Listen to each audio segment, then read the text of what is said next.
Nothing can stop me.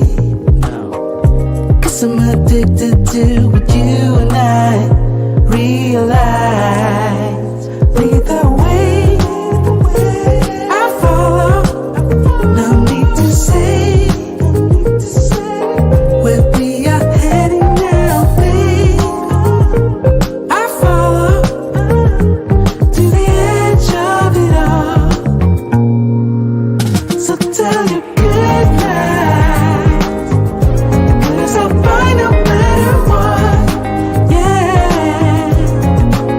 Susceptible night, before the moment flies, before it flies. So tell your good night, 'cause I'll find no matter what. Susceptible night, before the moment flies, yeah.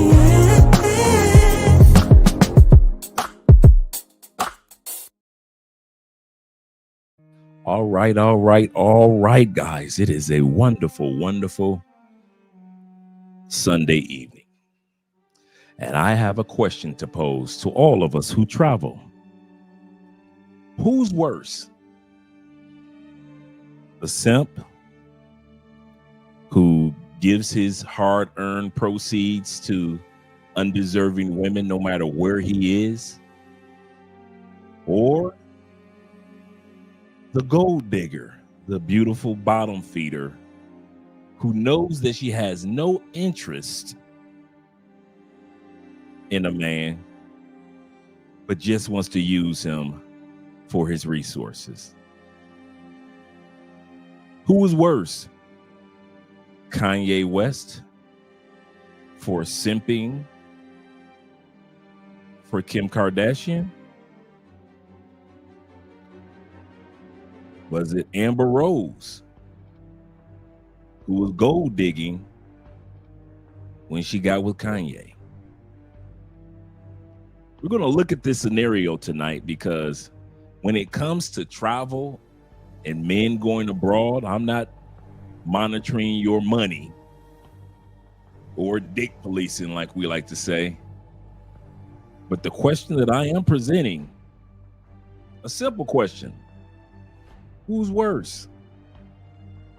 The simps or the sack chasers?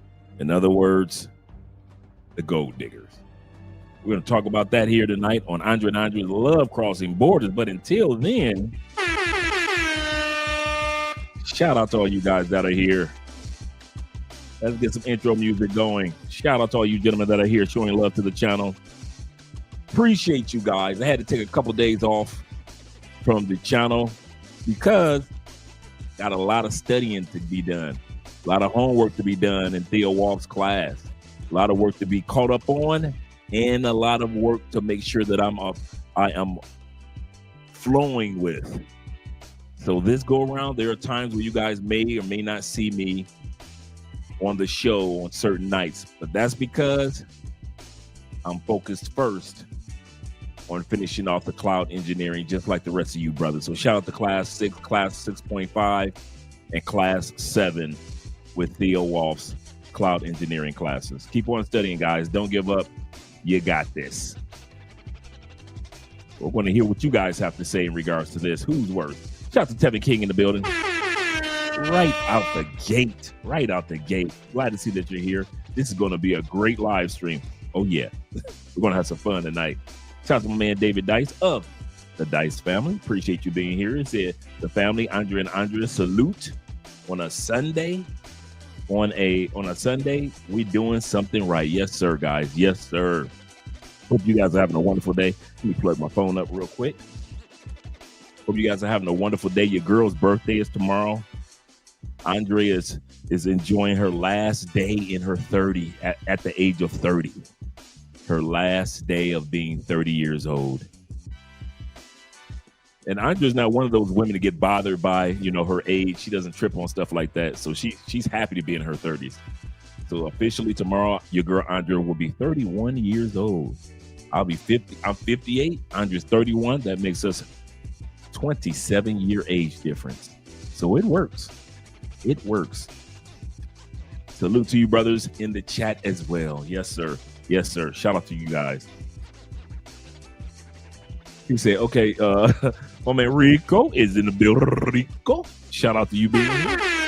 He said, okay, where did my post go? He said, I was the first one. Well, shout out to you being Mr. Numero Uno in the building. He say it's okay.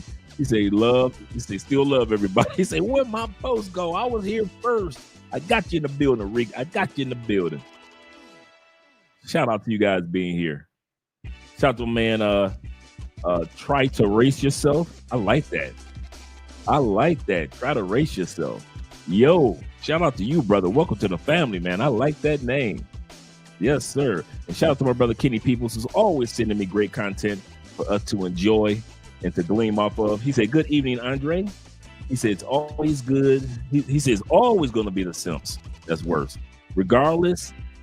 And do you still have those websites when Theo was on a month ago? The websites. Okay, what topic? Let me know, Kenny, because I still have all the video. Any video that Theo has been on, I still have that original copy. I still have, see, StreamYard keeps a copy for you, and then you have the copy that you post on YouTube. So if anything happens to the video on YouTube, I still have those original on StreamYard. And many of them are in Patreon as well. Shout out to guys that are supporting by way of Patreon. I'm going to drop that link a little later. But let me know which particular video or what particular topic that Theo spoke on, and I'll drop the link for that one if I come across it.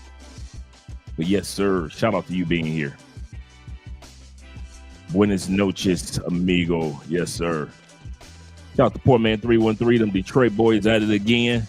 You better back the fuck up out my face, goddammit. I'm from Detroit, Michigan. Don't play with me. 3138, that is. Shout out to you, brother. Glad to see that you're here this evening. And of course, we got our brother Ronin Travelers. Good morning, brethren. He say salute, love crossing borders. Andre, Dre, my brother. He say from the Philippines, out running errands this morning and listening. I'm glad that you're listening in. A lot of times I'll listen to the show. I do listen to the show. I'll be listening to it like if I'm working out or if I'm doing something. I'll listen to it like a podcast. And then I'll see what areas I need to clean up or what areas I need to start repeating myself. So shout out to you guys. Once again, tonight's topic is all about who's worse. Who is worse? Is it the simp with a pocket full of money? Or is it the sack chaser, the gold digger, the woman that knows what she's doing but doesn't care at all? She does not care at all. She's going to use you for your proceeds and will tell you what she's about to do. She'll tell you what she's about to do. Let me scroll down. Shout out to my man Ronin. Everybody showing Ronin some love. And let me scroll down. We got 33 people in the building. Make sure you click the like button, gentlemen. Shout out to my man Jay in the building. Just finished doing a consultation this afternoon with your brother Michael. Shout out to Michael, man. Good people. Good people. So I just got done doing a consultation with him for his trip when he comes to Colombia as well as Brazil. Shout out to that brother. And shout out to Show Enough being back in the building. Yes, sir. Yes, sir. Shout out to Show Enough. Hope everybody had a great Halloween weekend. We did. This was our first year giving candy to the children. That's another reason why you guys didn't see me Friday, because we were setting up the Christmas tree and we were giving out candies to the children. So speaking of Christmas tree, let me see if I can pull that video up. Got a video from our Christmas tree. Let's see, because we got everything already set up. You know, here in Colombia, Christmas starts on the September 1st. So I'll show this video in a little while of us getting everything already set up for Christmas. So shout out to all you guys that are here. Shout out to my brother Zeke, always representing. Zeke, you better back the fuck up out my face, goddammit. I'm from Detroit, Michigan. Don't play with me. I didn't mean to click that one, but shout out to Zeke being here. He said the simp, he's the greater enabler. This is true. This is true. Your Rents Due 22 is in the building as well. Glad to see that you're here, brother. Yes, sir. Yes, sir. Brother Zeke said the gold digger can be avoided. Can she? As sinister as she is. Here's the question. She can, but has she been avoided? See, that's the part. You're correct. The gold digger can be avoided, but has she been? These women out here gold digging and sack chasing like crazy. Y'all think it's bad now. Wait till all these homeless women with children come y'all way. All these women that have lost their EBT, their WIC. All they got is child support to lean on and you. That's it. They got child support from the father and you. Hello, big head. Hello, big head. Shout out to Brother Chairman in the building. And salute to my brother Jay Fleming as well as the rest of you guys. Salute. Glad to see that you gentlemen are here. Glad to see that you gentlemen are here. Let me scroll down just a little further. Make sure I got everybody. Just love that intro music. Let me turn it down just a little bit. Turn that down to 14. There we go. Don't want to be blaring too loud. Shout out to man, my boy Alex in the building. That's what I'm talking about. Shout out to Alexis being in the building. Glad to see you here. Glad to see you here, brother. We're gonna have a good show tonight. Now I know you here. Have a good show. Shout out to my man Gordy in the building. Yes, sir. Garland representing like always. He said, "Hey, everyone, I missed the one European stream the other day. Yeah, I got a brother that I'm interviewing this up and coming week that's out there in Europe. Shout out to him. Shout out to Jay Anderson, the great, that is, the great. He say salute to the chat. He say your boy, JATG, Jay Anderson, the great, is in the building. Tapping in from Phoenix, AZ. Shout out to them AZ boys. Last place I visited in the United States before I came to Colombia was the Grand Canyon and Tombstone and Phoenix. Yes, sir. I had a good time out there. Shout out to DJ Dean in the building. Shout out to, I mean, not DJ Dean, but DJ Davis in the building. Shout out to you, brother. Glad to see that you're here, man. Makes the live stream so much better when you gentlemen are represented. Yes, sir. Shout out to you, brother, as well. Salute to you as well, sir. Salute to you as well. Glad to see that you're here. Yes, sir. He said, nope. He said, I cracked 1,000 followers on Facebook. Shout out to you. He said, I'm 400 followers away on Twitch to 1,000. I need to go back on Twitch too myself. I've been kind of stalling on Twitch. Yes, sir. I'm glad to see you doing it. You are doing it. All it takes is patience and taking your time, man, and it'll all fall in place. My man Zeke says this. He said, nope. He said the Simps are raised by single mothers who bend the will of the women and support the gold diggers. This is true. This is true. They train their daughters to get the proceeds and train their sons to give the proceeds. We'll be in Cali. DJ says this. You're gonna be in Cali. By the way, we'll be in Cali by the way of Barranquilla from December 1st to December. You're gonna be here a good time, man. Oh, you're gonna be here for candle lighting day on December 6th. So you get a chance to celebrate and have some fun on that day too. Candle lighting day is when the whole country of Colombia all light candles in front of their businesses, in front of their stores. Like millions upon millions of candles are sold and lit on candle lighting evening, and people just having fun, listening to music, and it's just a great family event, and drinking and sharing drinks, and just it is real good, man. Candle lighting day. Yes, sir. This is going to do 2 cities, maybe 3. Man, you have a good time, man. You're going to be down here at a good time. If you were to do any other city, I would recommend, it depends. They're going to have the Christmas lights up by then. Medellin. The Medellin Christmas light show has always been amazing, man. Always amazing. So if you get a chance to check out Medellin's Christmas light show, it's all throughout the month of December. Check it out. My brother says this. He say, "Hey Dre, have you been following what's going on between Venezuela and the United States?" Man, the United States tripping, man. We're gonna talk about that. United States is tripping. Okay, here we go. Check it out. Y'all ready? United States is just out there. Okay, this is how it's working. Just in case you guys are wondering and wondering, what are we seeing down here? Those of us who live down here, this is what we're seeing. Okay, let me turn this down. We all know that the United States has lost its chokehold on the Middle East, right? Middle East is like, whatever, United States, we don't run nothing here. We know the United States don't run nothing on the continent of Africa.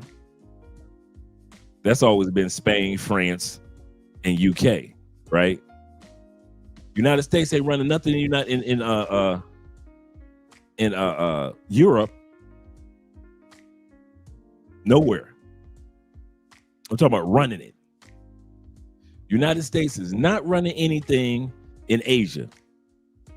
I'm not talking about having military bases. I'm talking about literally trying to run it like they used to do other countries.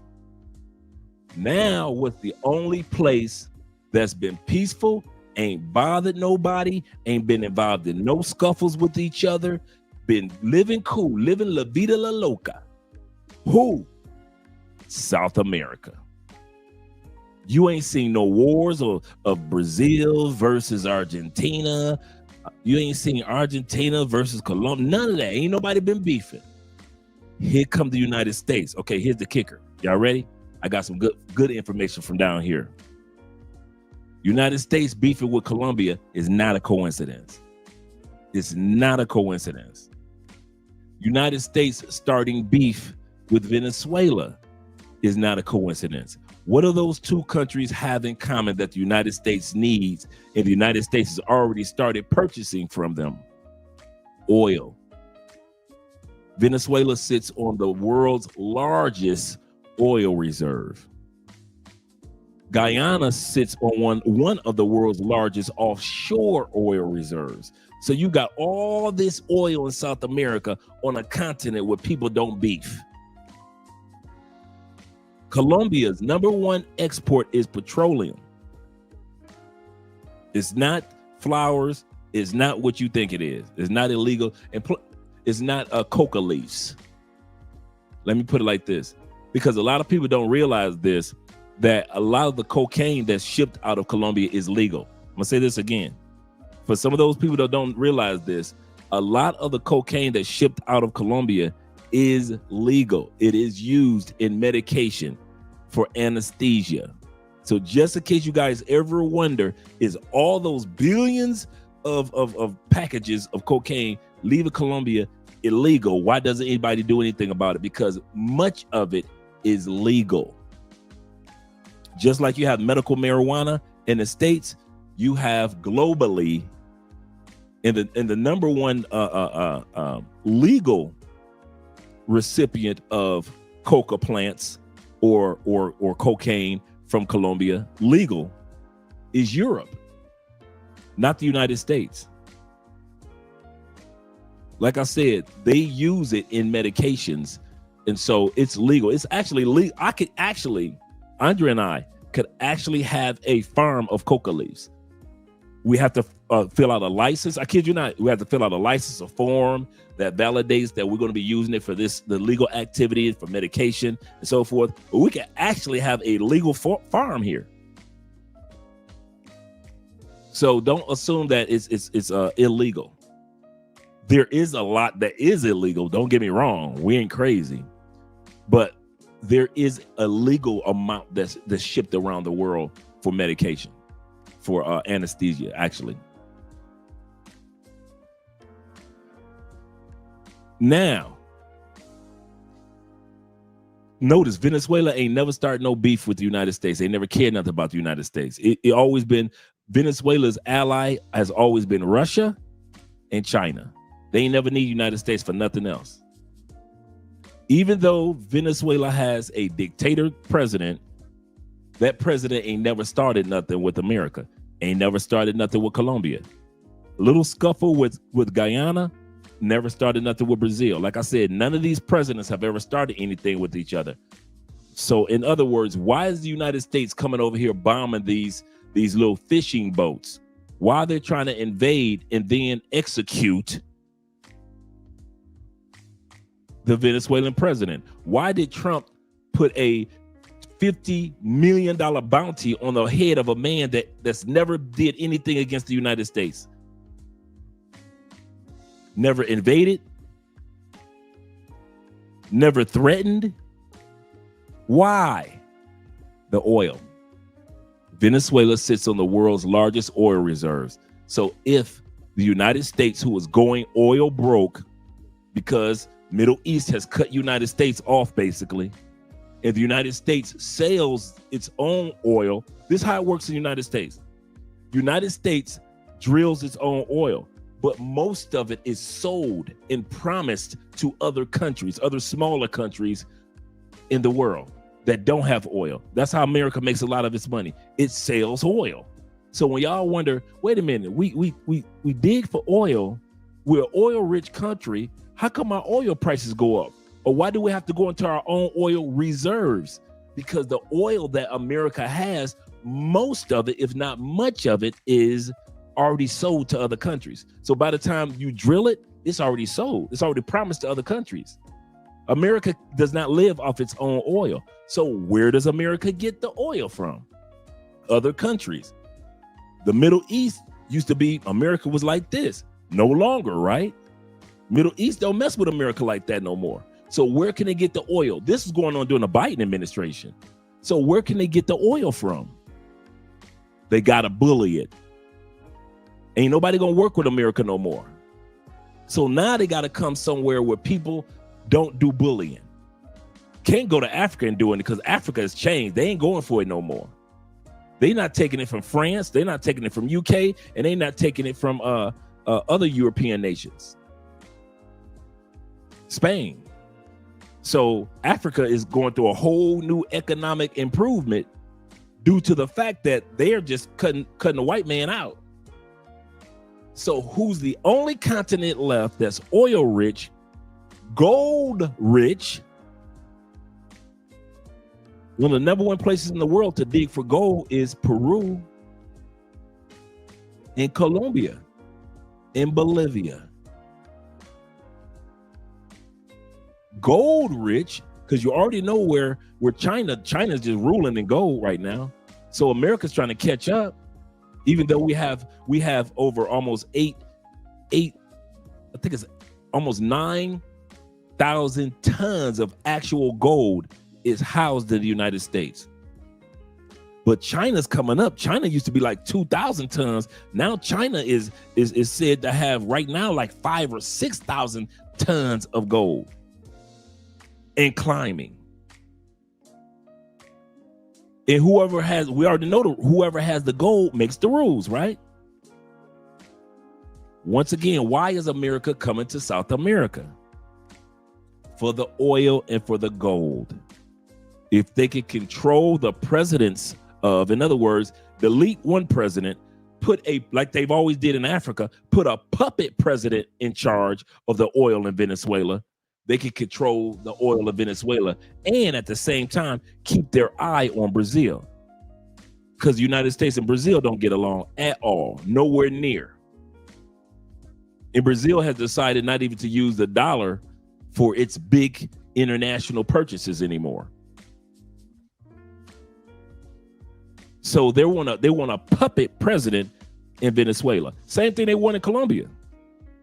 The Colombian president is not even running for president. Petro, he's not even running for president again.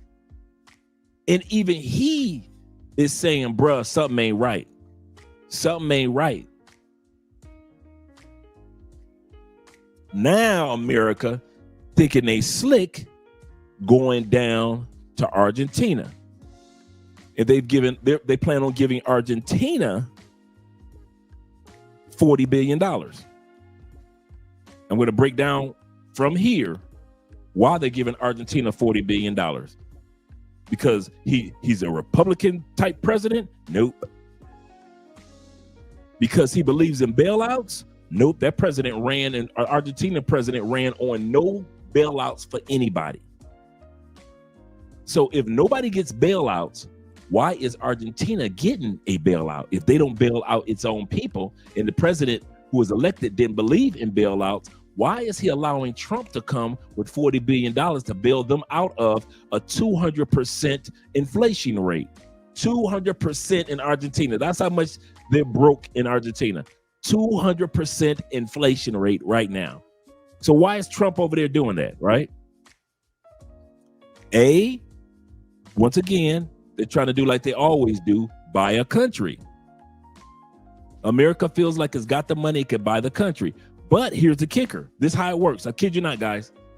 This is how it works. America is not using American taxpayers' dollars to do it. I hear what you guys are saying in the streets in the United States. We need money for our own people, and they're sending money to Argentina. Technically, that's not true. I forgot the term, there's an international pool of money. There's an international pool of money that countries put into and countries can use, but you can only use it for a super emergency. America's only used it 2 times. And it was created in 1939. The only time that I know they used it twice. I forgot the first time that they used this emergency international money. I forgot the first time they used it, but the second time they used it was during the 2006 market crash. United States didn't use US dollars to bail out US. We thought that as US citizens, wait a minute, they bailing out GM, they bailing out these banks. What about us? We thought it was our tax dollars that they were bailing them out. It wasn't. It was the only second time in US history that America went to this international, I forget the name of the term, and got money from them and used it to bail out the banks in the United States. That wasn't our money technically. Even though, where does America get money from? From us. So actually it was ours, but technically it was in this gigantic international pool that's been there since 1939. America has never had to use it. America's gonna use it for the 3rd time to give $40 billion, not for you, not for America. It's gonna use it for the 3rd time because according to the rules of that pool, you can, as a major country, can give to other countries to help them bail out of major economic problems. That's what that pool of money is for. You can help yourself or you can help another country. America decide that if we're going to use it, not for ourselves, Trump is not helping you. Trump is trying to purchase Argentina. So the Argentina president just this past week went to the United States, kissed the ring of Trump. Now he's going to get the $40 billion. A lot of you are crying. That's our money. It's not our money technically. It's money that's been in this pool since 1939. It's not technically taxed. Now, this is the kicker. There are hedge fund billion-dollar investors that this is the part why all this is happening with Argentina. It has nothing to do with the government. They're not trying to build military bases in Argentina. They're not trying to start wars over there in Argentina. Argentina's at the bottom of the world. Nobody cares about what. Here's what's happening. This is a businessman move. I'm going to say this again. This is a businessman's move, what President Trump and the president of Argentina is doing. Okay? This has nothing to do with military. He's given the $40 billion because hedge funds and major business investors in the United States had bet that because of the economic downfall of Argentina, that if we put this amount of money in, once Argentina, and I'm just talking about the hedge funds investors, I'm not talking about that pool of money. I'm just talking about the hedge funds investors say, if we invest billions, we are betting the hedge that once this guy becomes president, Argentina is going to turn around and we're going to make money off of our hedged bets. Here's what happened to the American $1 billion investors. Once that guy who came to President Trump last week, the president of Argentina, became president the first time, it didn't turn around. The Argentinian pesos crashed. In other words, billions upon billions of dollars of American investors that bet that Argentina would turn around once they got a new president have been bleeding money.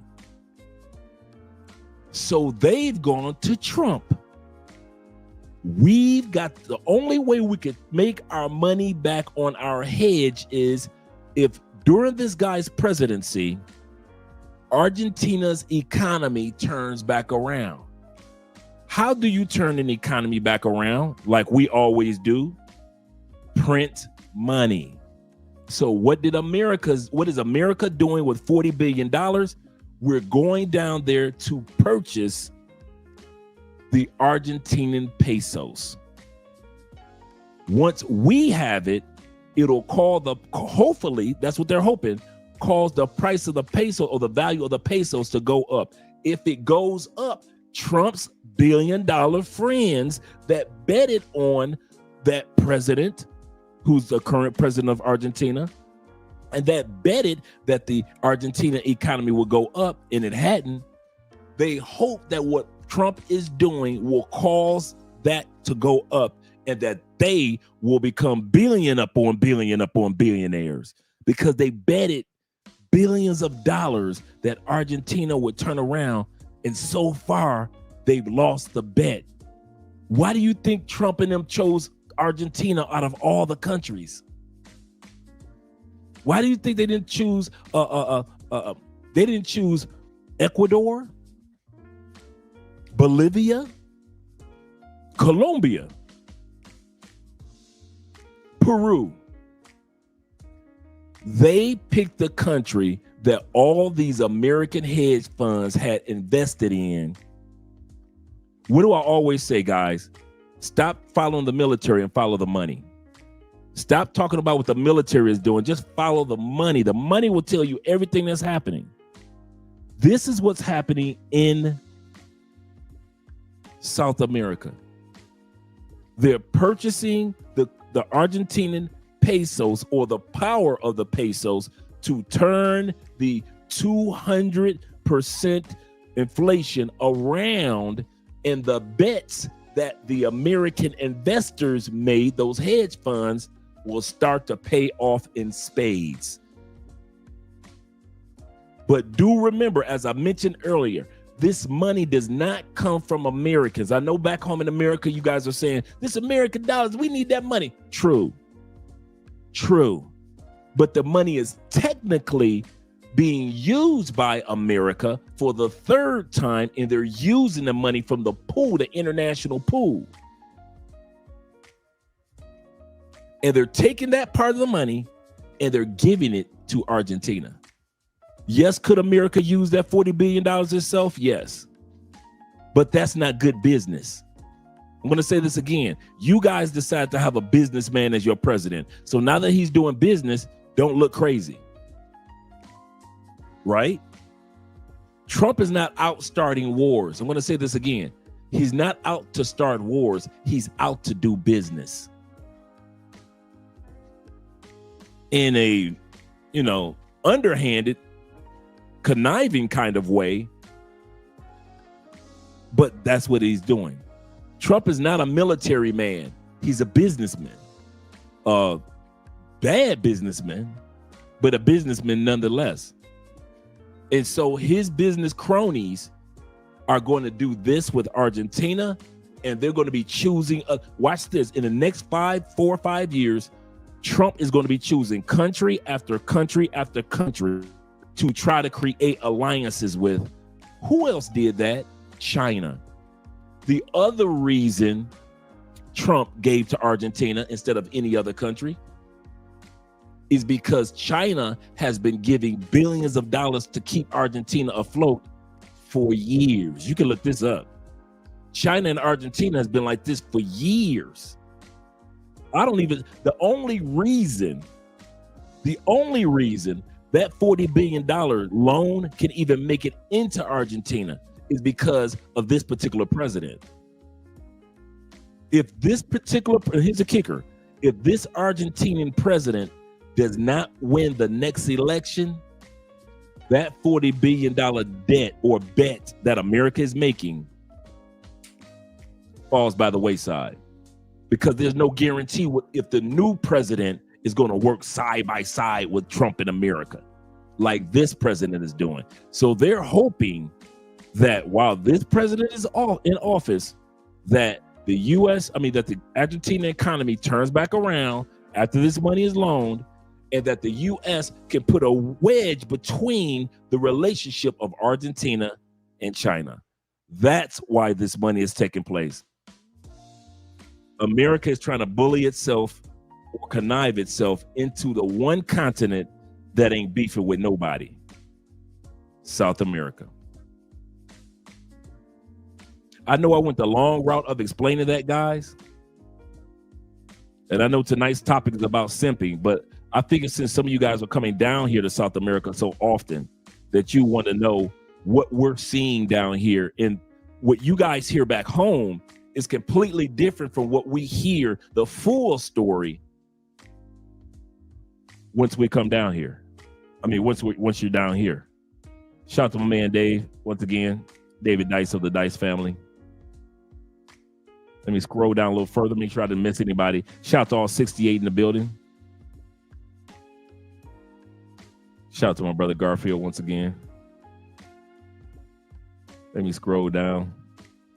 He said, speaking of Brazil, he said, did you guys happen to hear about the government war on the drug? Yeah, man, they've been beefing in Brazil. I ain't talking about no little pow. I'm talking about boom. But they destroying everything. Destroy them favelas. Yep, oil. That's what it's all about. It's all about South America's natural resources. What country has the amount of natural resources that we use around or what continent has the amount of natural resources that we use around the world other than Africa? South America. Africa got resources, beyond resources. But numero dos is South America. South America. They're trying to get as much gold to keep China at bay as China's gathering more and more gold.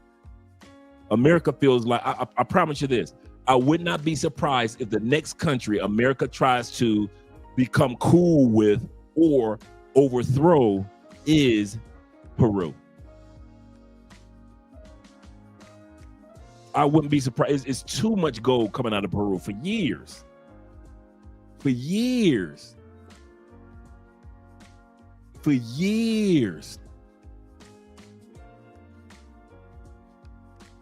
Shout out to David and all you other guys out there.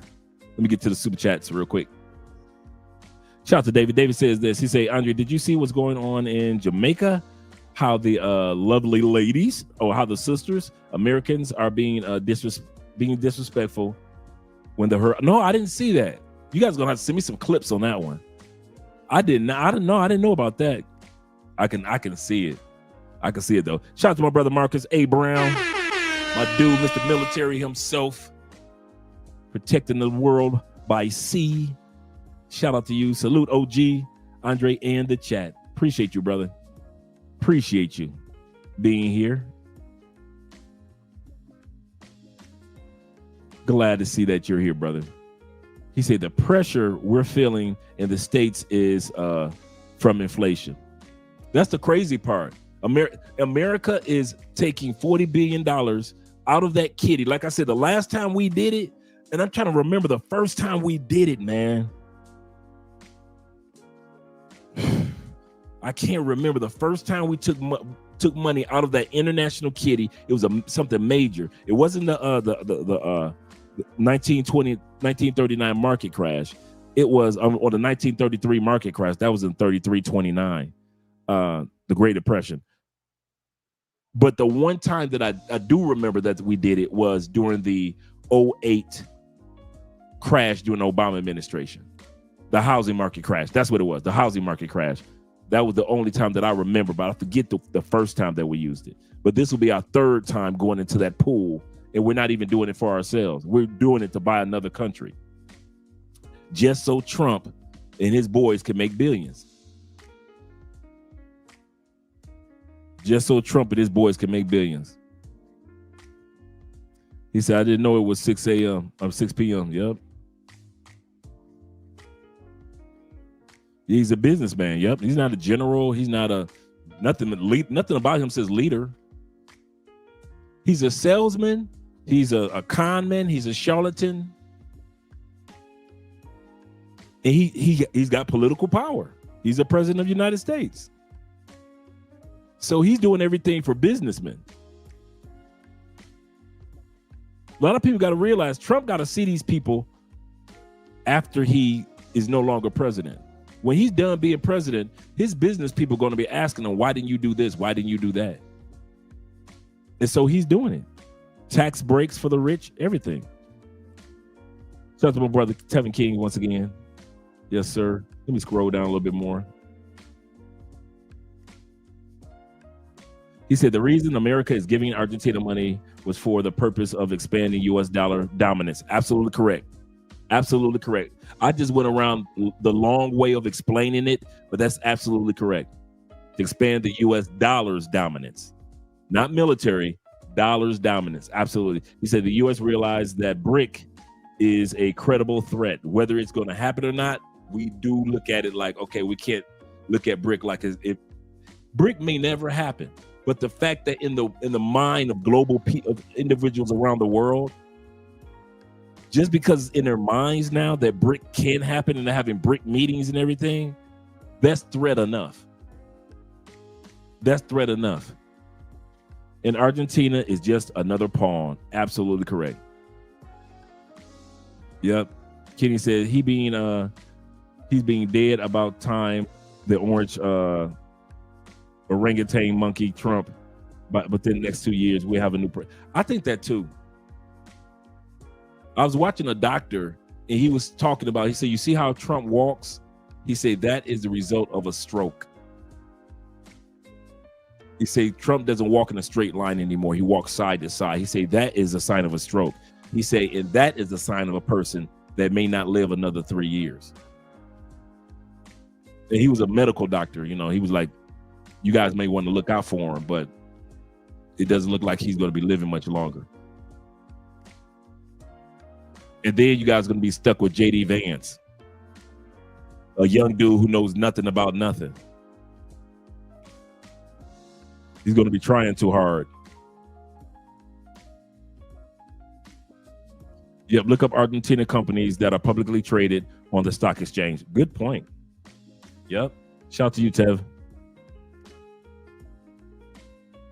He said, yeah, I was watching Brazil action. Yeah, it is not a battle. That's a war. Yeah, that's a war.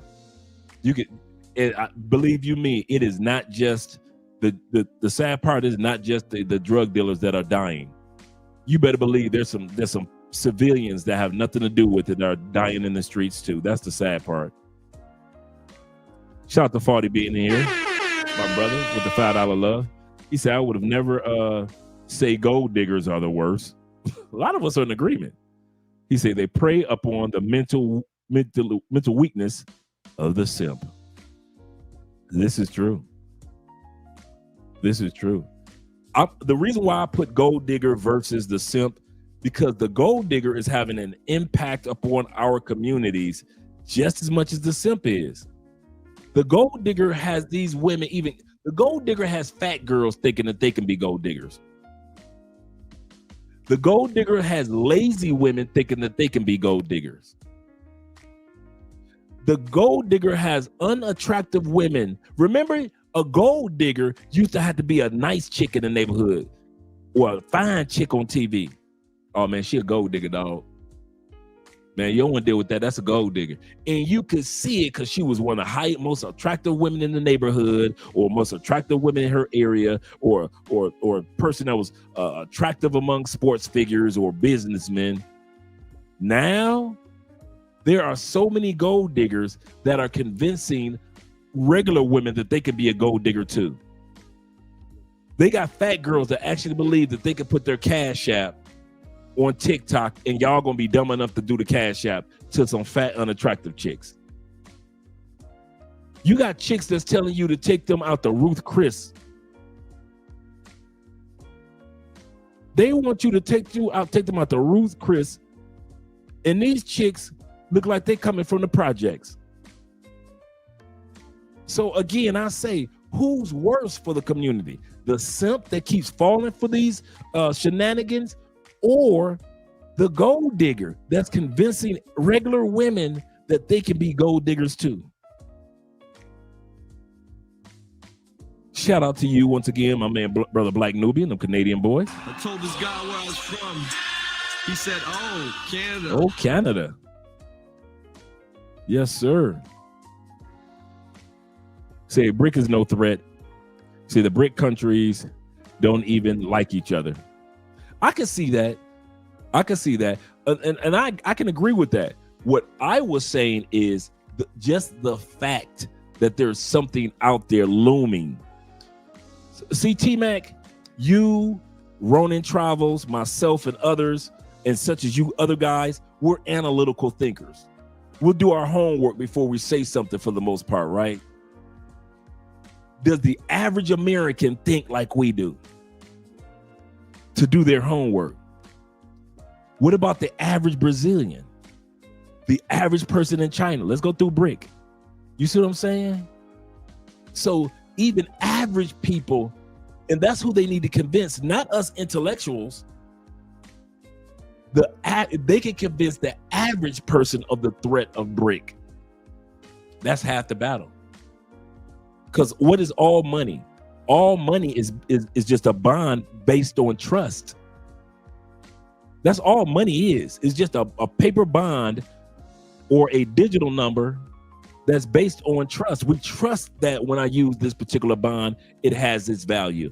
We trust when I make this money transfer, that transfer has its value. So as long as non-thinkers trust in something, it keeps its value. Same thing with BRIC. As long as we got people out here that don't do their due diligence when it comes to BRIC, even if it never happens, the threat of it has the average person who doesn't do their homework thinking, could this happen? Could this happen?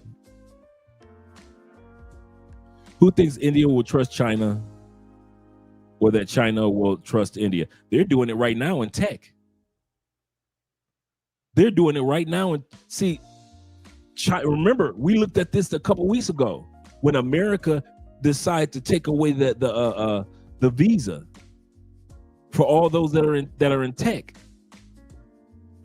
So then China just recently, remember, China said, okay, America, you kicking out all those people and having those people pay $100,000 for a visa? Cool.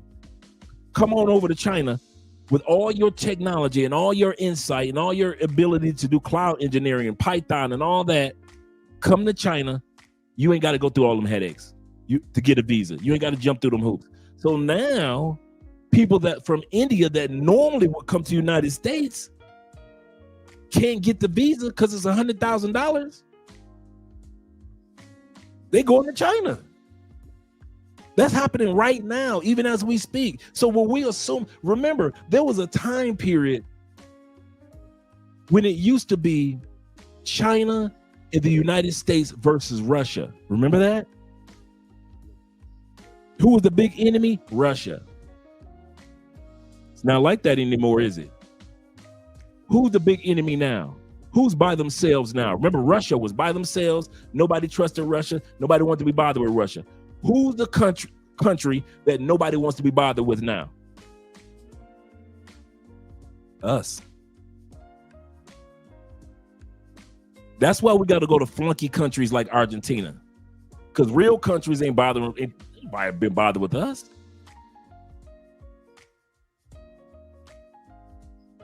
Nobody's being bothered with us. Even countries that used to say, you know what, this what hurt us as a country. This what hurt us. Remember a couple years ago when Ukraine situation first started? Remember that? And remember they froze all the Russian investors' money in the United States, including gold. You couldn't get if you were Russian, you couldn't get your money, you couldn't get your gold investments, you couldn't get nothing, right? Other countries saw that and have been slowly but surely taking their monies and taking their gold out of the United States. It used to be, hey, America's got Fort Knox, they can keep our money, keep our gold, keep it safe, blah, blah, blah, blah. But when America did that to Russia a few years back, other countries said if they can do that to a superpower in their gold and their investments in the bank accounts in the markets, what are we gonna have against America? We got gold over there too. We've got investments over there too. So other countries have been slowly but surely saying, that's all right, America. Here, you take your bonds back. Give us can I get my gold? And they're taking it to China. Because China created a way that right now they're creating, and I forget the term of it, but how all the countries can have access and China will not have control over anybody's gold but their own. Even if you leave your gold in China's vaults per se, China is setting it up to where we don't have control over your gold. You can have all full access. We can't regulate your gold. We can't do anything to that's your gold. So China is setting it up to where if you come to us, we ain't gonna cut you off from your money because we can't control your money or your gold, in other words. But right now with America, when they cut off Russia, other countries say, oh, hell no, you ain't doing that to us. No, you won't be doing that to us. And slowly but surely, countries have been turning their backs on the United States. And that right there was another one of the catalysts. It had very little to do with Trump per se, but it was a catalyst to cause countries to open their eye and say, wait, they did what to Russia? That's Russia. Oh, no. If you're going to do that to Russian gold, you should. No, that's all right. That's all right, America. Can I get mine? Here, take your bonds. Take your bonds. Give me my gold. It's crazy, man, how it's going on around the world. And we are all stuck in the middle of it.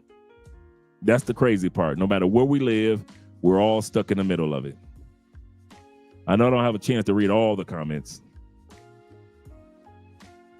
Yep, the average American is woefully and happy ignorant. Yep, head in the sand. Head in the sand. Those of us who are researchers and analytical and part of the intelligentsia, yes, we know. But if you line up 100 Americans, they really think BRIC happened last year.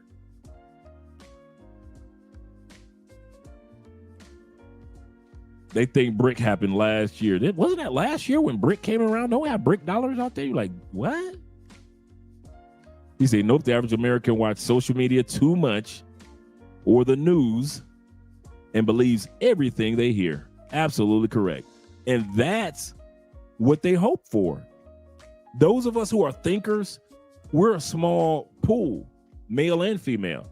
And I'm not talking about conspiracy theorists. I'm just talking about just straight facts. The average human being, they're too busy just trying to put food on the table. They don't have time to be reading a book or just getting some true factual information. They're trying to put food on the table. and wondering why they can't afford to put food on the table.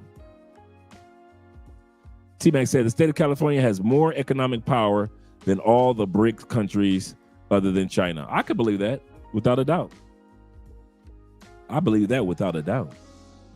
Let's get started with today's topic, guys. I know you guys had a lot of comments in regards to what I mentioned, but you guys are absolutely correct. Let's go down to the last comment with T-Mac.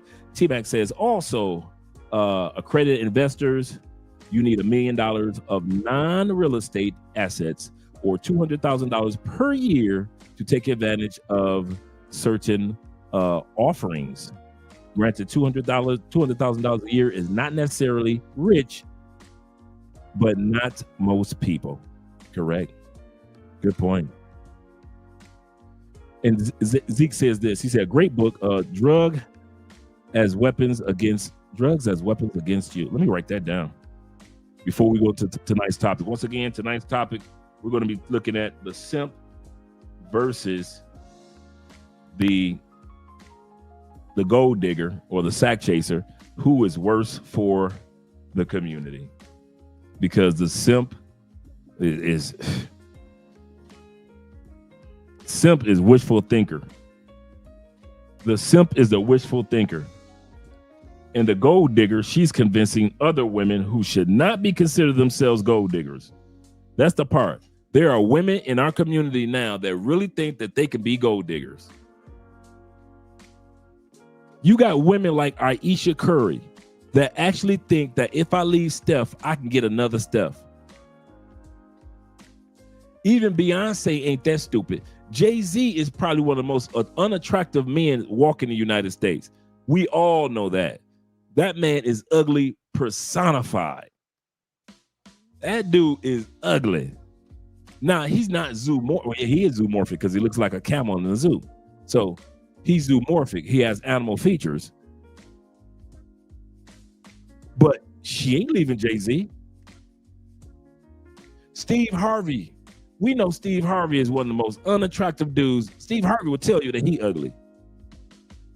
But he says his money makes him look good. I don't care how pretty them green eyes his wife has. She ain't going nowhere. Because she knows she ain't going to find another one, right?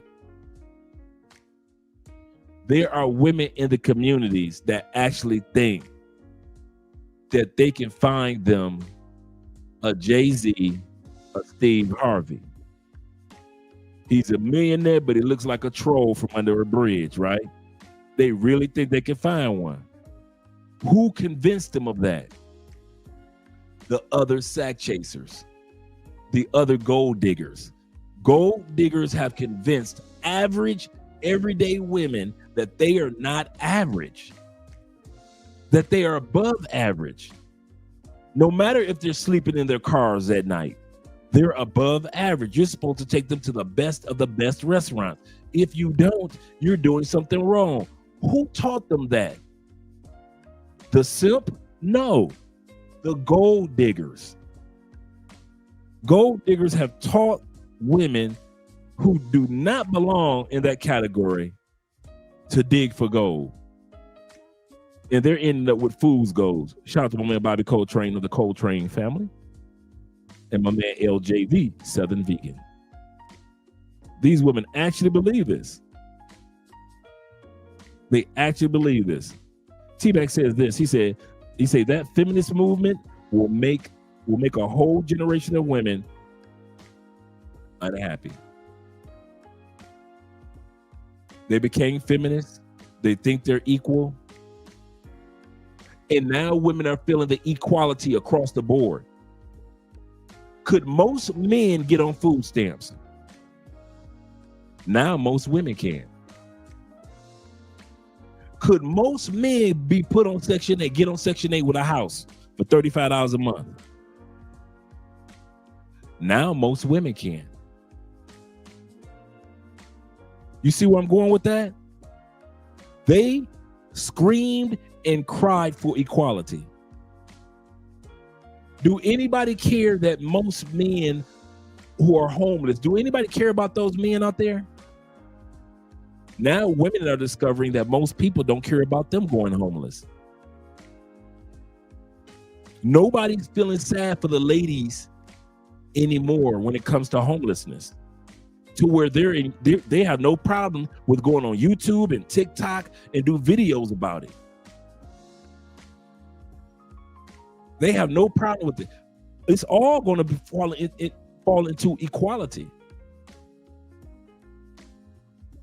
Governments don't care if they destroy the male or the female, as long as they get what they want in the end. That doesn't matter what. It could be China destroying its own people.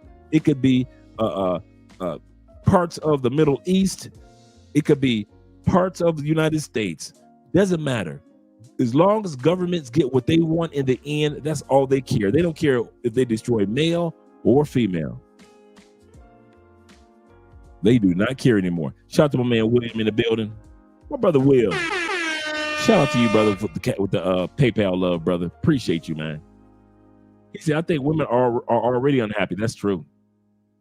Perfect example that they are worried about leaving, the United States to find love abroad. They're worried about what we're doing. Absolutely correct. That's a good point. They're so unhappy. They have nothing to do but to focus on us. Even when they're taking a trip, they focus on us. It's the craziest thing. For every 10 Aisha Currys, there are 1 or 2 Steph Currys. Absolutely. Couldn't have said it any better. Shout out to Jamon being in the building. Salute to you, brother. Yes, sir. Shout out to my man DJ Intercontinental in the building. Yes, sir. Let me not read it because that's their conversation. That's their conversation. Let's get started with tonight's topic in the video. Let me turn the music down. But I just want to give you guys a little bit of insight in regards to, let's do a short commercial break as far as the let you guys see how Andrea has set up the Christmas tree already in the house. The screen share. Let's go here. Let you guys see how Andrea has already set everything up. Give it a second. Let me close this window. Hope everybody's having a great weekend. Once again, it's your girl Andrea's birthday tomorrow. So happy birthday to Mrs. Spence.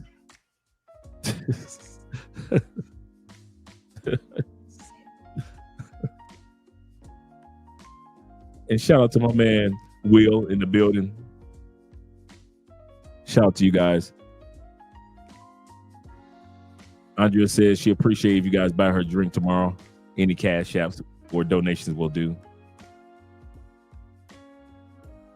So all super chats will be going to Andrea. Let me see if I get this working. This is not working for me like it should.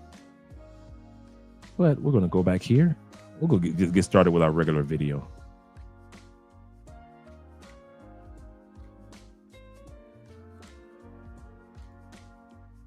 Yeah. I'm gonna be honest with y'all. This is definitely probably my last day at PF. Definitely probably my last day here. It says, my simp husband married me even after I told him this. As we're dating, there was a time where I end up being pregnant. Not with him, of course, but not by him. I end up pregnant. I was like, okay, I don't know what to do. So then I end up getting an abortion by myself, and it was the most horrible visit I've ever done. That moment where I was like, how did I get here? Like, I had this beautiful, wonderful man of God. I am pregnant and I have this abortion. I'm doing all this in secret. It was so heavy that I had to tell him. And when I tell him this last time, he's gonna break up with me. I broke his heart like 8 times. And then this is the last time. I'm like, there's no way he wants me back, ever. And then so we talk, and he said, well, did you ask God for forgiveness? I'm like, I did. Did you forgive yourself? I'm like, I don't know. Well. Now, mind you, let's backtrack the story for the Simps. Yeah. She sat back. She said I did him wrong, cheated on him several times, at least 8 times. She said I knew he wouldn't forgive me this time because I got pregnant this time after cheating on him. And then she had an abortion because she got pregnant the last time. He probably sitting at the house watching a football game. Shout out to our brother Theo in the building. Sitting there watching a football game, minding his own business. Here she come after, think about it, fellas. Let's be real with this. Your woman has cheated on you 7 times, have told you about it 7 times. You forgave her 7 times. You minding your own business. You know, you might be working on the lawnmower, or you might be cooking you something, a grilled cheese in the kitchen, or you might be in your man cave watching a football game, whatever, right? Here she come downstairs. You seen the look in her eyes so many times, you already know what she's about to say. This woman has cheated on me again. Because you've seen it in her eyes 7 times. This go around, she not only tells you, boo, I done gave your coochie away again. I done gave your coochie away again. She tells you, and I got pregnant. Now, they supposed to be Christians. And I aborted the baby of the dude who got me pregnant. How are you supposed to take that? How are you supposed to take that? Are you supposed to stop making your grilled cheese sandwich? Or, I mean, I want to hear how y'all would have took it. First of all, I wouldn't have been around for Andre to cheat on me 7 times. 1 time is good enough for me. That's my deal breaker. 1 time, oh hell no, I'm out. If you do it once, you do it again with another friend.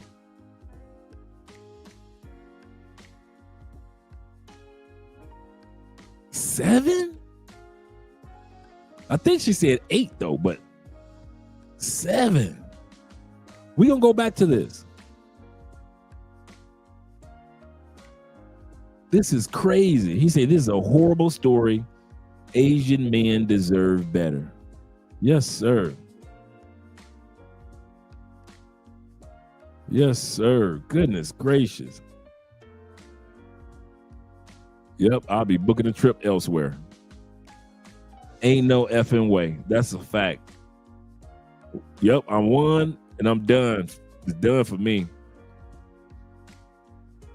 We supposed to be walking as Christians and you out there just slinging coochie? Oh, no. No, you ain't gonna have me out here looking like Tom Tucker, that dumb mother. Not me. Ain't no 7 times. She said she came to him 7 times. He forgave her 7 times on some Jesus level forgiveness.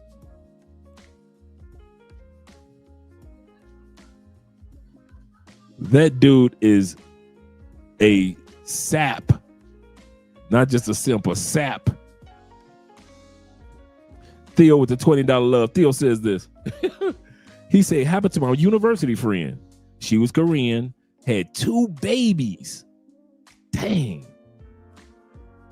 In with white dudes and forgave her since he was a Christian and Chinese.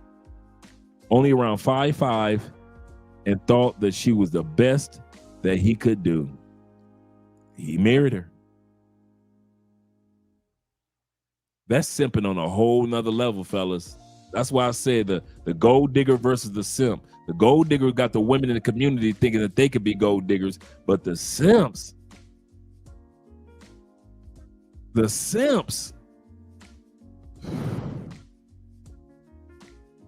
not one time, he said, no, 1 time is enough. He said, if I find out, that first time I'm done. Yeah, me. Like I always say, I say, you cheat on me, you're gonna end up with extra hangers. You're gonna end up with extra hangers in these closets because all my stuff will be gone with me. I don't do that arguing and fuss. I just leave. I don't do all that. Yes, sir. Salute to our brother Theo, the guru. Shout out to my man Flicky Sticky in the building. He said, I love me too much for that BS. Absolutely correct. Come on, brothers, preach. And I mean, no matter what age.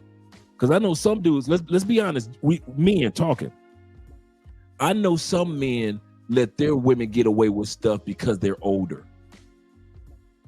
The man is older. He like, man, I probably got 10 more years left on this planet, man. And I ain't gonna find nobody else. And I'm being honest, this is how a lot of men think. I'm 63, I'm 64 years old, man. I ain't gonna find nobody better than this. I might as well go ahead and just chalk it up to the game. Let that young girl do what she gonna do as long as she take care of me in this house and feed me soup. There's a lot of dudes like that. As long as she feeds you soup in your old age, you'll let her get away with everything. And I mean a lot of dudes like that. And men don't talk about that enough, but we see it enough. We see a lot of men that get afraid the older we get. Women get afraid and they talk about it. Men get afraid the older we get and we don't talk about it. But everybody can see the signs that you scared. That's why you let that young girl run over you like that. Because you scared that if you let that young girl go, Nate, I'm in the back. Hey, shout out to Jay Clyde with his Halloween costume. One of the best costumes I've seen in years. Shout out to Jay Clyde. Jay Clyde Halloween costume was Nate. Nate from Set It Off.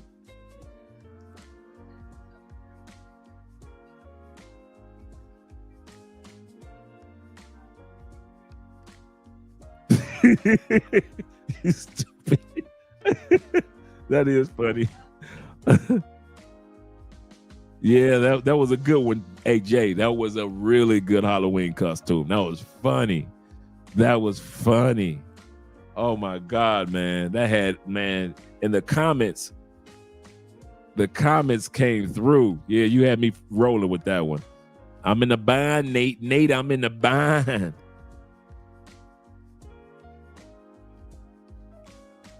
My brother said this. He said, "No." He said, "I'm a die on the battlefield before I be disrespected by a cheater." Absolutely correct, bro. I know some dudes. You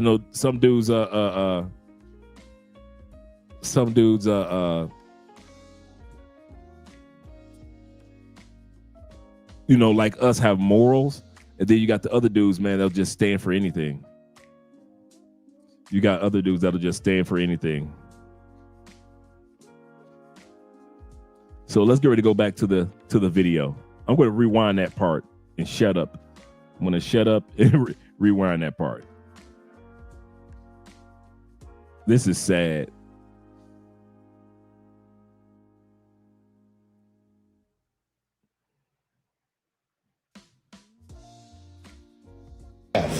Definitely probably my last day here. As we're dating, there was a time where I end up being pregnant. Not with him, of course, but not by him. I end up pregnant. I was like, okay, I don't know what to do. So then I end up getting an abortion by myself, and it was the most horrible visit I've ever done. That moment where I was like, how did I get here? Like, I had this beautiful, wonderful man of God. I'm pregnant and I have this abortion. I'm doing all this in secret. It was so heavy that I had to tell him. And when I tell him this last time, he's gonna break up with me. I broke his heart like 8 times. And then this is the last time. I'm like, there's no way he wants me back, ever. And then so we talk, and he said, well, did you ask God for forgiveness? I'm like, I did. Did you forgive yourself? I'm like, I don't know. Well, I love you and I still want you to be my wife. That was my moment that I felt God's mercy and grace for the first time ever. Wow, guys, isn't it crazy how they romanticize this stuff? They romanticize it, this whole biblical outlook, like a man should be with you regardless of what you do to him, how many times you get your cheeks clapped. 8 times I broke his heart, he still stayed. Did you ask God for forgiveness? Okay, you did. I still want to marry you. You've already broken my heart 8 times, but I still want to marry you. It is beyond me. I keep getting comments from men being like, your husband's a simp. I'm going through a divorce. What happened with that? Basically, my husband stopped meeting my expectations. What you mean? The husband stopped meeting her expectations. Stop meeting her expectations. Before we go any further, we about to check out our brother Jay Fleming. The Jay Fleming Halloween costume. We got our boy Nate from the movie Set It Off when Jada Pinkett needs money. And she went to Nate's car. Nate, I'm in a bind, Nate. I'm in a bind, Nate. We got Nate, and we got Jay Fleming as Nate. Shout out to Jay. Shout out to Jay Fleming as Nate for Halloween. I'm in a bind, Nate. I love it. I'm in a bind. I'm in a bind, Nate. I need some money. Oh, good one, Jay.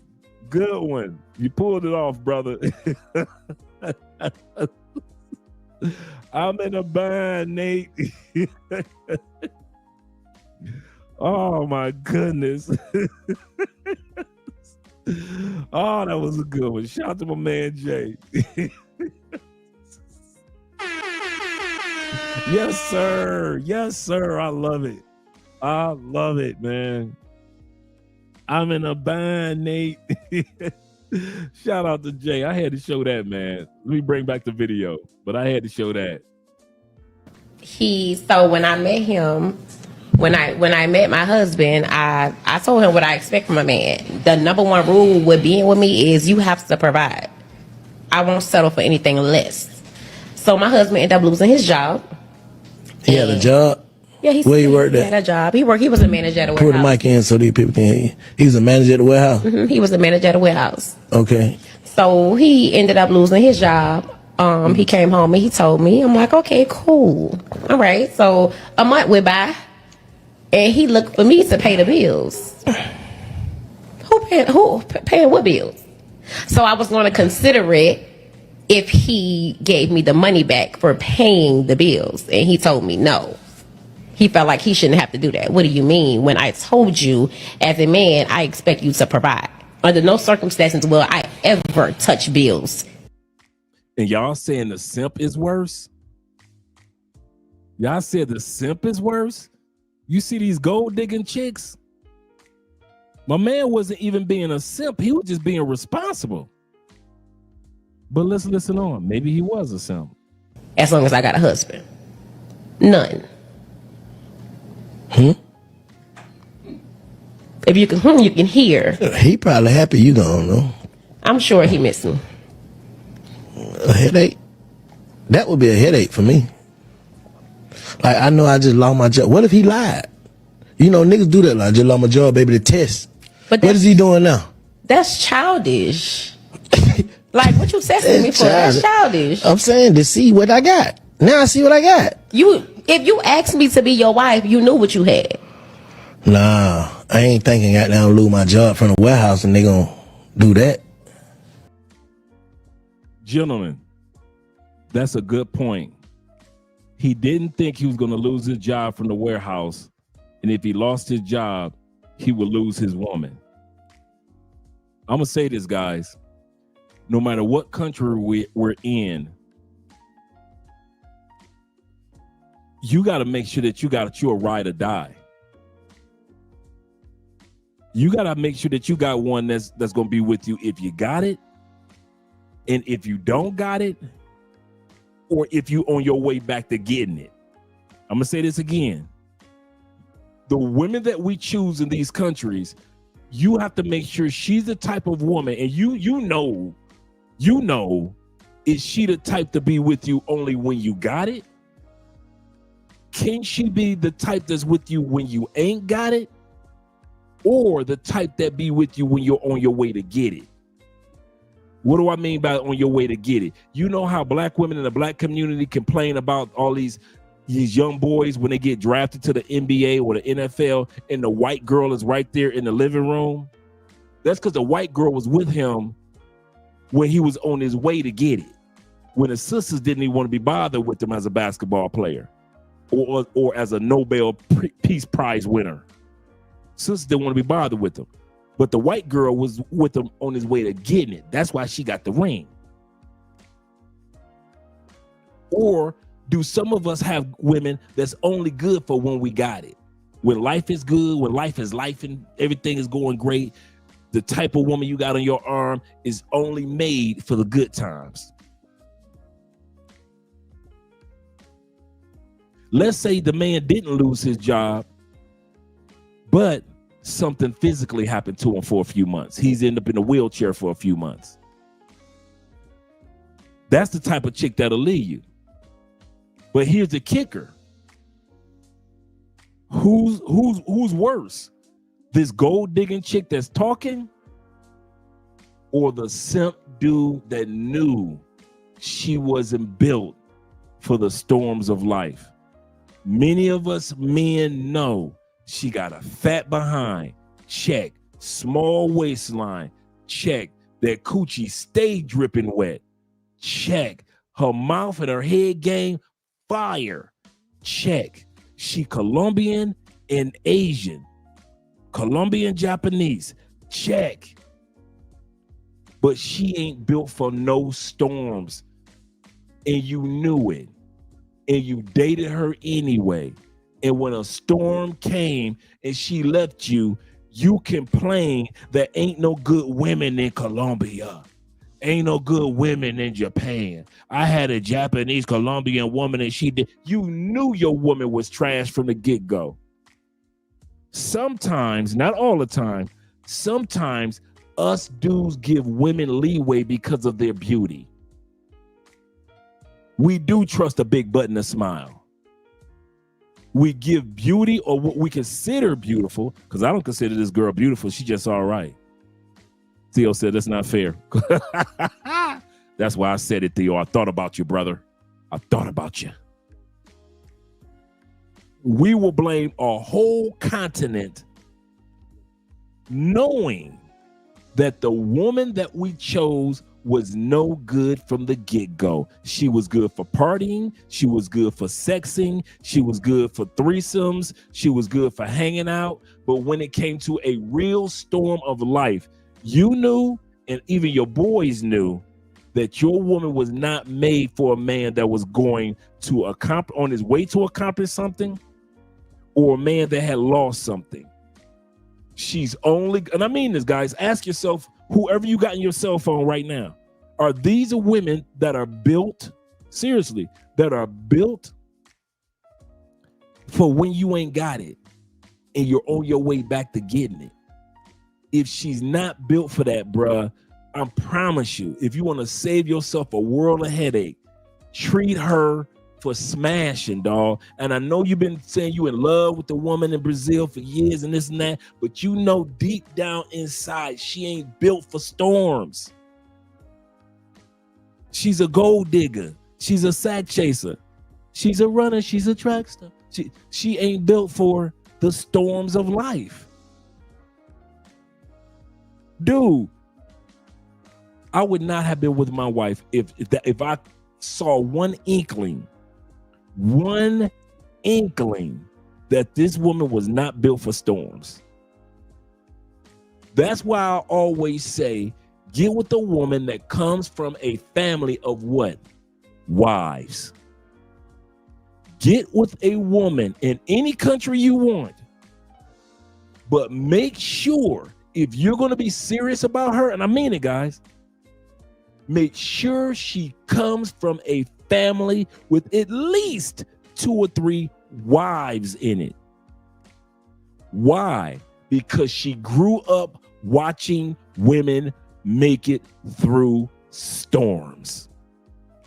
If your woman that you got in Colombia comes from a family, and you go to see that family, and ain't no wives in the family, grandma ain't married, her mama ain't married, ain't no aunties married, ain't none of her sisters married, but you see a bunch of babies, you are asking for a world of headaches. It looks cute now because she's sexy and her sisters are sexy and they're treating you good and her mama making you plates and all this. But when the rubber meets the road and all that confetti of how they treat you in Brazil, that hits the ground, that confetti falls, I promise you, you gonna wish that your woman came from a family of wives. In other words, women that have survived storms with a man and live to tell the tale. Live to tell. I remember me and your granddaddy went through something like that, because when we moved from one side of Brazil to the other side of Brazil, we ain't have much. We came from the country region in Brazil, and then we moved to Rio in the big city, and me and your daddy ain't had nothing but just each other. See, she grew up on those type of stories, hearing from her mama and her grandmama. But if your woman in whatever country ain't used to hearing those stories like that, when granddaddy got sick and grandma took care of granddaddy, or when dad lost his job and mom had to be the breadwinner, if your woman ain't used to hearing those stories like that, what makes you think she gonna run through the fire with you, bruh? Like she Shaka Khan. Through the fire, through whatever come what may. Your woman ain't gonna do it. I don't know why y'all think that the beautiful women are built for storms. They ain't.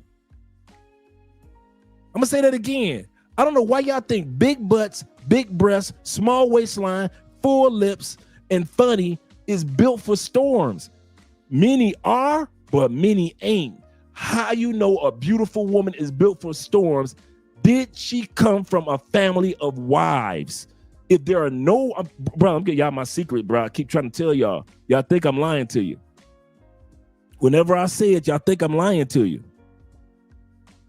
Get you a woman. Stop playing. I didn't say delete her from your phone tonight. I didn't say that. I say stop lying to yourself, acting like she's built for the future. She ain't. She's not. Bruh, I've been in South America long enough and traveled throughout this continent long enough to tell y'all, the women that's built for what you're looking for come from families of women that are built for what you're looking for. Her sister is, do you know the last person that need to get married in Andre's family? I mentioned this the other day. The last cousin that needed to get married in Andrea's family, we just went to her wedding last weekend. That means all the cousins on mom's side, dad's side, all the aunties, all the uncles, the grandmamas, and the mom and dad's side, all of them either have been wives or are wives. And when I say have been, that means the husbands have died. Andre's mom and dad have been together 33 years. You think this woman ain't seen nobody go through no storms? That's what I was looking for.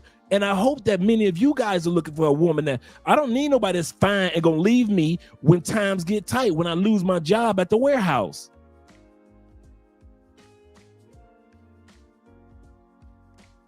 When I get my cloud certification and I don't get hired on the first 25 interviews. I don't need nobody that's gonna lead me through that. If I get in an accident and I'm in a wheelchair for 2 months, I don't need anybody to leave me for that.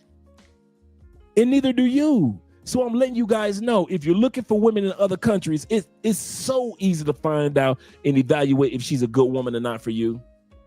It's super easy. These women in other countries love to show you their family fast. That's the benefit. In the United States, they'll, you're about to get married in a month, and then you'll introduce them to the mom and the dad. That's when they introduce you to the mom and the dad, right before y'all get ready to get married. In other countries, on your first or second trip, she's introducing you to her family. So you get a chance to evaluate, is this woman good for just smashing and having a good time? Or do I lie to myself and pretend that she's not just good for smashing and having a good time? Or is she a quality woman because she comes from a quality family? I don't know why y'all try to keep ignoring the family, try to pretend like the family don't matter. She's a good woman. I know she ain't got, Andre, you don't know what she's talking about. It's not like that. Okay, cool. See, unlike you, you're thinking for 3 weeks and 3 months. I'm thinking about what your life gonna be like with her in 3 years, 13 years. I'm gonna say that again.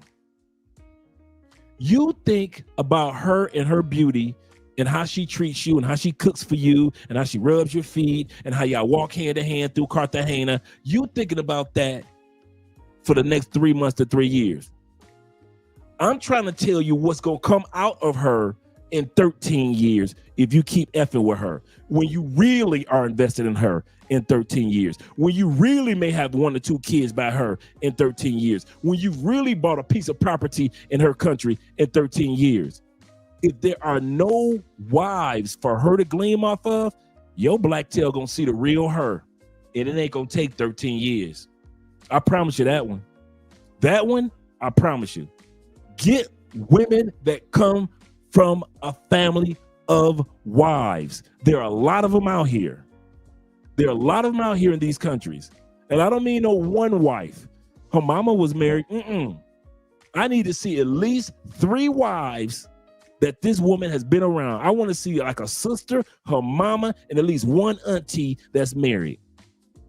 She's got to have somebody to gleam off of, because if she doesn't, you're going to see the results. And this right here, this woman right here is the result of a man not taking advantage of what he sees in her family. I bet you what made it so easy for her to leave her husband is because she saw women in her family leave their husbands. Y'all keep doing it the opposite way if you want to. Okay. I'm not black, I'm OJ. Okay. Shout out to brother Zeta being in the building. Zeta says this. He say, facts, Dre. Foreign women be itching for you to meet their mom and pop. Yep, that's so true.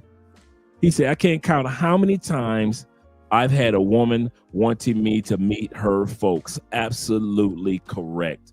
That's the benefit that we get with these women in other countries. You don't have to give your whole heart to them before you meet their family and you say, oh, no, this ain't for me. Or you can say, yeah, she just a jump off. This ain't gonna be my real girl. This just gonna be somebody I'm toying with. This is gonna be somebody I'm gonna hang out with, but no, this ain't for me. I kid you not, bruh. I'm giving y'all that's my number one advice when it comes to women, bruh. Actually, number 2. Number 1 is have boundaries. Number 2 is it's all in the family, bruh. I don't know why y'all try to ignore the families, man. The family gonna give you all the secrets. As soon as they say, let me meet the family, you should be sitting there with a mental pen in your hand. Like, yeah, okay. How many cigarette smokers in our family? Okay, 3. Okay, that ain't too bad. Okay, how many just straight alcoholics in our family? Okay, all of them? Hey, that's like my family too. Okay, they cool. How many wives do I see on mom's side or dad's side? I don't even see 3. Oh, hell. Okay. You need to be taking mental notes. And so when you leave her house and she's so happy and she's cuddled up on you and she's sucking you real good that night, don't fall for that. Just let her suck you real good that night. I'm serious. Let her suck you real good that night. Let her bend over and you go ahead and do your thing, bruh. But do not get emotionally attached to these women, because I'm telling you, you're going to pay the piper in the next 5 years. And you thought everything that Andre said was some BS. But I'm telling you, bro, how this thing work in other countries. It's all in the family. I wish I had that on a t-shirt. Everything you need to know about every one of these women, it's in their family. They will eventually show you who they are through their family. Don't let the new car smell fool you. You know, y'all just getting together and y'all in love, and you in like, and she cool, she pretty, and the sex is good, and y'all laugh together, and you laugh at her jokes. That's that new car smell. Don't let that new car smell fool you. Because new car smell don't last 13 years. It don't even last 2 years. You need to see what's been in her family for the last 2 to 3 generations.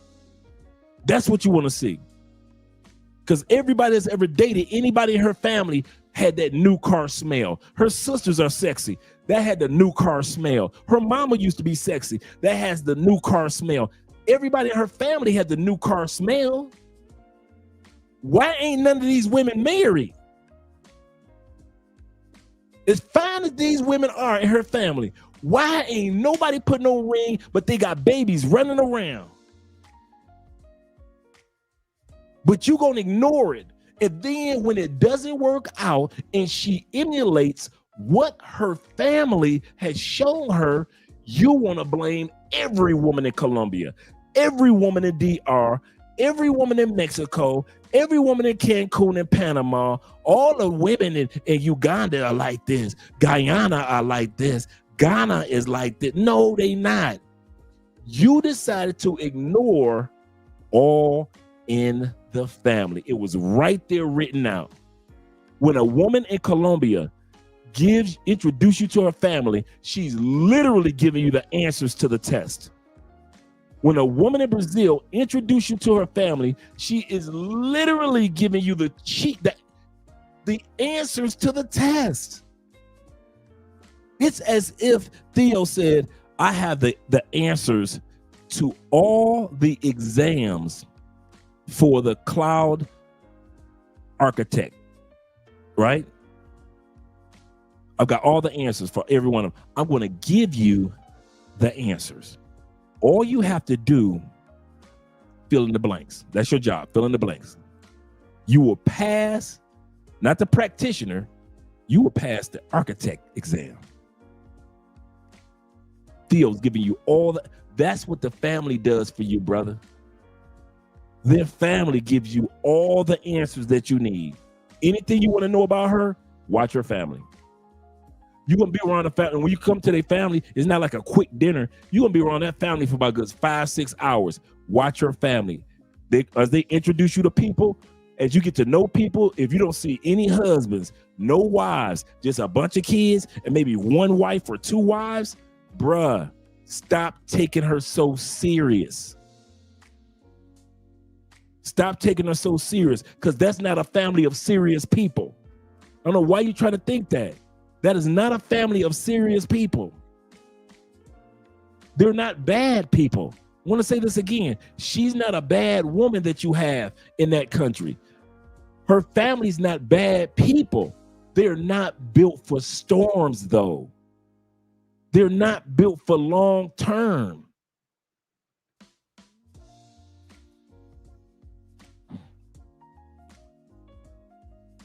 I made sure that the person that I was with came from a family of people that was built for long-term storms.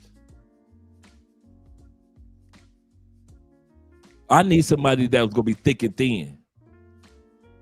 Forget about her being cute, sexy, attractive. All that is cool.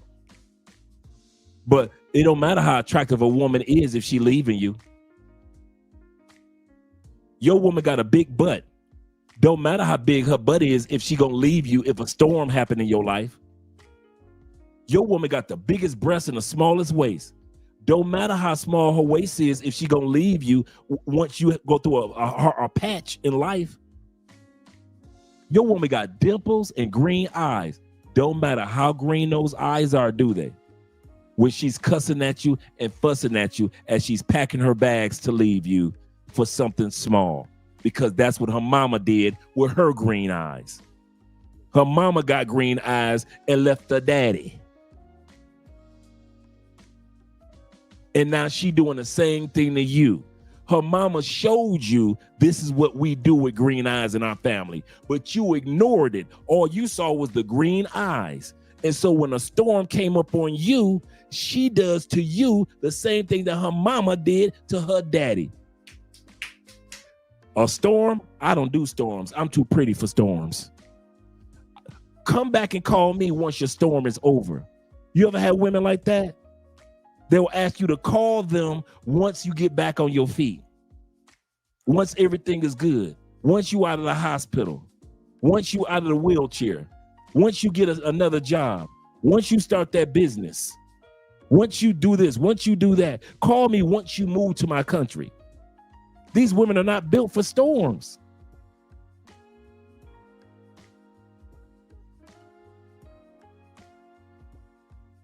Yep. Let's go. Let's hit the super chats and then want to head back. Shout out to you guys who are giving by with the Cash App to your girl Andrea's birthday. Shout out to my man Iron Man Mike Tyson in the building. Appreciate you. Them boys at 1979. New member. Appreciate you, brother. Supporting the membership and all you military brothers. Yes, sir. All right, Mike's just showing love with the $20. The $20 holla. Appreciate you guys over on Cash App and PayPal as well. And I mean that, guys. If y'all ever wonder how I got my wife, how I chose a wife, instead of just looking at her beauty and looking at her booty and all that, bruh, I looked at the family. F that. I kid you not, true. I looked at how long they all been married. The only women that aren't married are the ones whose husbands died. Kid you not, on both sides, on mom's side and dad's side. I looked to see who owned property. That was my number 2. Who owns property? Okay, they own property. They own this, they own that, they own this. Okay, they own that. On both sides, mom and dad's side. Okay, cool. Okay. Who got a job? Okay. Oh shoot, everybody in here work but the kids and the grandmamas? So everybody go to work on Monday? So ain't nobody sitting around? Everybody got a job. Oh, okay, cool. You see I did that? Did I mention Andrea one time? I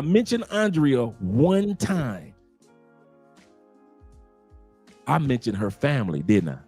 I just mentioned everything I need to see in her family.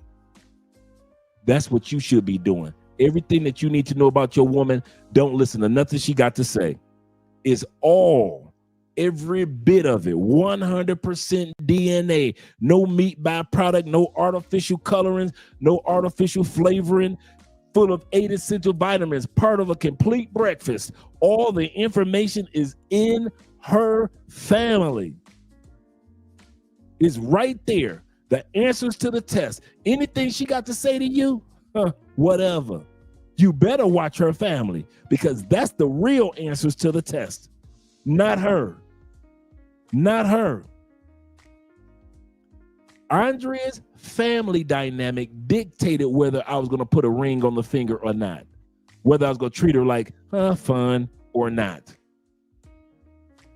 The family. And all you do is that keep on ignoring the signs of the family, keep doing it.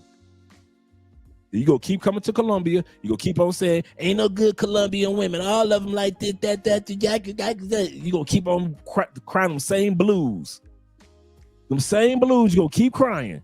And I see dudes do it all year round. When I keep on giving the same advice, you ever notice what I say never changes? It never changes. It's all in the family. And if I'm on, I got 7 years in April. I got 3 more years left on YouTube. We ended it in 10 years. Because there ain't gonna be nothing else to share. Year 10, we're done. And in the next 3 years, I'm gonna keep on saying it's in the family. It's not her. Stop listening to what she gotta say. I don't care if she got 10 degrees. I don't care if she donated to world peace and whatever. When you meet that family, that's when the test begins. Not when you meet her and you talking to her like, oh yeah, baby, what else do you do? What? Oh wow, that's amazing. And you get caught up in that new car smell when you first meet that woman in Brazil, bruh. When they introduce you to the family, that's when the real test begins. That's when you pull out your pen and start watching and listening. Not when you having dinner with her. Damn that. That's all cute. That's all career. That's she laughing at your jokes. Ha ha ha ha ha hell. You sit back and you watch her family. How come her family is in the favelas? Why your woman in Rio 5 generations deep living in Brazil? Why are they still up in the favelas? Did you ever ask yourself that? She is one of the most beautiful women you ever had. Why in 5 generations on mom and dad's side, nobody has made it out of them broke ass favelas in Brazil? You dudes that like to come down here and date the beautiful Afro-Colombians in Cali.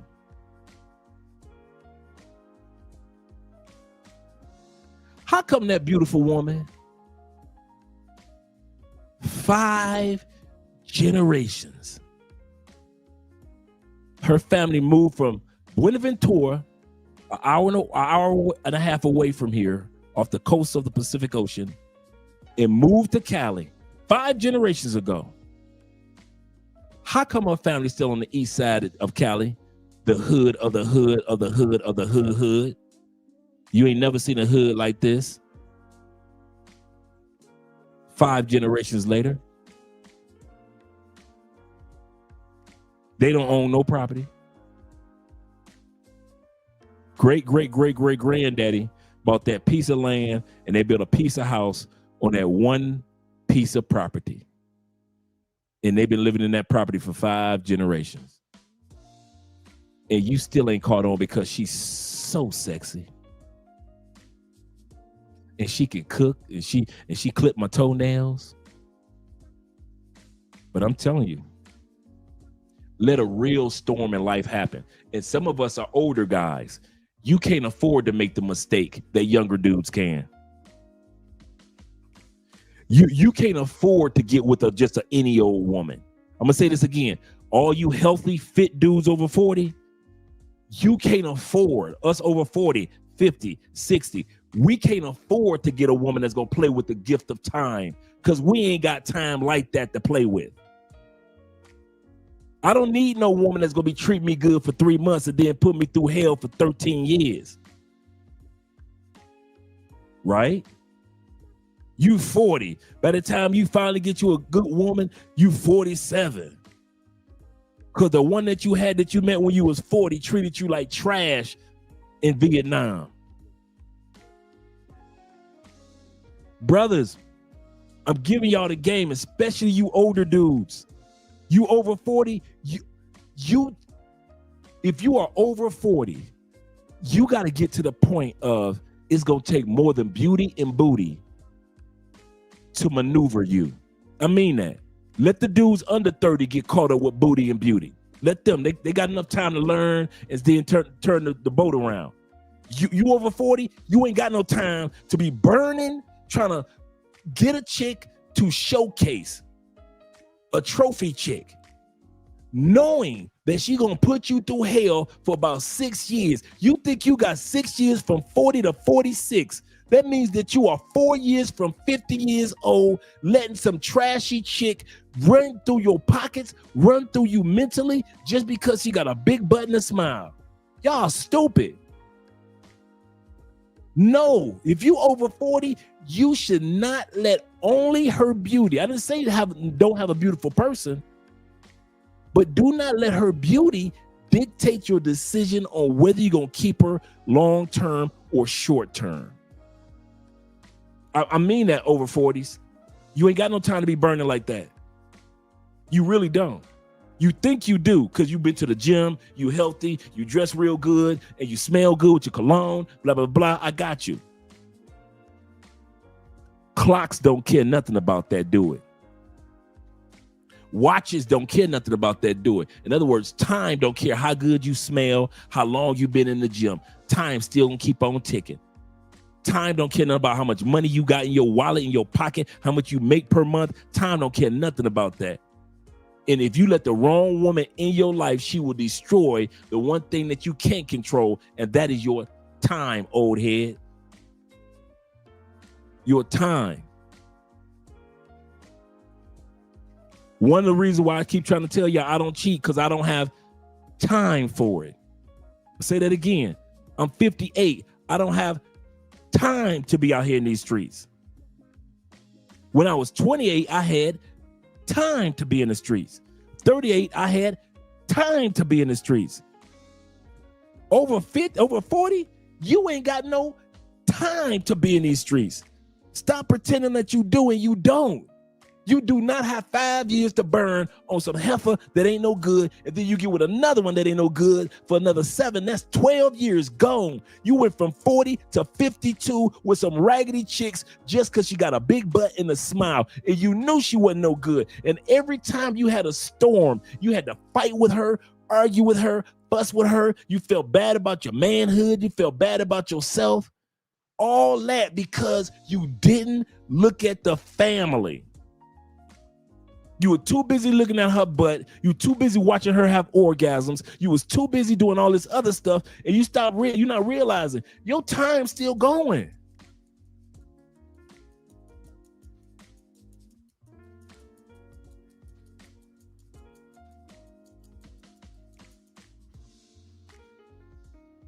Old heads, I'm trying to get y'all some game.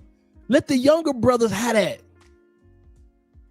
Get you a quality woman or even a couple of quality women. Look at their families so you don't get used or hurt or disappointed in the next 5 years because you can't afford 5 years of effery. Dude, at 58, do y'all really think I got 5 years to be in the streets wasting time? I would be 63 if I was in the streets. 63 dealing with knucklehead chicks. I be seeing y'all old heads dealing with them young chicks. And if y'all don't put no money out y'all pocket, they ain't gonna give y'all 40 seconds of their time. You think I want to be out there with you? I'm gonna tell y'all something. All you old heads, I am the least jealous of you dudes. A lot of you dudes, I feel sorry for. Y'all be with some baddies. Yes, y'all do. I ain't gonna even lie. Y'all be with some baddies. I don't miss y'all life for ish. Been there, done that. I don't miss it. Don't miss it at all. Ain't nothing y'all doing in these countries that I'm sitting around looking at your old ass out there doing that I'm sitting up there like, man, I wish I was out there at 58 and 61 and 63 and I was running the streets as if I was, and I'm going to the clubs like I'm 21 and 22 and 27, but I'm 57, I'm 61, I'm 44. I don't miss none of that. I spend my time happy for the young dudes under 40 and ain't jealous of none of you dudes over 40. I kid you not. No, not a jealous chromosome do I have. I don't miss none of that. I watch the hell that y'all go through. Y'all be jumping from one baddie to the next baddie to the next baddie to the next, and they be baddies. But then I be looking at y'all like y'all, I be like, do this dude. No. So he just wants somebody to discover his body, not cry over his body. I want somebody that's going to discover my body and cry.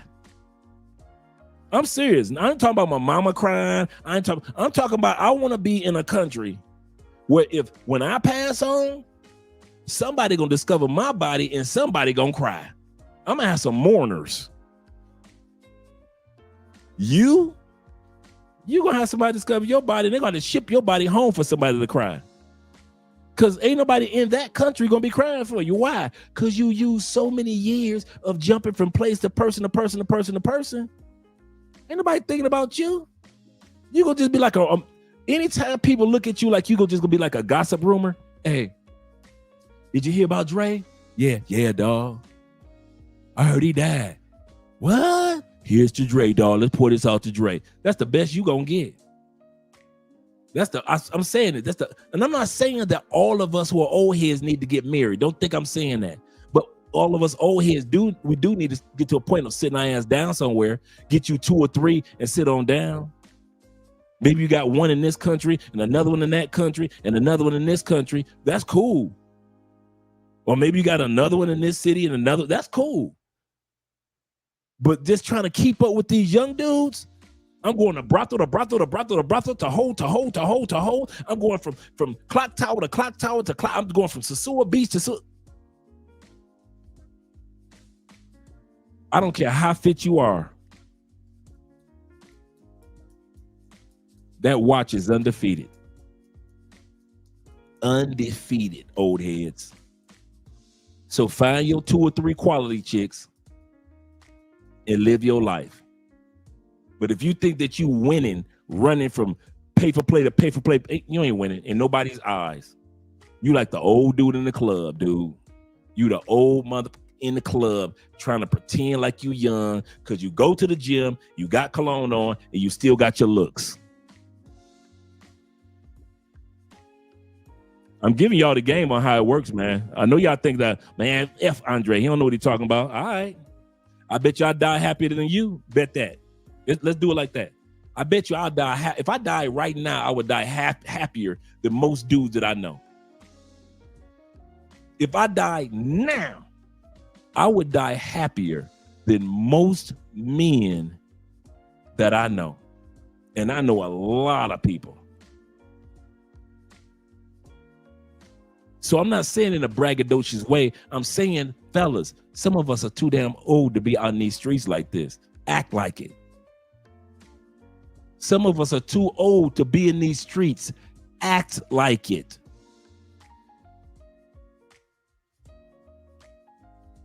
Be looking at y'all as in the club. Thinking y'all Jay Fleming. Y'all think y'all Austin Holloman. Sitting around like y'all just young as can be, huh? All right. Shout out to my man Official Kobe in the building with the $2 love. All right. Y'all keep on thinking I'm just talking crazy. Shout out to my man IMFF also in the building. And my brother Roy. He said, I want peace overseas. Yep. That's my goal. Everything else can take care of itself. Absolutely correct. Whether you get with somebody or if you don't, you just want to spend your last days with your dog and your come to overseas, get you a dog, or like Theo, bring your dogs over and just live your last days of peace. It ain't got nothing to do with a woman. What I'm saying, guys, to us old heads, it's not about the women. I know I sound like I'm talking about the women, but it's not about the women. It's about you living out your last days in peace, like the brother just said. I'm going to say this. There are very few of us that travel with passports and go from brothel to brothel to brothel to brothel. And I've never heard you guys say you got peace. Put it in the comments. I want you guys to put it in the comments because I ain't going to even be judgmental. Put it in the comments if your life is at peace as an old head going from brothel to pay for play, from pay for play to pay for play. Put it in the comments. I just want to put a 1. I just put a 1. You ain't got to explain nothing. Put a 1 in the comment. Ain't no judgment. Like, how the hell? Because we brothers. Put a 1 in the comment if you have found peace in your life going from brothel to strip club, pay for play, party girl, scammer chick, bottom feeder. Put a 1 in the comment section if you found peace. Because when I was doing it, when I first started traveling, it wasn't no peace about it. It was piece of ass. That's all I was getting. But I was not getting a peace of mind. And I was going from chick to chick to chick to chick to chick. I'm waiting for y'all. Put a 1 in the comment. All you dudes that make it seem like it's so wonderful and you try to sell it to the younger dudes as if this is what you want to do in your 50s and 60s. You want to be like me. We got 1 dude. Shout out to Greg. 1 dude have said, I have gone from this to that to this, and I find peace in it. Most of us, no. You get you a piece of coochie, but you ain't getting no peace of mind.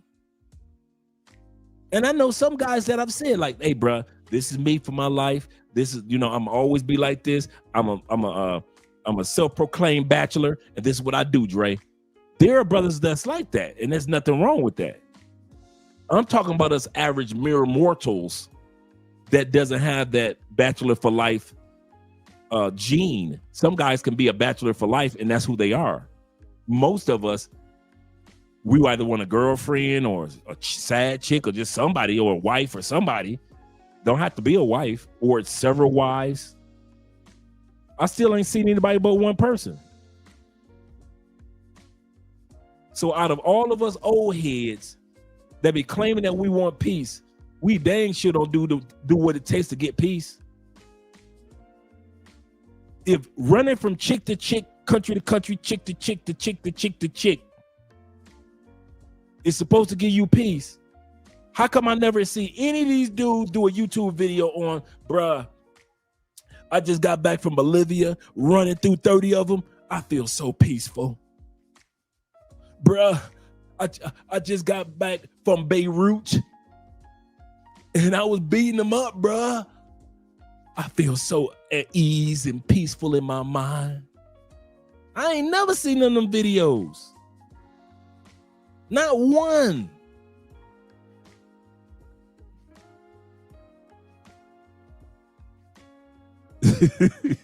Right. I sweep left at all these obese women on Twitter. For real, I feel you, brother. I feel you. Let's go back to the video, man. I didn't mean to go my nightly rant. But I just want you guys to know, man, life is valuable, man. Do it your way. I kid you not, do it your way. But if it gives you peace, so be it, like my brother Greg. But if it doesn't, like most of us, you got to ask yourself, why am I still doing this?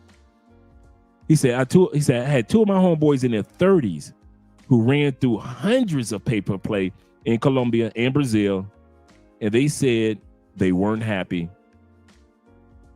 and they paid to be unhappy.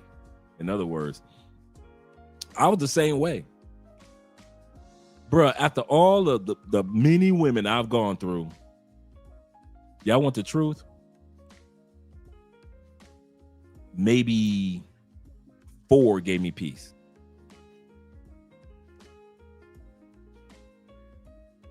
Maybe 4.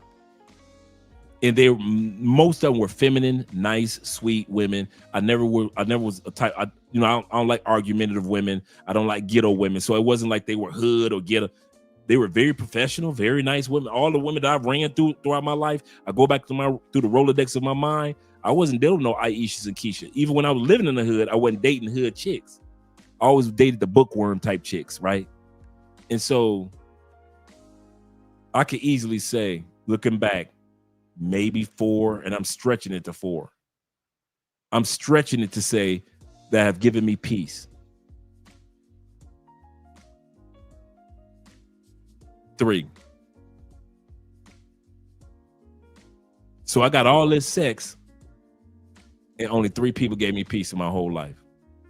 In 58 years. 3. And they gave, and notice I just said they weren't even argumentative women. So it wasn't like they were rah-rah or nagging type women or disrespectful. Only had one that was like that. All of them were very feminine, very fit. They were just the sweetest women. And only 3. Yep, 3. 3 gave me peace. So I know how those dudes, after they got done going through all those women in Colombia and Brazil and had no peace. I know that feeling. I know that feeling very well. Very well. Shout out to my man Slim in the building. Appreciate you, brother, being here.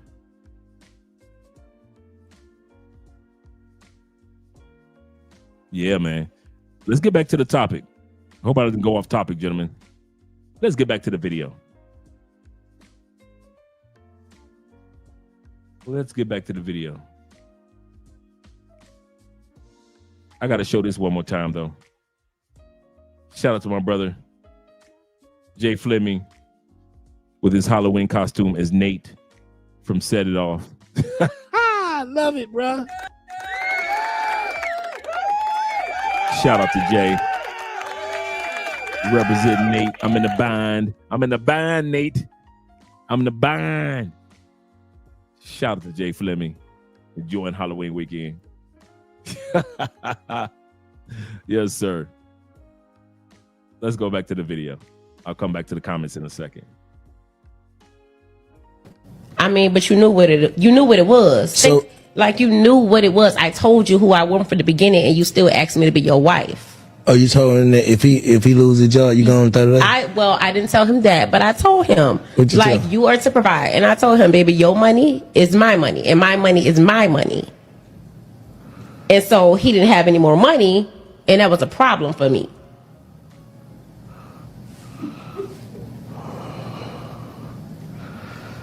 A lot of times the simp dads, they end up marrying narcissistic women, like very controlling women that will destroy their relationship with their children. But it's hard to feel bad for some of the simp dads because they controlling themselves. So they might not be narcissists, they might not be NPD, they might not be as bad as the mother, but a lot of times they got controlling nature themselves. Sometimes they so easily put on a leash that they'll do anything, including abusing their children physically.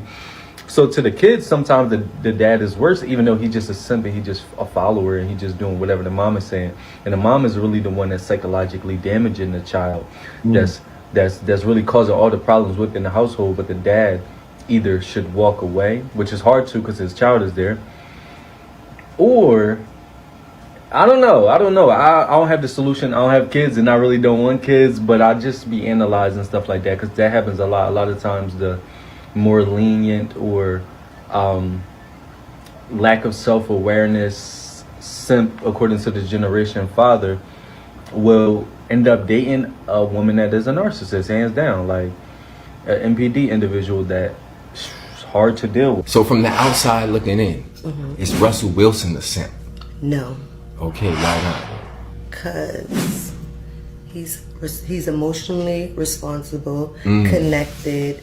He seems like he know the role of a husband, and he's willing to fulfill that role. I don't know their inside of their relationship, Right. but it looks like he's ready, willing, and able to get the job done and be a great husband and father.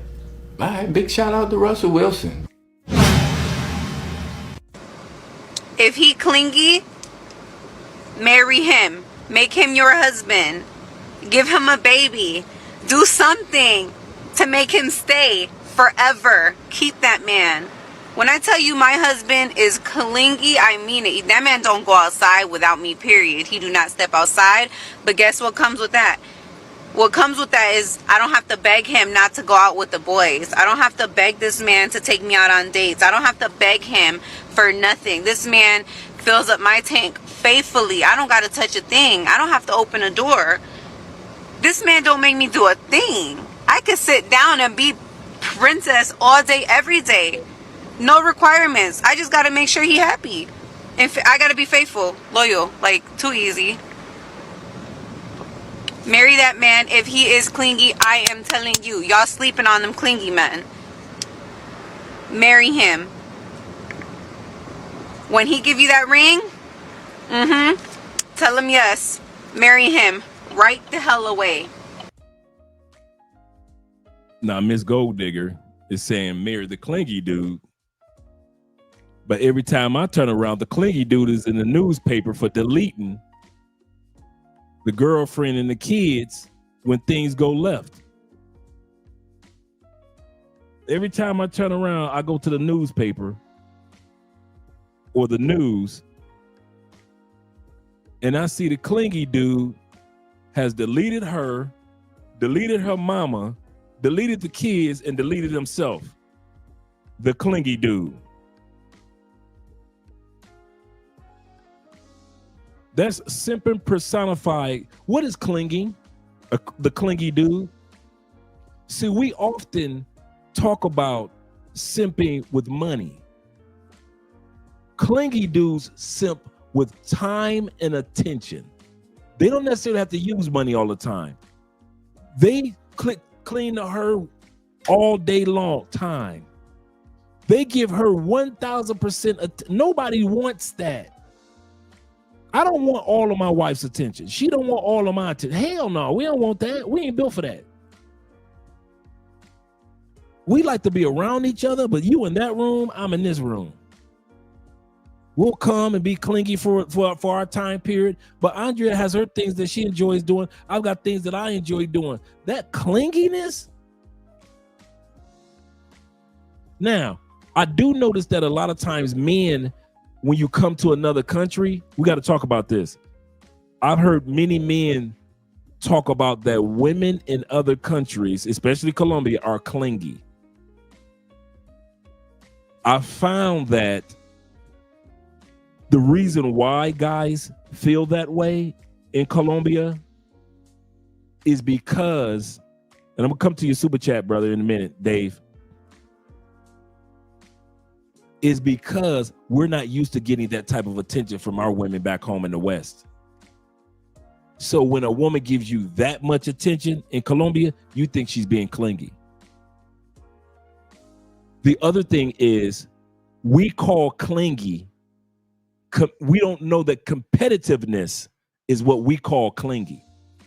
We're not used to women in Canada competing for us.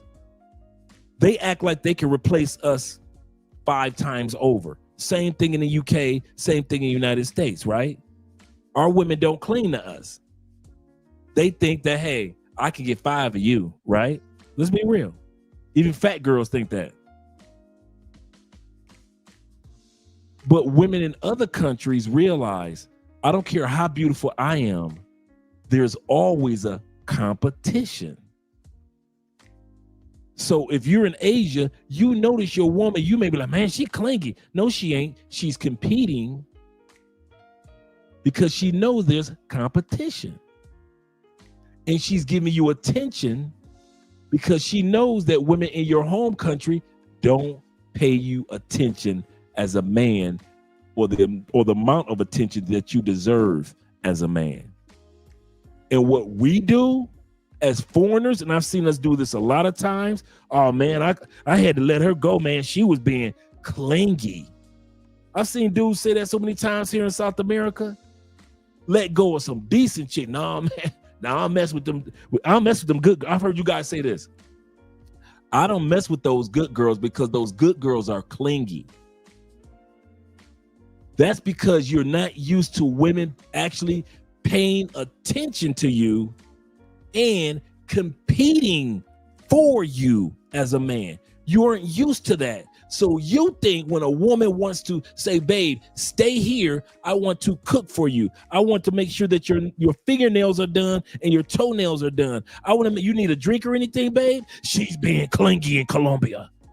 I can't take this. I'm not used to a woman just touching my feet like that. I don't like nobody touching my feet. I don't like nobody that laugh at my jokes. I don't like nobody that sit back and cook me dinner every day. These Colombian women cooking dinner every day. She clingy. I don't like these Asian women, man. She cried when I left, man. She being clingy. Not realizing she's watching you, paying attention to what you like or need with her attention. And she's being competitive because she knows that if she doesn't pay your attention, another woman will come along and pay attention. To whereas back home, we aren't used to women doing what? Paying attention. To literally pay attention to our needs and our wants. And we call it clingy. And I've seen so many dudes do that one, man. He said, so if those dudes are there, he said, yeah. Yeah. And you know what they do? They'll run to the other side of the city and get with women that don't want to pay them any attention. To where they will get with women that will barely pay them attention, and now they gotta pay for that woman's attention. You caught that? I can't, bro. When I first started coming to Colombia and talking to guys in Brazil, this was probably one of the number one things I kept hearing dudes put in WhatsApp. Man, I had to let her go, man. She was clingy. And then when you ask them about the story, you like, you mean because she was doing your nails? Because she was making sure she would give you foot massages? She said she was cooking breakfast and dinner? Man, she clingy. So you don't want free attention from good women, but you would rather pay for attention from other women. And I see dudes do that all the time. They would rather pay attention than receive attention. All the time. And I understand it. I kid you not, I'm not saying it facetiously. I understand it because we aren't used to women paying attention to our wants and our needs on a daily basis. Women in Asia are consistent with noticing what you want and need. Am I lying, guys? Women on some of these islands are consistent with noticing or paying attention to your wants and needs. So it is in South America. So it is in parts of Africa, Southern Europe, Northern Europe. Some of these women strategically watch you as their man or their future man. And they know what your favorite drink is. They know what your favorite dessert is. Ask your woman who you've been with for 5 years in the States, what is your favorite dessert? Ask her tomorrow. Half of y'all women in the United States can't even tell you what your favorite dessert is. And she's been with you for 5 years. 5 years. And the Colombian women been with you, or the Asian one been with you for 5 days. And she made your favorite dessert twice by hand. And you get rid of her because you are not accustomed to a woman paying attention to your wants and your needs. And then when she marries somebody else, your bitch at, nope, Andre, you ain't gonna cuss. Cut the cussing short, Dre. And as soon as she marries somebody else from the States or from Canada, here you go spreading rumors about her. Yeah, that used to be mine, dog. I used to do this to her. Yeah, she ain't no good, man. I remember I used to do all this to your hair. So now she's paying the attention to another man that she paid you. You didn't want it in Thailand, so she got with another dude in Thailand. They walking holding hands. You sitting up there hating, telling your boys, yeah, I used to smash that man about 4 months ago, man. She ain't no good anyway, dog. That was a little something, man. It's a little light work, man. Small thing for a giant, dog. Small thing for a giant. All the things that she wanted to do for you, you didn't want. But when the next man accepted it, you start spreading rumors like you a single mother. Look at your girl. You come on to this camera. Show these people this love. Somebody looking good going out for looking good. What? Hello, everyone. Don't get a birthday shout outs. You're even surprised. Obviously. Hello, everyone. The chat. Yeah, going to celebrate with my friends. Yeah, in a few hours I'm gonna be 31, so yeah, I'm going to celebrate that. All right. Yeah. All right. I want to send happy birthday loves are calling out to you, Andrea. Yeah. Shout out to all you guys out there. Yeah. How was the live stream going? Pretty good. Thank you. Pretty good. Thank you, guys. Yes. T-Mac, as well as the other brothers, have sent you birthday Cash App, so I'm gonna send it over to you. Okay, babe. Yeah. Shout out to you guys donating, buying Andrea a drink for her birthday. Yeah. You're super close to 31. I know. Babe. I know. Andrew met me when I was 23. Yep. 23. Yeah, 23 years old. Thank you, you guys. Thank you, everybody. To Sig, Abram on the go, Elliot, Ray. Yeah, but that's what I said. Thank you so much. Thank you a lot. And F, thank you so much. Yes, sir. Yeah, tomorrow we're going to a new restaurant that is in Granada. It's called Casa Soler. It's a Spanish restaurant, so we're going to see over there how is. Yeah. Thank you so much. Thank you, guys. Yeah, in a few hours. Yeah, actually, in 2-3 hours. I know, right? Yes, sir. All Yeah. right. Thank you, guys. Yeah, enjoy the live stream. We're gonna hang out for a minute and I'll come back early because I need to sleep. And yeah, Andrea's got a busy day tomorrow. Yeah. Yeah, we got lunch and we got family reunion. So yeah, you guys. Thank you so much, you guys. God bless you, everybody. All right. Shout out to all you guys. Let me make sure I get the shout outs from the Cash App to you guys. And then I'm going to come back to my man David's comment as well. Yeah, Andrea surprised me. I forgot she was going out with her homegirls. Shout out to my man Christopher Brown with the love for Andrea, the $10 love. And my man T Mac with the $20 love, as well as my man K Dub with the $5 love going towards Andrea. Appreciate you, gentlemen. Appreciate you, gentlemen. As well as let's go over to PayPal and give a shout out to my man Will. Chill with Will over there. Always showing some love.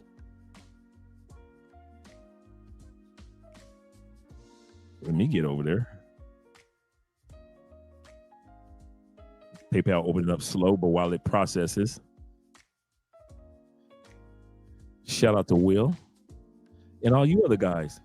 Thanks for giving a shout out to your girl, Andrea.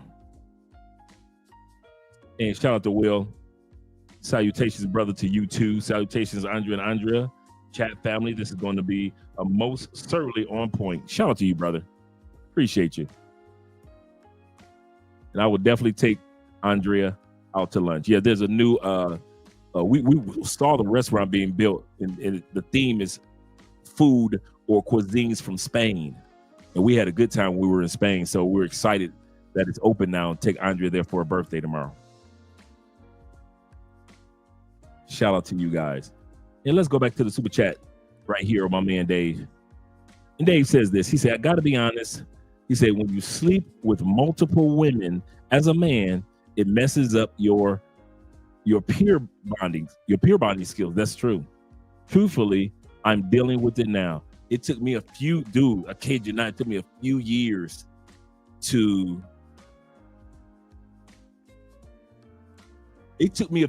to get over that, get past the peer bonding.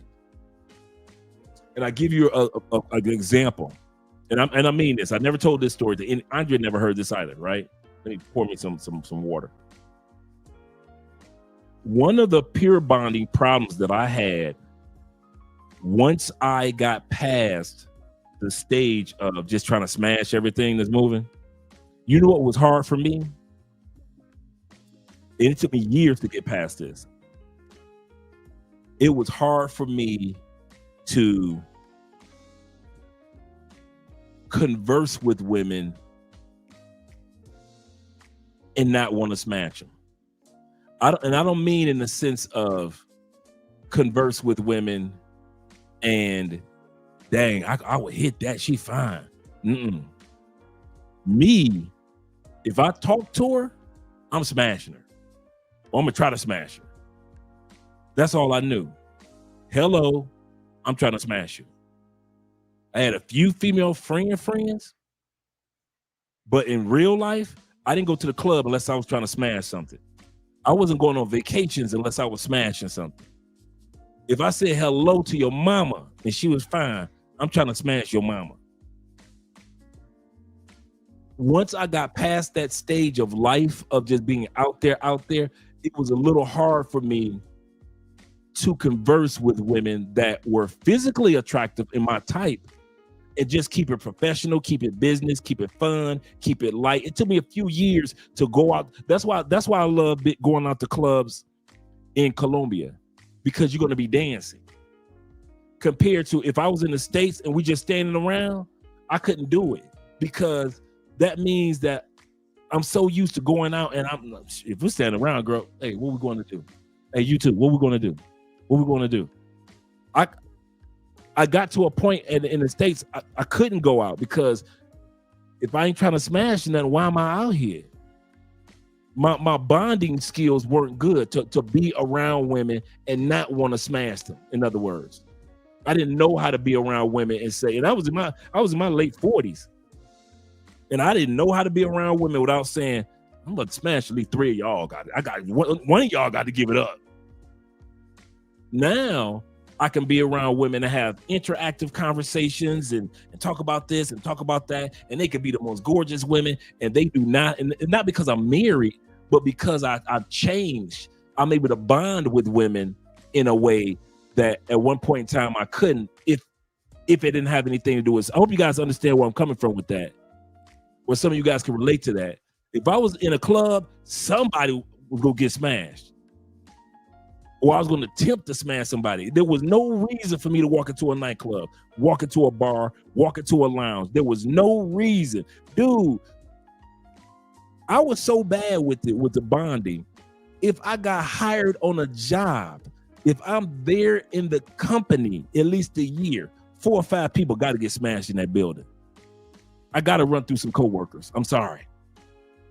I just did not know how to bond with women other than the intimacy, except for maybe 1 or 2 that were just platonic sisters, right? But everybody else, I didn't want to learn how to bond. I didn't want to know anything about women other than how can I bond in that bedroom, girl? That was it. That was it. I was Dre the Ripper. And as Dre the Ripper, bro, that was it. So now to have the ability to bond with women in a casual sense or business sense or professional sense or spiritual sense, man, boy, your boy done came a long way. Your boy has come a long, long way from how I used to be. Yeah, for real. He say Andre was before or after your excommunication. It was I know, right? Straight exorcism.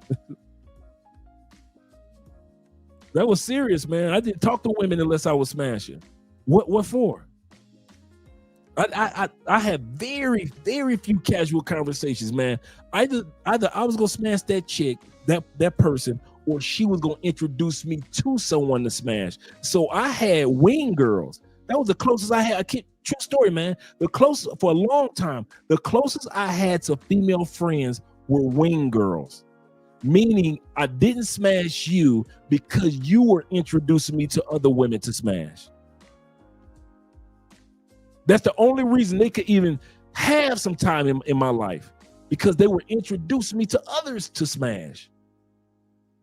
I really was not a good bonder, man. Now it's nothing. Now it is what it is. I could be around some of the most beautiful women in the world, even if I wasn't married to Andrea, because I learned to bond in a different way. But it took years for me to work through that. So I'm with you in regards to that, brother. I'm with you in regards to that, learning how to bond in a different way. Oh yeah, man, I was Dre the Ripper, tying them to the train tracks, man. I had the Canadian Mounties looking for me. I was tying them to the train tracks. I had the Canadian Mounties, the Dudley Do-Rights looking for me. I was dastardly. Some of you guys are dangerous, not me. I was dastardly. I knew what I was doing. I was twisting my mustache. I was dastardly with it. I was doing my deeds on purpose. I knew when I walked into a club, I didn't care nothing about that damn song. I didn't care about who I was dancing with. I didn't care none of that.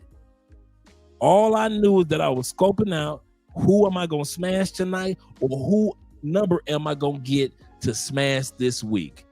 That's all I cared, man. I started that in my late teens and was almost. Let me text me. Have fun. Tell your girl I said what's up.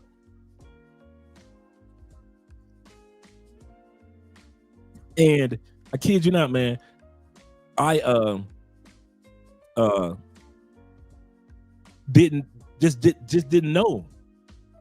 It was such a habit that I didn't realize I was doing that my bonds was empty with women. So 90% of women in my phone were women that I either wanted to smash or women that I was smashing. So to just be able to relate to women, it took me to my late 40s, 50s to learn how to just relate to women just on the relate side. Even if it was business, I'm a fuck up. Like I said, coworkers, they ain't stand a chance. They ain't stand a chance. They hired me. It was like, if that Andre, we're gonna see you a job offer. You do know I'm gonna be fucking about 25 women in the next 5 years in this building, right? Oh, y'all all right with that? Okay, cool. All right. Let me sign this job offer. That's how I was. I knew if they let I was like sinners. You got to invite me in with a job offer. You invite me in, them coworkers ain't have a chance. I just did not realize how bad I was when it came to peer bonding with women. And so I had to learn how to become better at peer bonding, because I hadn't even met Andrea yet, but that helped me become a better individual when I finally did meet Andrea. And I knew how, and I already learned how to bond with a woman other than just physical bonding. Dre was a wolf who messed with the pastors. Yep. Couldn't go to church unless I'm running through some. Come on, guys, let's be real. Couldn't go to church and just focus on God. Might make it through 3 weeks in church, focusing on God, and I'm happy, I'm at peace. Got my Bible, I'm praying. Man, week 3, I'm running up in something. Week 5, I'm running up in something. Week 7, dude. By the time week 10 hit, I'd have ran up in 4 or 5. Don't let month 10 hit. Month 10 in a church with Andre, straight consistency. I done got pulled into, I told you I done got pulled into the office by a couple pastors. I done had a couple pastors pull me in the office, Dre. You got to go. Yeah, now, no issues, man. I got so much peace, man. So much. I never thought I would have this type of peace. Ever, ever, ever, ever. The Andre that y'all see today, man, I never thought would exist. I always thought I would be the type of dude that was Dre the Ripper, the charmer, the Pied Piper behavior. I always thought I was going to be that dude, man. I hated it. I never had peace about it. From woman to woman to woman to woman to woman to woman to woman, and never had peace. Only 3 women. That was it. My whole life. Of course, Andrea is one of them. But my whole life? Yeah, he said when the pastor kicked out of the church was fun. Yeah, man, that pastor was serious too, man. Like, dang, he took the chick that I wanted. He was mad, man, because he knew I was smashing the chick that he wanted. And she was old, and she was a fine chocolate chick. And he was mad. He was mad. He wanted that chick so bad, man. He was hotter than fish grease, man. You got to get up out of this church. Let's go back to the video. Let Andre shut up. But this being with clingy man, that ain't gonna work, man. Don't be a clingy dude, man. But don't ignore the good clingy women, because they're just trying to compete for your affection. Don't wait. I don't care how quick it is. Sometimes I be hearing people say like, "Oh, he's moving too fast. It's too soon for me." Baby, when he told me he was gonna marry me, I took that stuff to the heart, and I was like, "All right, cool. When? Because baby, marry me now. I'm here." So I came across this. Woman thanks her man for sticking by her through some major ups and downs in their relationship. Let's check out these ups and downs, shall we? When I cheated, you stayed. When I had a baby on you, you took care of me. Those first 2 are bad enough. When I left you, when you was at your lowest, you took me back when you came up. When I cheated, you stayed. Come on, Simps. When I got pregnant, you took care of me and the baby. When you lost your job and I left you, you came back and got me when you got back on your feet. Dang. Wait. When I got married and told you that we could still date in private, you agreed. When I left you for another man, married another man, you was okay with being a side dude. Whew. She goes on to say, baby, the day that you told me you would rather have some of me than to not have me at all, you made me realize what unconditional love is. You love me genuinely, and through all I put you through, you still choose me. You're the true definition of a king. I love the way you love me. This man is simping on a Hall of Fame level. This should be studied in a class of simpology. Simpology, the study of simps. And there's a lot of people fighting for the award this year of Simp of the Year. But this guy might be the leading candidate now, okay? Let me tell you something. May this type of love never find me. Under no circumstances may this type of love find me. I'm hiding from this love. I'm ducking and dodging this love at all costs. Simps are a concern in the world, ladies and gentlemen. Hold on. Let me text her first. Good morning, beautiful. Just letting you know I'm awake. Have a good day. Love you. Yeah, nigga. Let's get... Oh, I should definitely let her know. Hey, babe, just letting you know I'm playing the game in case you don't hear from me from a couple hours. I should wipe my ass, but... Let me text her. Hey, babe, just letting you know I'm taking the shit right now. Thinking about you. Shit, man. Damn, okay. Yeah. Oh, she gotta know this. She gotta know this. Hey, babe, just letting you know I'm driving. This dude ain't even looking at the traffic. He's sipping so hard. Thinking about you. Yeah, that shit is crazy though, man. But the fuck? No. Can't believe I ain't telling her this. She has to know right now. Hey, babe, just letting you know I took a sip of water. God damn, she already on my mind. I can't stop thinking. She gotta know. Hey, babe, just letting you know I blinked. I have a... Just letting you know I blinked. Damn. That's serious. Big respect for my girl and my relationship, like a lot so. And it has nothing to do with simping. It just has everything to do of if this is the person that you're choosing to be with you for the rest of your life and you're going to marry her and you're going to have kids with her, right? And you're going to grow old and you're going to die with her. There's a level of respect that you have to attribute to her above other people. Yeah. That's why she is the right girl for you and you do love each other and everything is fine. That's where, to me, the philosophy of bros before hoes doesn't apply. Like if my guys are saying like I want to go, like let's go do a boys trip, I'll be like sure, but if all of y'all are single, my bad, but I'm bringing my girl with me, because to me that would be disrespect if I were to go on an all go. I know niggas like that. I mean dudes like that, man. I got a couple partners like that, man. Couldn't stand, loved our partners, couldn't stand being around this dude and this woman. Man, if we on a dude's trip, why you bringing your chick, dude? Why are you bringing your woman to a guy trip? I know dudes that do that, man. Just stay home. That's the part. Dude, if you know, come on, I'm talking to all you dudes that's out there that you know better. If you know that your dogs are going out hunting, man, if you on guy law, if you on guy code, if it were me, I'm serious. All y'all say, Dre, we going on a trip to Brazil, fellas. Now, I know my wife. She ain't gonna trip. Why? Because she know Andre ain't gonna do nothing. Why? Because y'all already know, y'all know Andre. If I hit one, I'm hitting 51. If I go on a guy trip and I disappear, y'all know it's in trouble. So as long as y'all see me and we sightseeing and we walk around Brazil taking photos, we good. But the moment y'all see Andre disappear, oh, y'all ain't gonna see me for 3 days. Y'all might as well forget about that one. Y'all can text me, I'll respond on WhatsApp, but you ain't gonna see me. I know how dastardly Andre will get. Ain't gonna be no 1 or 2.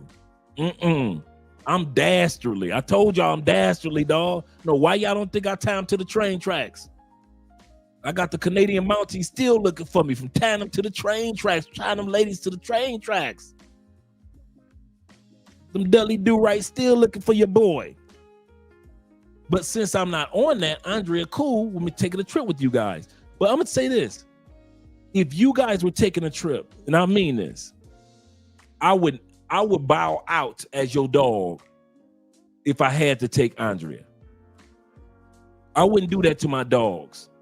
And I know dudes that do. And we were always uncomfortable, like, damn, this nigga brought his woman friends with my woman. Damn, I can't holler at nobody.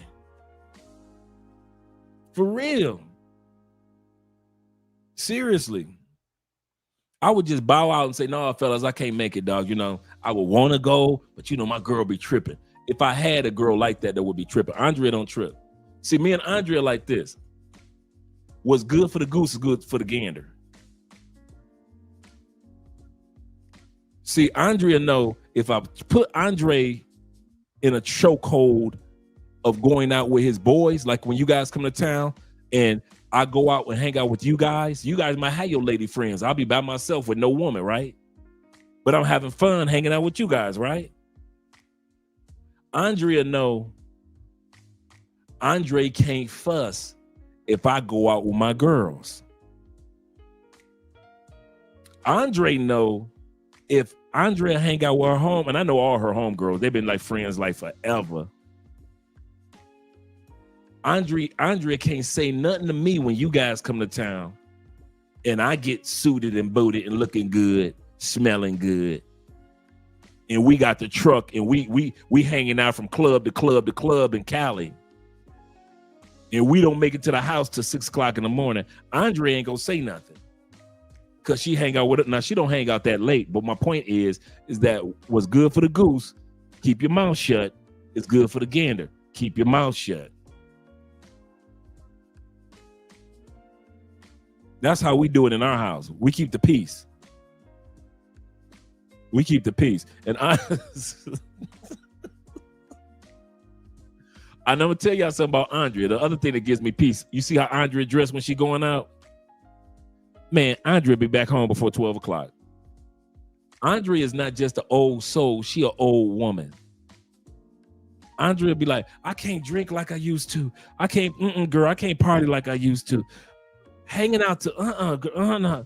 I'm driving home, girl. I'm about to go back home to my husband. That's Andrea. Andrea do not party all night, man. Her Andrea will make you feel like she's going on, instead of going on 31, she going on 41. That's how she talk. I ain't like that no more. I'm sorry, my years are, I guess I'm getting old. I'd be like, what?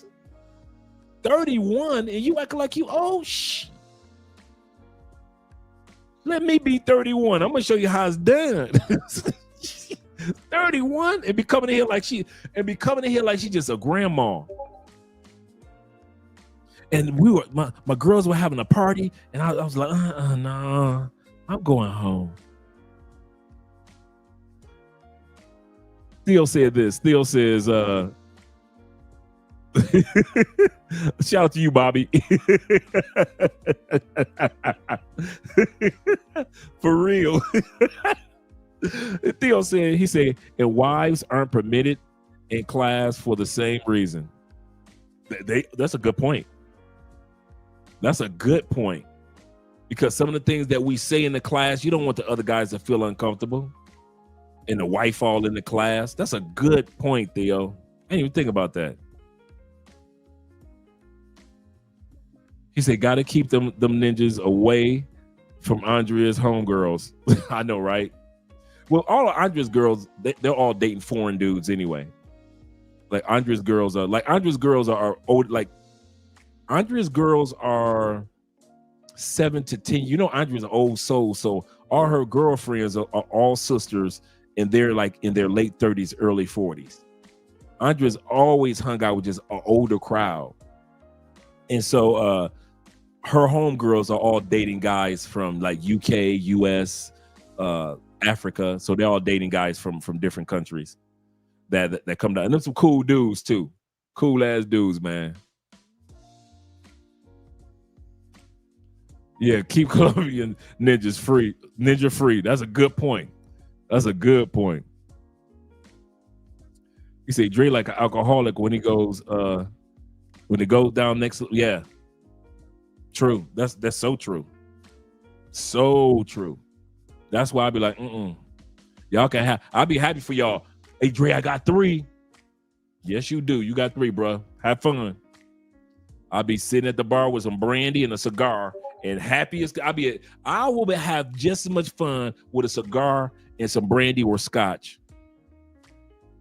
Just as much fun as you were having with the 3 ladies upstairs. Both of us are having fun, enjoying our nights. You doing it one way, I'm doing it another way, but that's me. I would sit up there with a gorgeous woman and have a conversation all night. with a cigar and brandy and chopping it up with her. And she will know that your boy married. That's how I am. That's how I am. I kid you not. Kid you not, guys. I've learned to bond with the ladies without having to, do my dastardly. He said, I can honestly say Andre is standard for what a lot of guys want or may have. Yeah, that's true. That's true. And I don't look at it in a braggadocious way, because I see a lot of quality women that are like Andrea down here and her girl. So yeah. Shout out to Dollar Bill. Bill in the building. He say, shout out to Dre and Andrea. HBD, yes, sir. He says studying for the SAA. Yes, sir. Yes, sir. Right now, me and my Uncle Jeffrey, our goal is to go for our first cert in January. That's what our goal is to, whether we pass or not, that's one thing. But our drive is to be focused enough to at least go after our first cert and our first exam. So I bought a lot of Udemy flashcards, a lot of stuff that I watch outside of class. So I watch the videos with class and everything, and do the classwork, and got the books. But also I watch other things out on the outside. And you guys are right, boy. That Middle Eastern Indian accent is strong when they're trying to explain things. You're like, what? What did he just say? Let me rewind that. Yeah, SAA, yep. So our first time, we're looking at like right around January, early February. That's where we really want to take at least go for it the first time. We're trying to get that one, and we're going for our Terraform. We're trying to at least go for either one. We're trying to at least go for our Terraform first or our SAA. And the reason why is just taking the exam lets you see how far you've come. Passing it is just, wonderful icing on the cake. But the confidence that it takes to even take the exam, that's a journey within itself as well. And so shout out to all the guys that have been passing these exams, and shout out to all the guys that have taken the exam. You didn't pass, but you're not giving up, and you're still going after it. And that's how we want to be. We want to, if we pass it, great. If we don't, the journey of getting there was well worth it. And all the knowledge that was acquired to even take the exam is well worth it. So that's what we're excited about. He said, aren't you happy that you can understand my English? For real, bruh. Oh my God, Theo, I did not understand what you were saying about the Middle Eastern accent being so thick until I started studying other Terraform instructors, and their accents are so thick that I have to take my time to understand what the hell they're saying. I'm like, bruh, okay, let me, and I'll be like this. If you want a secret, Theo, I'd be like, let me go back to the videos in class. Let me go back because I can understand the guys in class. Let me go back to the class videos. Seriously. Shout out to my man Ziggy. Say failure is data. That's a good way of putting it. Success is progress. I like that. Failure is data. That is so true. So true. Let's go back to the video. Shout out to you guys in the building.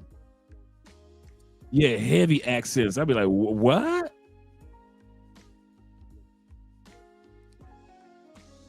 Shout out to my Uncle Jeffrey. Jeffrey says, no retreat, no surrender. Yes, sir. Shout out to Ghostface. Right here, let's go back to the video, gentlemen.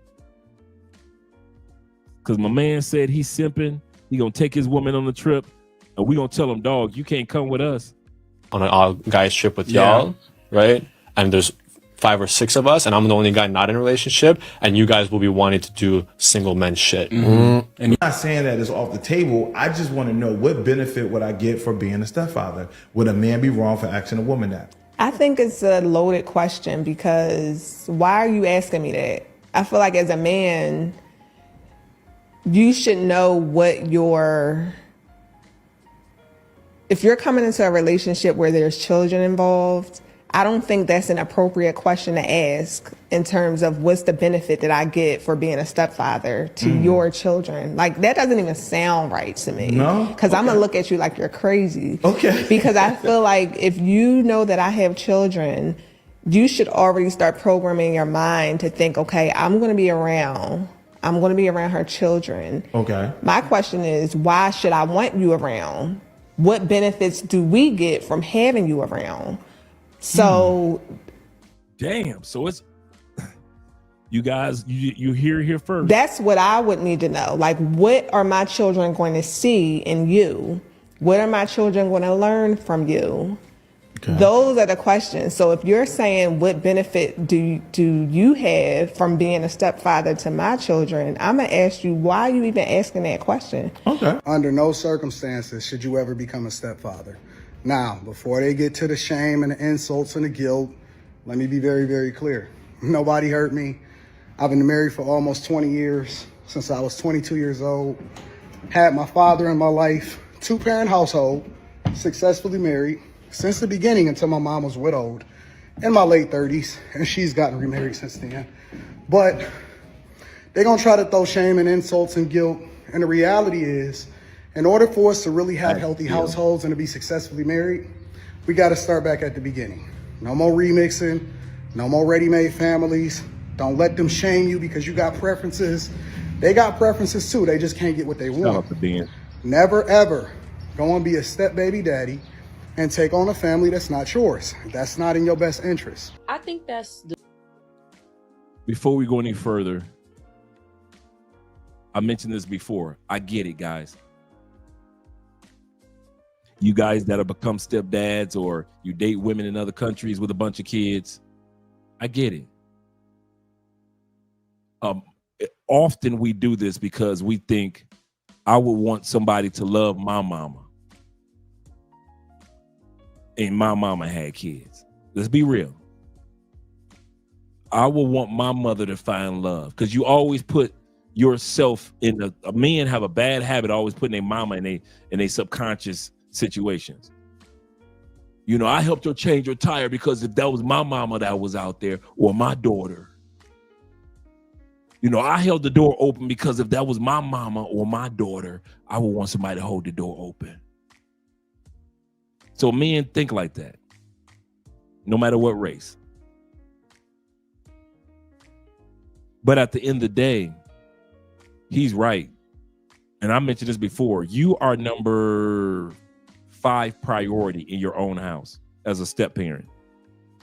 There is no stepfather that could ever say, I'm number 1 in my house. If you're a stepdad or a step boyfriend, you're a liar if you're saying that you're number 1 priority in the house. Number 1 priority is the kids, who has to say so in her mind. Number 2, her. Self-preservation. She'll always go by her opinion before she hears what you got to say. Number 3, those kids' dad. I know you pay the rent, but as long as that man's kids live in your house, it's up to him whether they accept your discipline or your opinions or not. It's not up to you. But this is my house, Dre. It sounds good on paper. I'm gonna say this again. You pay the bills, you sexing a mama. It sounds good on paper, doesn't it? But in reality, take it from a dude that was a stepdad to a good relationship for 14 years. In reality, you are not number 1, the kids are.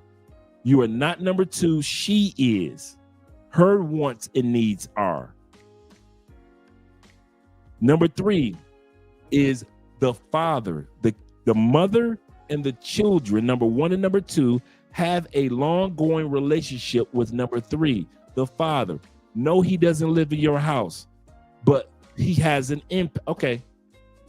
If you think I'm lying, how many of y'all have ever dated a woman with kids who got off the phone with the daddy and the whole mood of the house changed.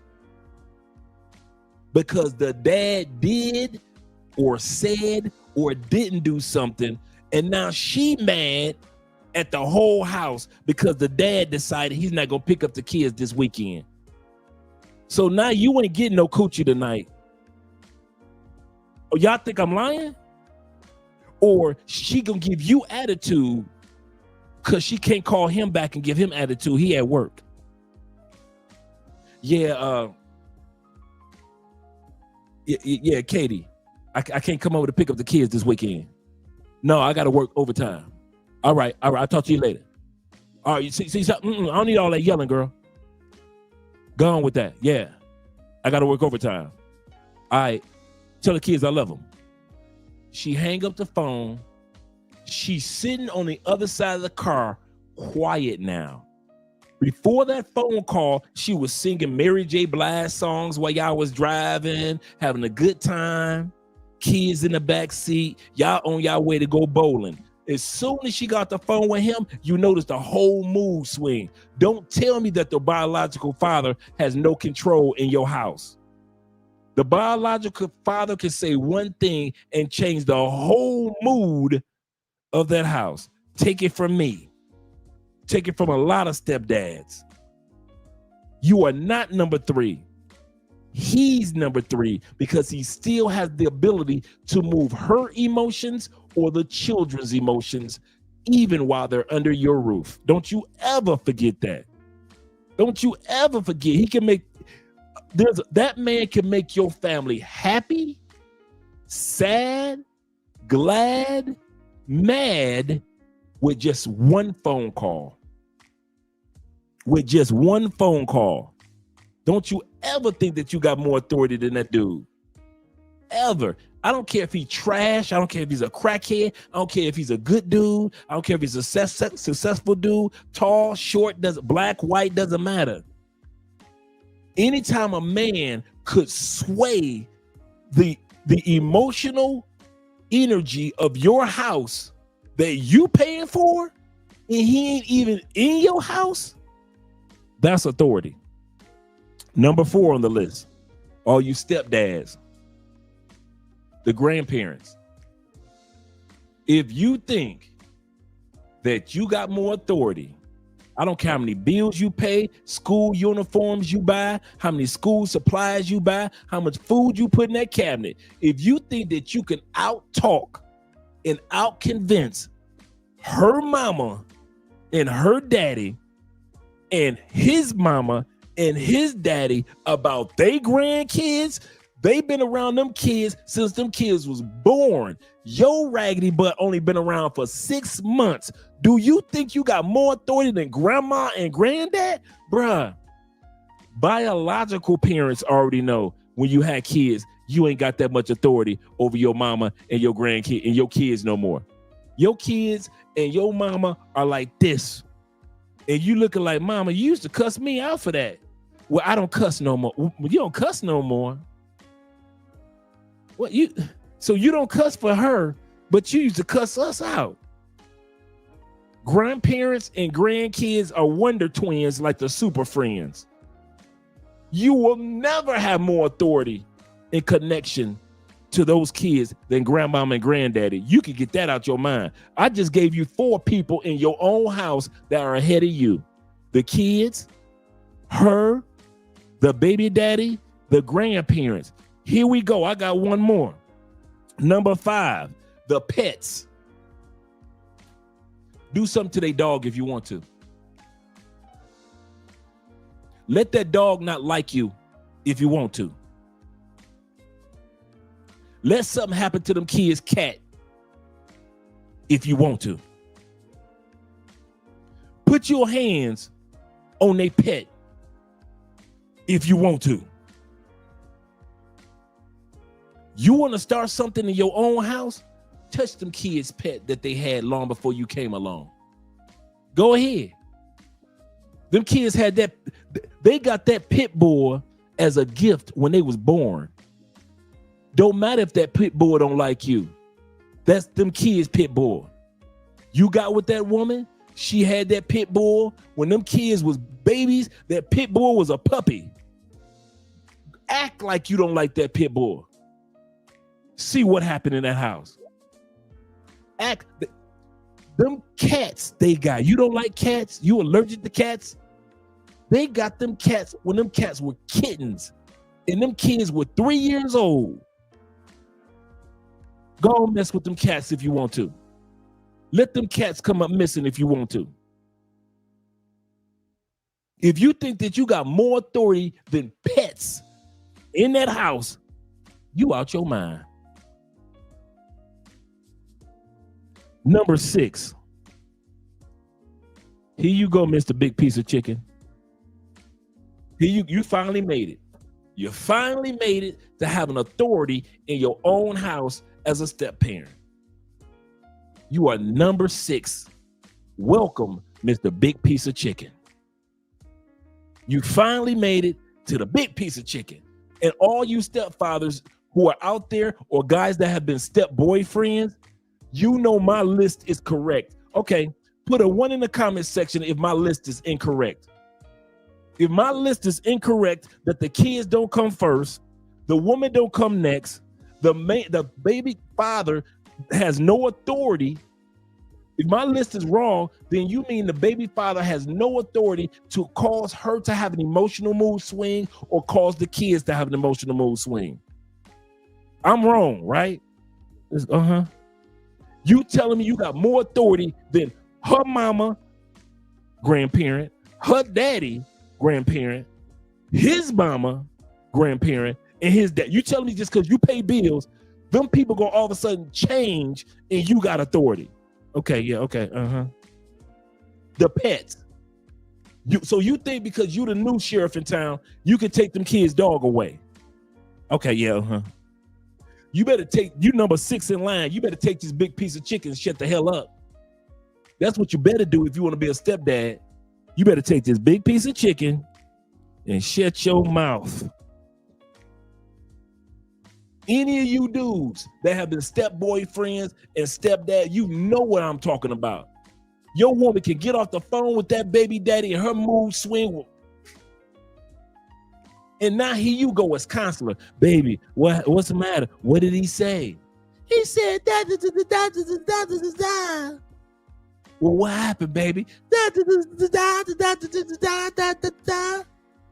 What the kids? Hey, little mama, what's going on? My daddy. What happened with your daddy? Well, when? So now you the counselor for some mess that he done did to the kids or some mess that he done said to the baby mama. He's supposed to drop off $400, right? What did he say to her? Tell your new man to give you $400. Y'all over there living it up, living la vida la loca with my kids. Tell your man to give you $400. So by the time you get home from work, he's supposed to pay that child support $400 so they don't have to go to court for child support. He been paying directly to her for years, but as soon as she get a new man, he act like, tell your new man to pay that $400. So now her mood has swung. You didn't do it, did you? You didn't do that in your own house. You did not cause that energy in your house. Another man did off a phone call. You are not number 3 on the list.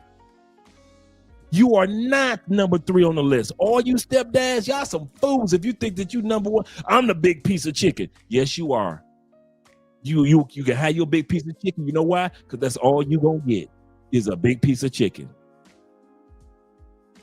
But you will never be ahead of the kids. You'll never be ahead of her. You'll never be ahead of the dad. You'll never be ahead of the grandparents. And you can barely, but you won't be ahead of them pets. Ever. Ever. Don't you ever think they'll get rid of them pets because you walked in. Ever. I don't care if that dog sleep on the couch and on the bed. Babe, I don't do pets on the bed. This dog been sleeping on this bed since them kids was 3. Them kids are 13. That's an old dog. You think that woman gonna tell that dog to not sleep on the edge of the bed no more because your black tail there? You ain't got that much authority, dog, to be telling that dog to get on the floor. Your black tail will be sleeping on that cold floor before that dog do, bet that.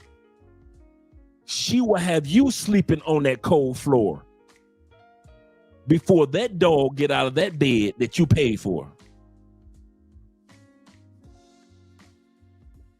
You ain't got that much authority as a stepdad. I don't know why these dudes try to fool all you stepdads and all you step boyfriends that's going from country to country, dating these women that got kids. I don't know why y'all think that y'all got position. You don't.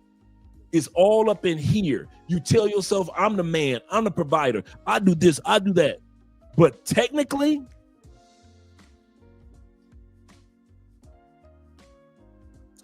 let's put it like this.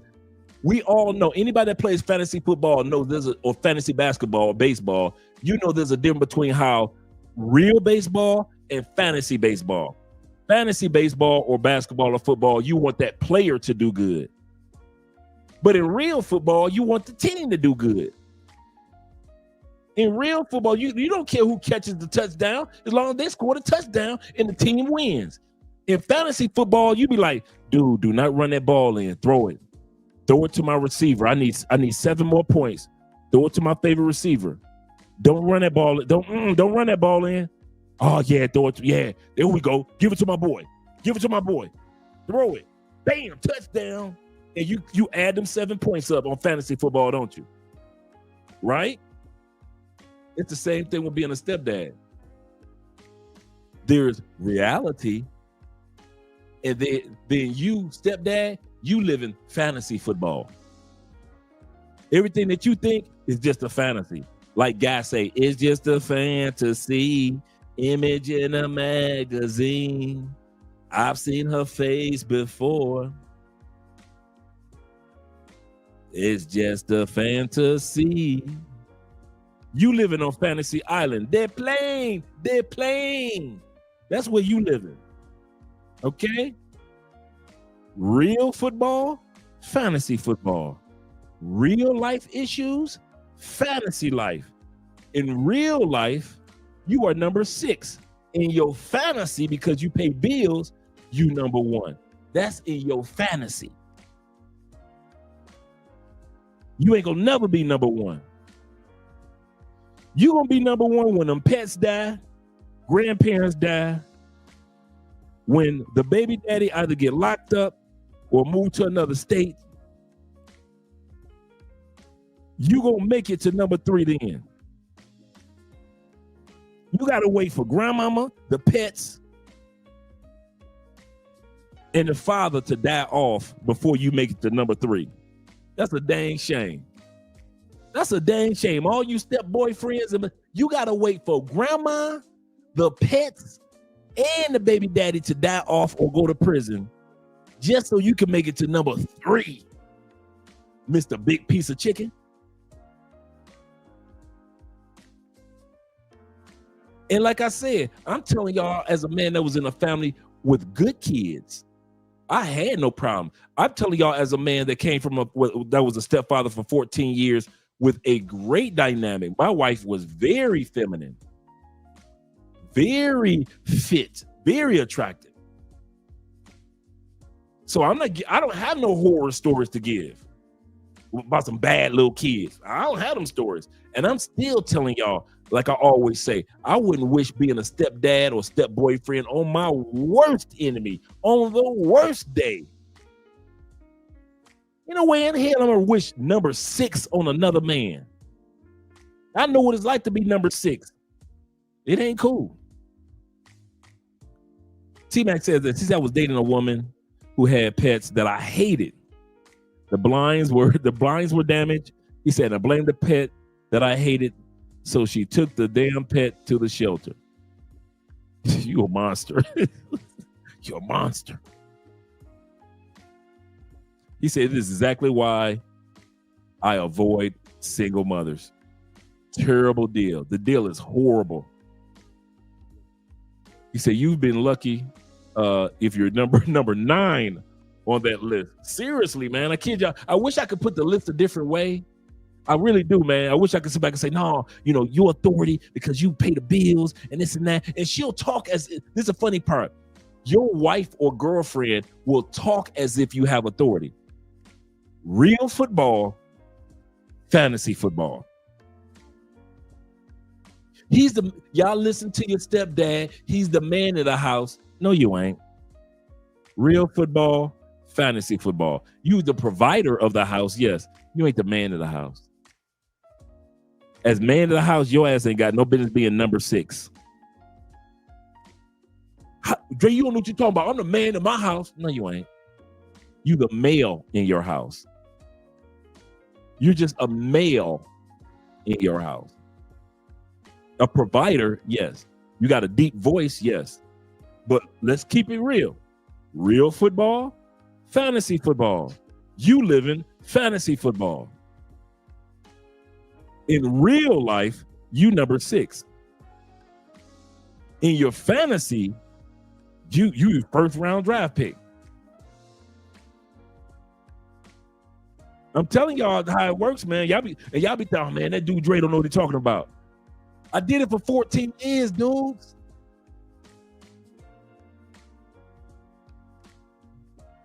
It's a thankless job, bro. Thankless job. That's why stepdads divorce more. Did you know this? Stepdads divorce more than normal men in normal marriages.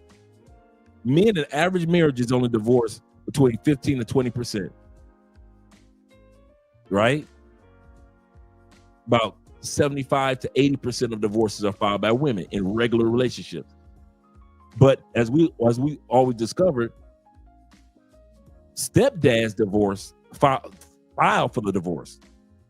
Well, step relationships, that's another one. You got a 66% chance that you're going to get a divorce.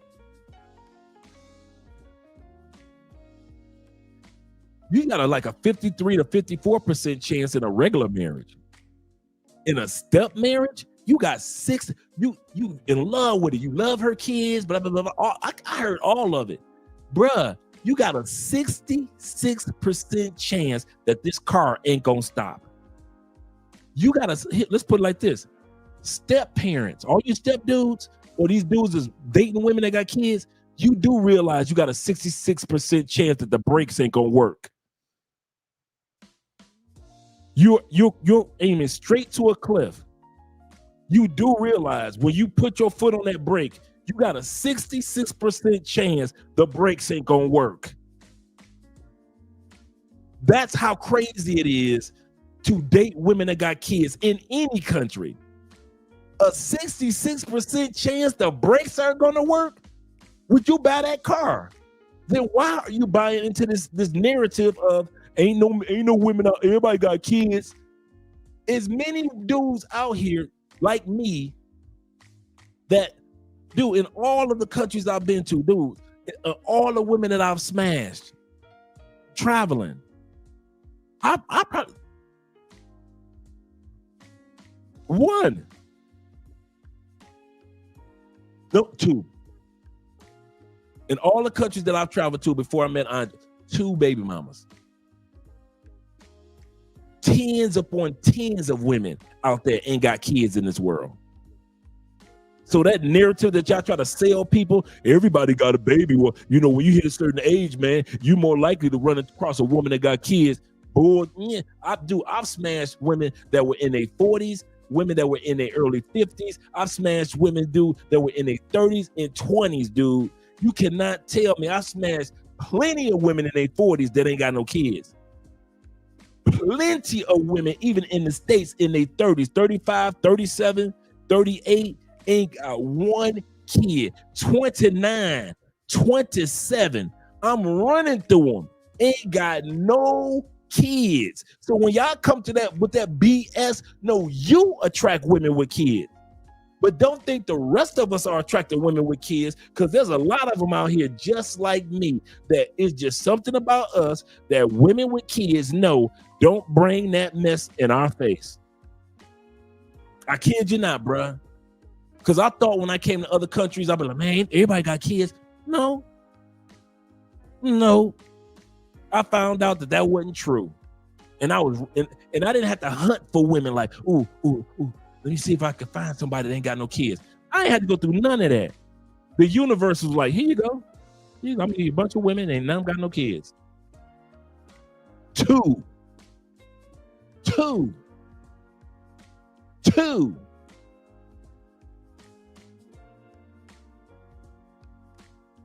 I don't be wanting to hear none of y'all excuses, man. Talking about everywhere I go, everybody got kids. Shh.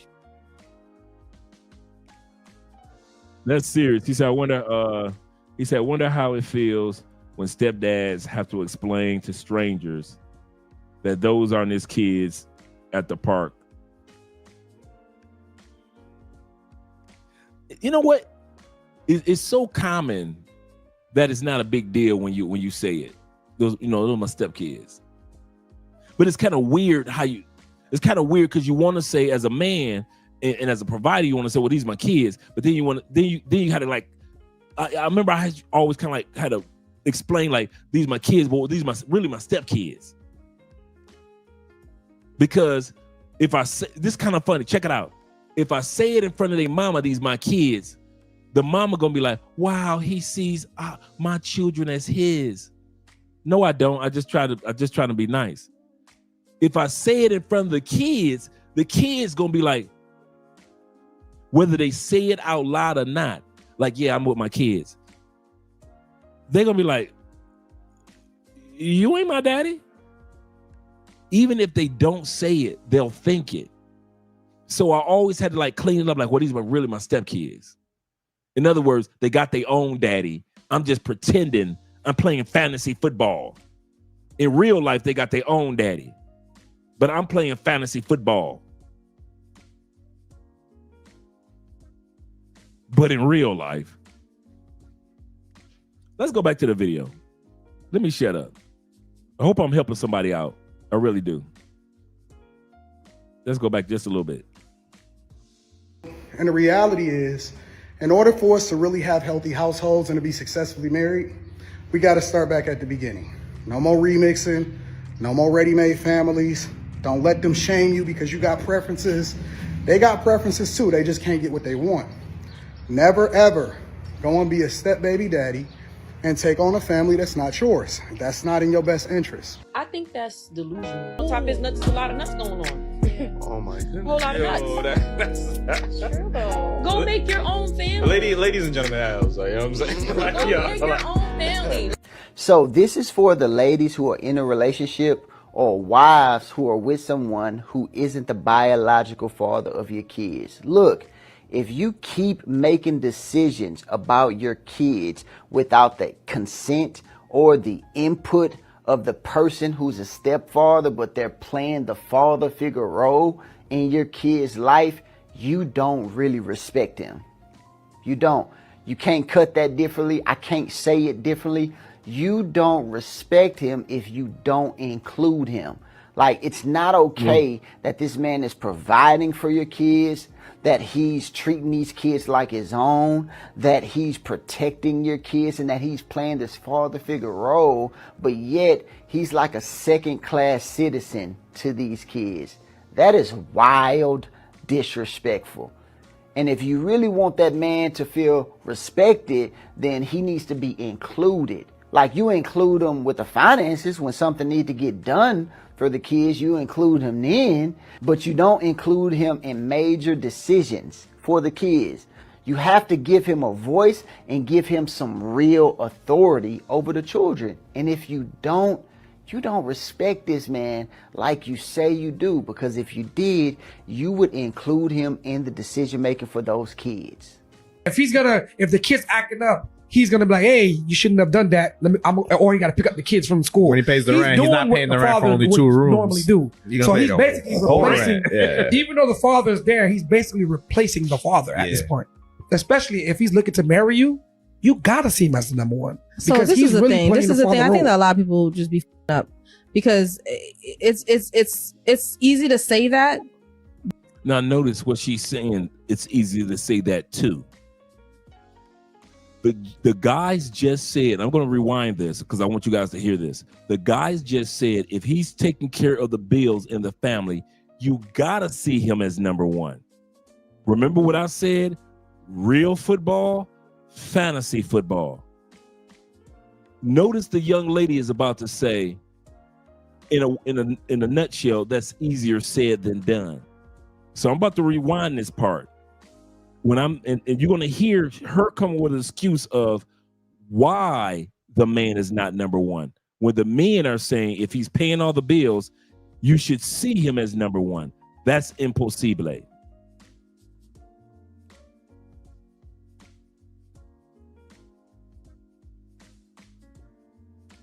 Normally do. So he's basically replacing, even though the father's there, he's basically replacing the father at this point. Especially if he's looking to marry you, you gotta see him as the number one. Because this he's is the really thing. playing This the is You said you gotta see him as number one, but she's about to say, hey, here's the issue with that. I think that a lot of people just be up because it's easy to say that, but when you are in a situation, when you're in the actual situation, when you have baby kids, yes, that makes sense. It makes sense when a guy comes into your life and these kids are like 5 years old, 3 years old. Yeah, you're taking care of my kids and you're taking care of me. I'm talking about, I've raised my kids. My kids are, they have a father, 50-50 custody. They're not with me 24/7. So they're with their dad. They're with me. It's not like the bulk of raising children is on you. Now remember the whole argument. The argument is about the stepdad being number one. And she gives you this word salad in regards to the stepdad not being number one. You're just going to be a male influence in my children's life. See, now I agree with you with that. Now here comes why men typically don't date women with kids, because we understand that's your take on it. So now it's best for men that don't have kids not to even put themselves in a situation where they have to come number two. That's a good point. This is about the second or third time I've heard that about stepdads. Stepdads don't realize that they're actually entering into a borderline polygamy relationship. This is so true. The woman is in the middle, but she's in an emotional polygamous situation. Why did I say emotional? Because both men could pull her emotionally. I've seen it in my marriage, my former marriage. Some of you guys have been with women that when she talks to the father, the stepdad, he can either make her smile, he can either make her mad, he can either make her sad. He can even do this from another state. That's how much power he has. He can do this. He doesn't even have to be in the same state. He can do this from another state and impact the emotions of your woman just as easy as you can. I want to say this again. Your woman can be mad at you in a snap for whatever it is. She could be mad at him just as easily. You can make her smile like that. He can make her smile like that. You can make her cry like that. He, from another state, being the biological dad, can say something that can make her cry like that. So all you stepdads, if you think that you're not in an emotional poly relationship, you are. You literally are. There is no, and I'm not trying to fabricate or you're stretching, Dre. I was in the scenario. That's what I'm trying to let you guys know. I've seen a phone call change the mood of the person who I was married to. And it was another man that did it. Whether it was the mood for good or bad. I've seen it. I've seen it happen to other stepdads. So don't try to tell me that this emotional polygamy does not exist. It literally does, guys. Stay away from women with children. Even if the stepdad is not around today, that does not mean that he may not be around in the future. He gonna get out of jail one day. Hey, let's say he ain't in jail. Them kids gonna want to be around their daddy one day. They may be 5 years old and have no authority to go see their daddy. Their daddy's living in Texas, right next door to Theo, right? Someday them kids gonna be old enough to get on a plane and fly to Texas in spite of everything that you've ever done for them. Doesn't matter what you've done for them, those kids will get to an age to want to be around their own DNA. You cannot stop that. So just because I know some of you guys try to justify, well, the daddy in jail, or the daddy lives in another state, or the daddy this, or the daddy that, he ain't around. He's not around today. Finish the sentence. He's not around today. And then the last part before I go to the comments with T-Mac and Theo, realize this. A stepdad is the man that the woman got only because she's got kids. If she did not have kids, 9 times out of 10, she would have never even dated you. Least long married you. Don't you ever forget that, stepdads. All you dudes that date women with kids, you do know if she didn't have them kids, there is no way in hell that woman in Spain would be dating you. You do know if she didn't have them kids, there is no way in the world in Thailand she would have gave you 5 seconds of her time. You do realize that, right?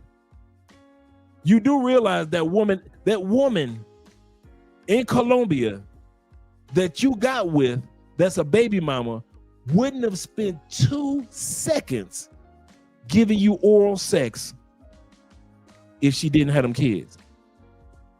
You do know that, right? So all you do that want after this live stream that want to call your boo that got kids in other countries, go ahead. But don't you never forget, if she didn't have them kids, she wouldn't even be in your phone. Don't you ever forget that. Ever. Even I had enough sense to know that the woman who I was a stepfather to, her kids, probably wouldn't even been around for me to get her number, because she'd have been off in life doing something else. And a part of what caused us to even meet each other was the fact that she so happened to be in that city and had kids. She might have been in another city or another country if she didn't have kids. But because of them kids, that's how you got her in your phone. That's how you got her in your phone. So all you dudes that want to brag about, I got me my little chicken Vietnam. She got 2 or 3 kids. Okay. You do know she ain't had them kids, she wouldn't be effing with you, right? As long as you find peace with that statement, enjoy yourself. He said the biological father will always be top dog. Always. Absolutely correct. Even I acknowledge that. I wasn't at peace with it, but I had to acknowledge it. I was not top dog in my house. And I felt the energy of I wasn't top dog. Nobody was being mean. Nobody was being disrespectful. I just didn't feel like it was mine. I literally felt like the difference between real football and I was living fantasy. No matter what I did, I never felt peace. I never felt fatherly peace. And it wasn't no arguments between me and the kids. It wasn't no ill will, none of that. It was just the fact that those weren't my kids. They were just kids that I was taking care of. Just like if I was volunteering, when I used to volunteer at the Boys and Girls Club, Big Brother, Big Sisters, 100 Black Men, after school lunch programs, I felt that same type of feeling like I was doing something for children, but these kids weren't mine. Just like at the Big Brothers, Big Sisters, Boys and Girls Club, the YMCA. I'm just volunteering. And I'm getting a good fuzzy feeling that I'm helping kids out in the community. But at the end of the day, they weren't my kids. No matter how many hundreds of kids I was helping, I knew they weren't mine. So the fuzzy feeling was, I'm doing something for my black community, right? And I'm helping children, right? But I never got the chance to feel that hole of these are my children. No matter how many kids I helped at the Boys and Girls Club, YMCA, Big Brothers, Big Sisters programs, right? Same thing with being a stepdad. It was like I was volunteering my time, my money, and my energy. But these kids, at the end of the day, when the sun went down, weren't my kids, weren't my DNA. Nothing about their personalities were Andre's personalities. Nothing about their nose, nothing about their ears, nothing about how they walked was Andre. Like a lot of times, some people say me and my uncle walk alike. Me and Jeffrey walk alike, right? I can tell that's your uncle. Why? Y'all walk alike. I don't have any DNA to none of those kids will ever walk like me, talk like me, none. Y'all bigger men than me, man. I learned my lesson. I learned a 14-year lesson. I learned it. Yeah, that polygamy, man. That's serious. Theo said, he said, I was a stepdad with my first marriage, but my requirements that she had to cut that fool off completely. She did. So my stepdaughter didn't know him until she became an adult, but she only considered me. And I can see that. But she allowed you to lay ground rules down. And if the woman allowed you to lay ground rules down, you may have a better chance, like in your situation. But yours is not the norm, sadly. Most dudes don't get a chance to experience that. He said, I'm going out with their dads, and he's smashing Latinas. Yes, sir. Yes, sir. The dad is Theo's neighbor. Yes, sir. Stepdaddy Theo off. Has a nice ring to it. Oh my God, you guys are funny. Oh man, let's get back to the videos. I know we got a lot in the comments, but let's get back to the video. Shout out to you guys being here.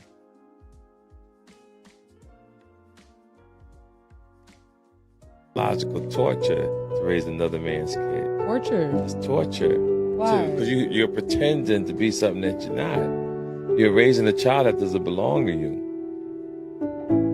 That's rough. I don't care what nobody say. Now it gets done, and thank God we do have men who will do that, but psychologically is detrimental to your health. So true. That psychological impact of being a stepdad, nobody talks about that. Nobody talks about the psychological impact of being a stepdad. And women take it for granted. As long as it's getting done, as long as you take care of my babies, you good.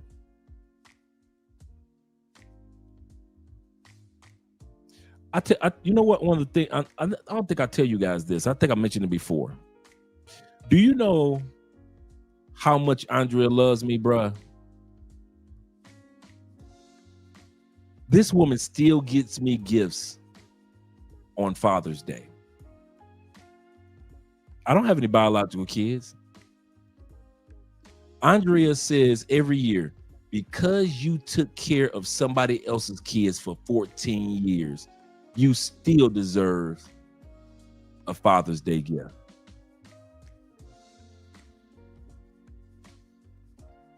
The kids that I raised don't even reach out to me as their father after 14 years.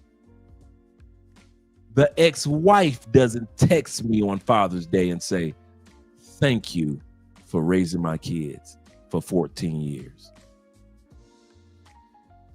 My Colombian wife, who's never seen me father, who's never seen pictures or photos of the kids, or I think I showed her my ex-wife one time, gets me a Father's Day gift and takes me out to a Father's Day meal every single year. If y'all wonder why I don't sit my ass down and why I sit down and I don't cheat, this is one of the examples of why I'm good. This is one of the examples of why every year. She said, well, you're a dad for 14 years. You deserve a Father's Day gift. And she takes me out to breakfast and she gets me a Father's Day gift every year. Every single year.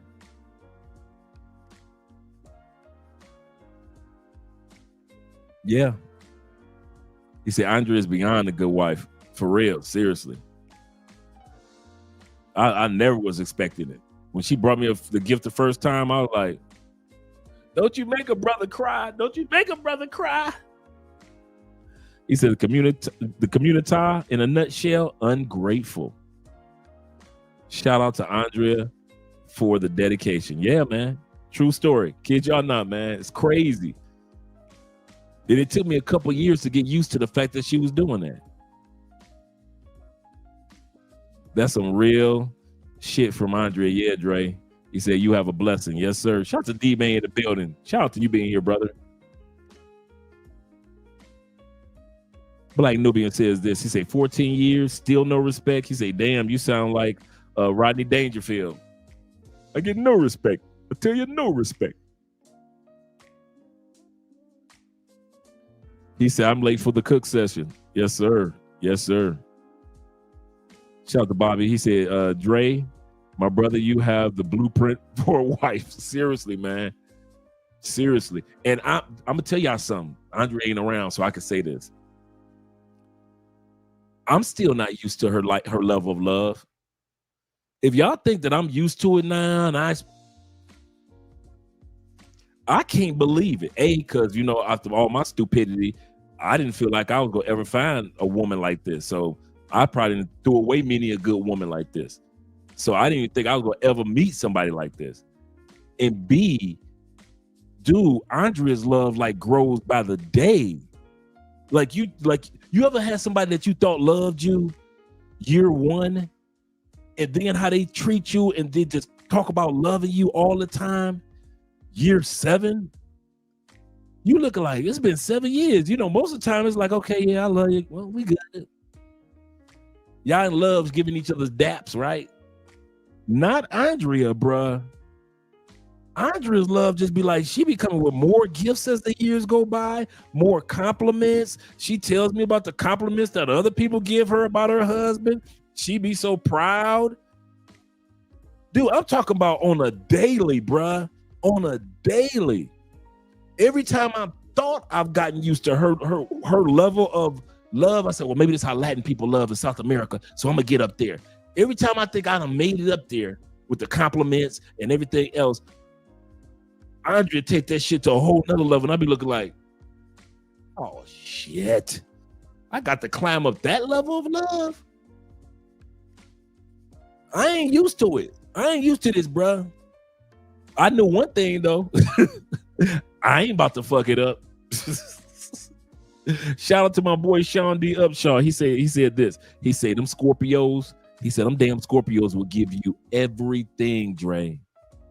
He said, but if you mess it up, he said, bruh, it ain't nothing you can do to get them back. He said they will treat you like royalty. He said, but if you do them wrong, he said them damn Scorpios will hit your ass with that stinger and walk away. And it ain't nothing you can do to get them back. And I said, okay. And then my ex-wife told me, she said, do her a favor.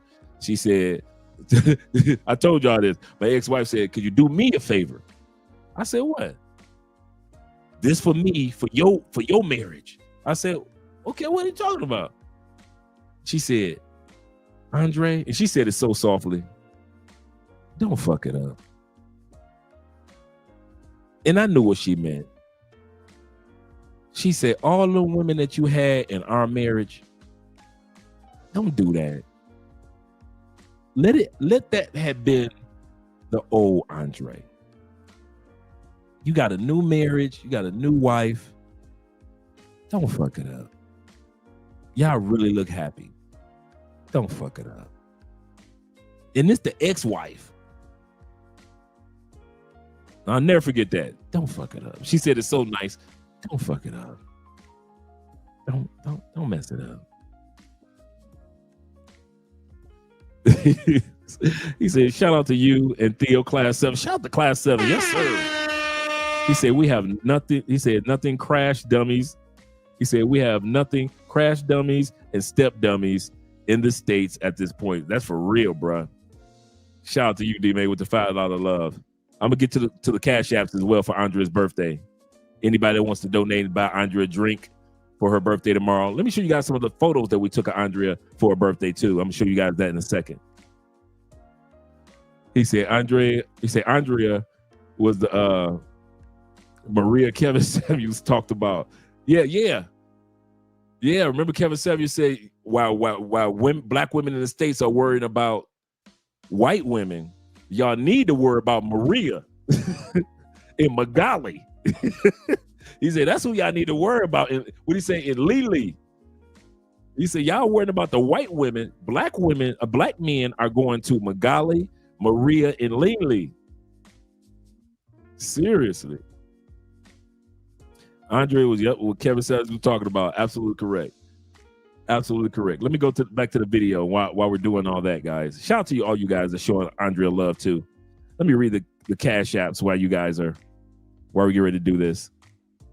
Shout out to my man, Mr. Zeke, in the building with the $10 love. Happy birthday to Andrea. Shout out to Joseph in the building with the $10 love for Andrea. $10 love for my brother Kobe. Joseph Brown of the Brown family said this. He said, not Joseph, I mean Chris. Shout out to Chris. And said this. He said with $10 love. And my man T-Mac with the $20. And K-Dub. Shout out to you, brother, with the $5. Appreciate you, brothers, for Andrea's birthday, man. Kid you not, man. Let's go back to the video. Yeah, I ain't used to it, just in case you guys are wondering. Hey, I just got used to her bringing me a plate of meal and picking up the plate.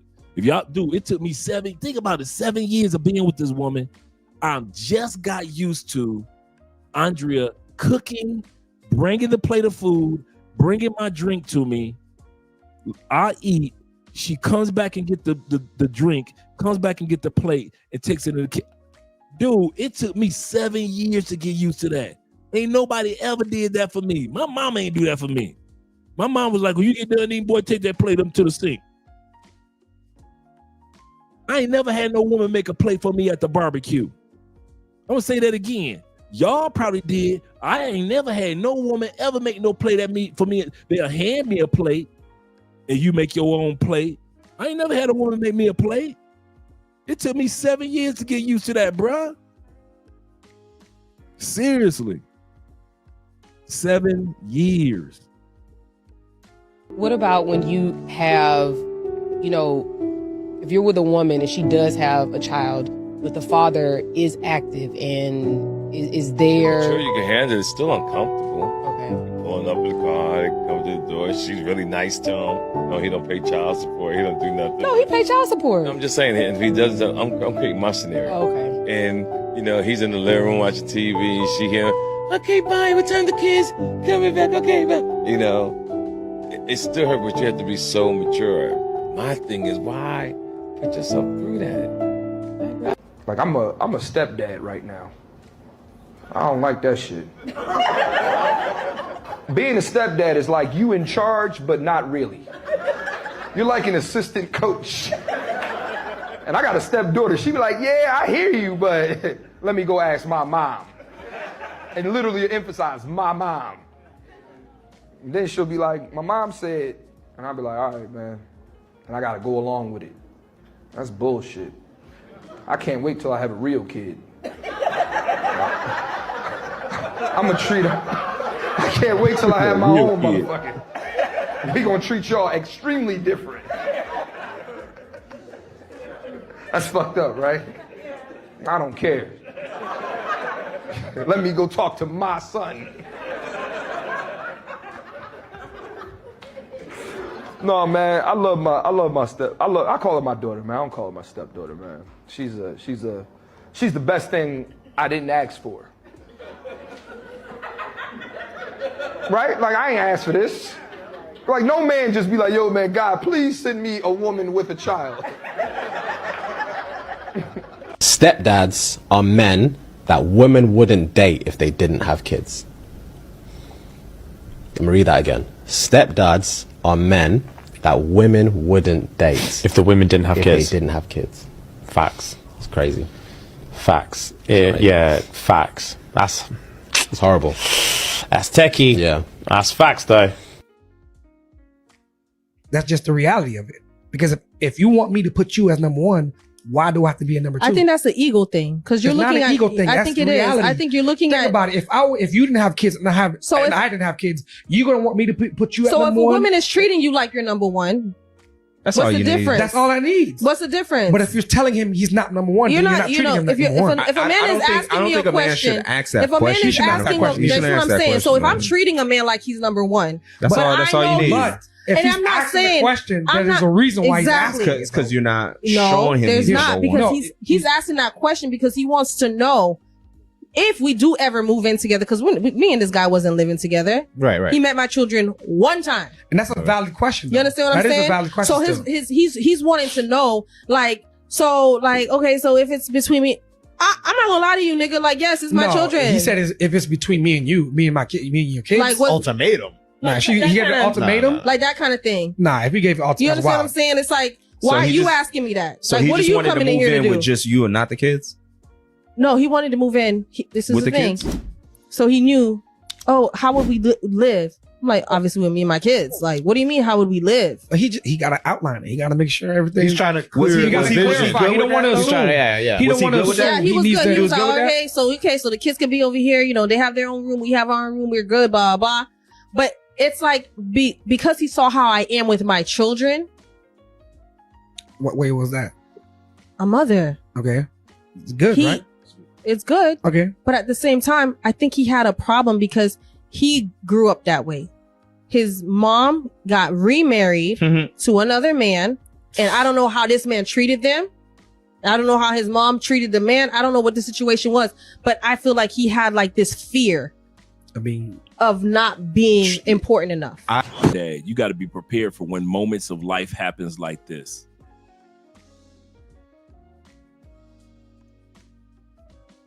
I don't know, T-Mac. I don't even know. You got to be prepared for when moments of life just happen like this. Everybody's stressed out.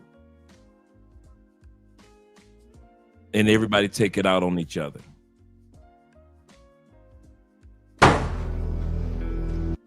Hey y'all, we gotta talk about this. I cannot lie.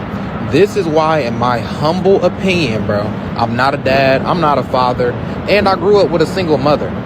But this is the reason why, me personally, I would never be a stepdad or take care of nobody else's kids.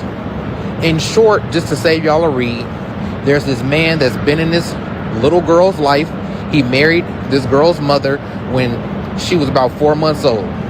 Was in her life up until she turned 18. He does everything right by her, doesn't do nothing wrong by the mom, no nothing, takes care of the daughter, everything. He gets to her graduation. There's 8 graduation tickets. This man does not get a graduation ticket. First and foremost, he was in her life so long, at 4 months, you don't have no memories from 4 months.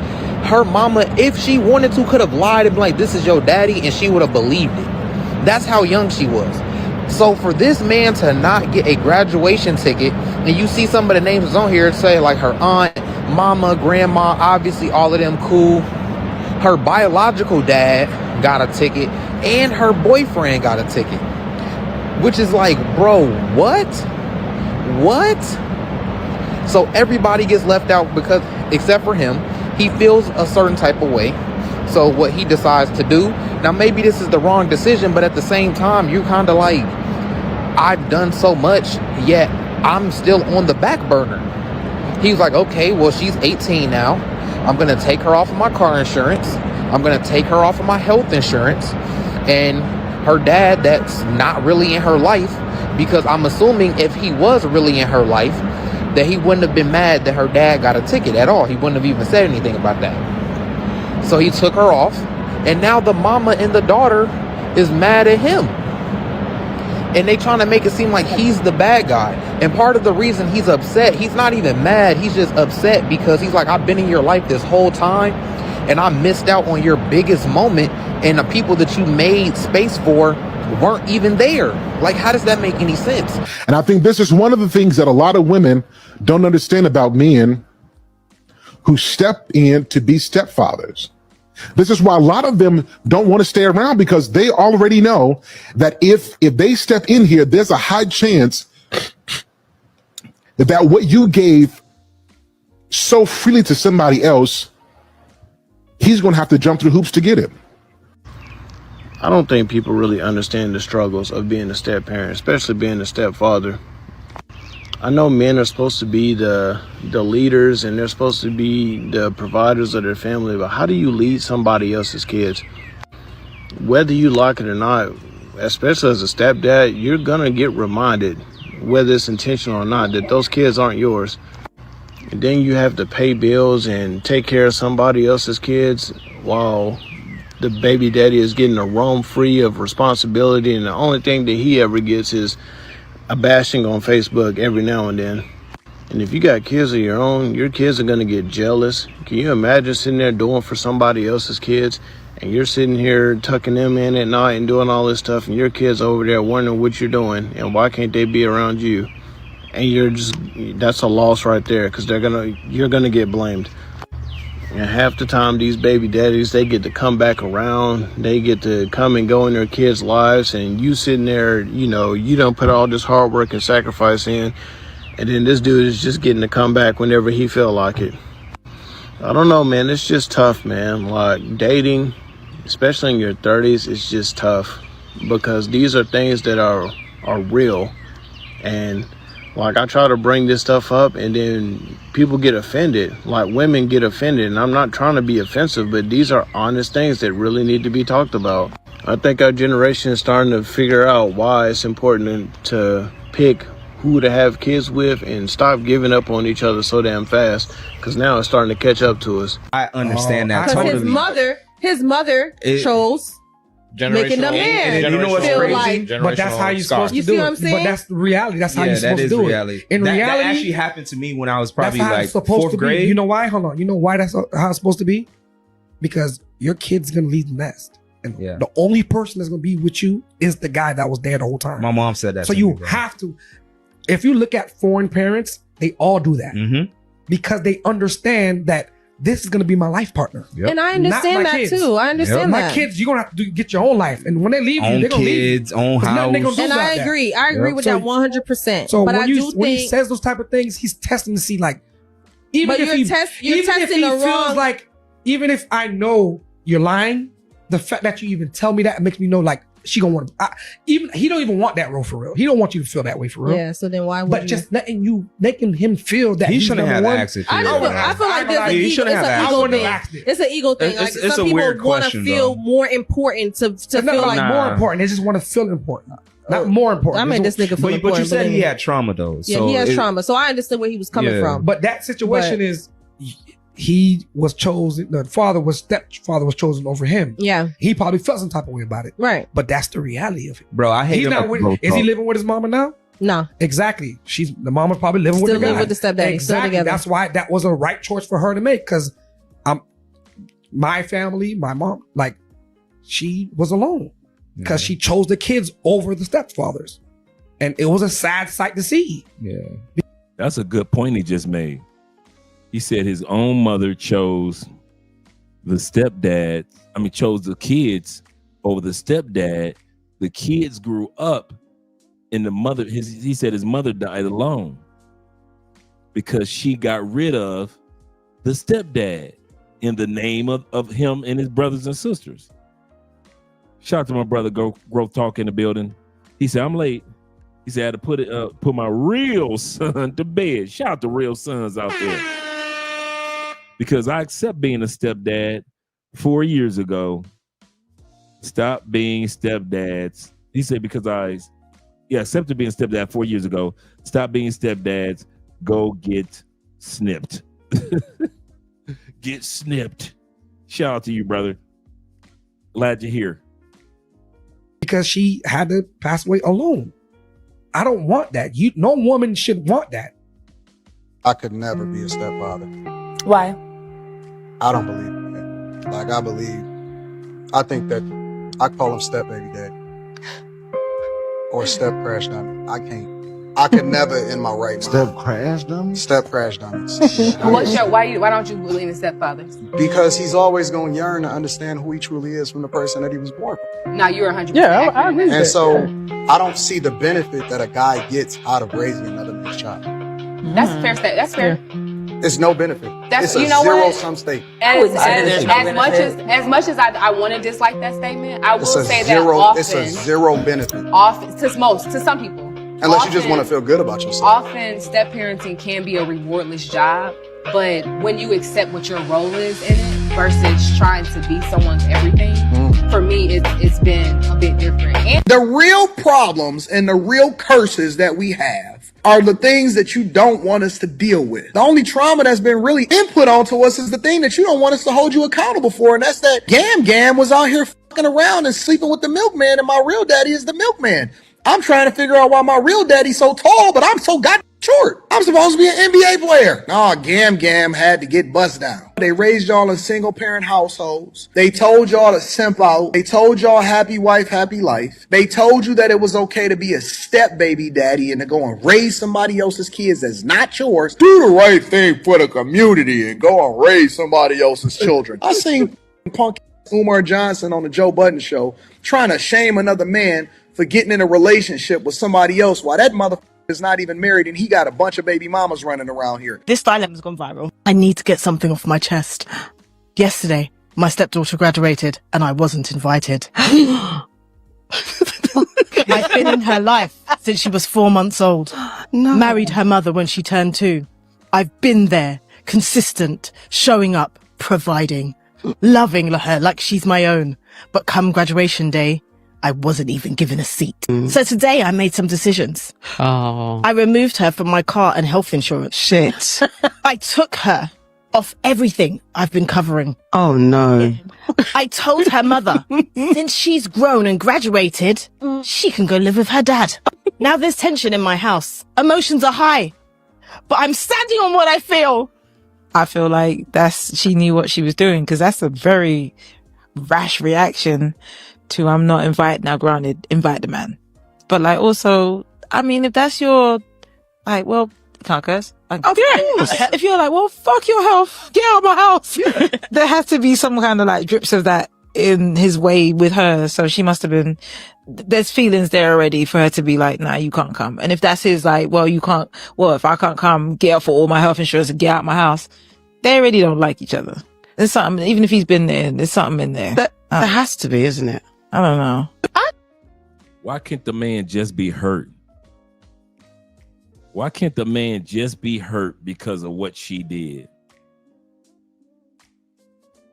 Think so, because like, how are you're the man of the house and you're not invited? Whole life. Crazy to me. All of the family co-signed it. Yeah. Crazy. It was that the boyfriend came. Like, you just came, sir. No. You just came. No, not even a it's the husband. aunties for me. Like, they don't rate you. an uncle was in there as well. I don't think no one likes him. He's being bullied. He took 3 days off of work, consoling himself, trying to figure out how he feels and how it's come to this, and they just went to the graduation. Maybe I actually feel a bit sorry for him. He may be an asshole though, but you see how the women are trying to paint this narrative that maybe he was a jerk, maybe he did something wrong, maybe the kids just didn't care for him. No matter what you do, at the end of the day, sometimes the kids just don't care for you like you think. You assume that they do. And then when something important comes, you see the reality. I feel sorry for him. But also then, like, I think he said he's a truck driver. Yeah. Do we think he's been a truck driver her whole life? Because then he might be thinking, I put in life, I've done this, and she's like, you weren't there, you weren't, you know, You were that's not a trying to- relationship that I he have was with always you on because the you were road. away. Yeah. And he's thinking one thing, and she's like, that's not it's not my thing. Now he's hurt and flipping the table and knocking everything over and getting off my health insurance. Yeah. That's a part. lot. It's a bit like if you're stepdad and this is my child, and you can be angry, but then see how quickly she became your non-biological. That part. Something's not adding up because if that Maybe no single mothers, no expectations. You ain't got to go through all those headaches. You ain't got to go through none of these headaches, man, that we're seeing tonight. that's your next to dad. You're not gonna invite your boyfriend over him. You're not. Yeah. You might not. Your auntie might not even get an in. You know, your uncle might not even get an in over your dad who's been there and paid for you. Your stepdad who's been there and paid for you. Like, yeah, I mean, Shady's going. My stepfather took my mom with 3 kids. So what do you call him? Was he? Is he a simp? I wouldn't call him a simp, but my mom called him a simp. Damn. I wouldn't call him a simp, but my mama called him a simp. I wouldn't call him a simp, but my mama called him a simp for taking in me and my 2 sisters. But I wouldn't call him a simp, but my mama called him a simp. Took my mom with 3 kids. So what do you call him? And Was he? Is he a simp? I wouldn't call him a simp, but my mom called him a simp.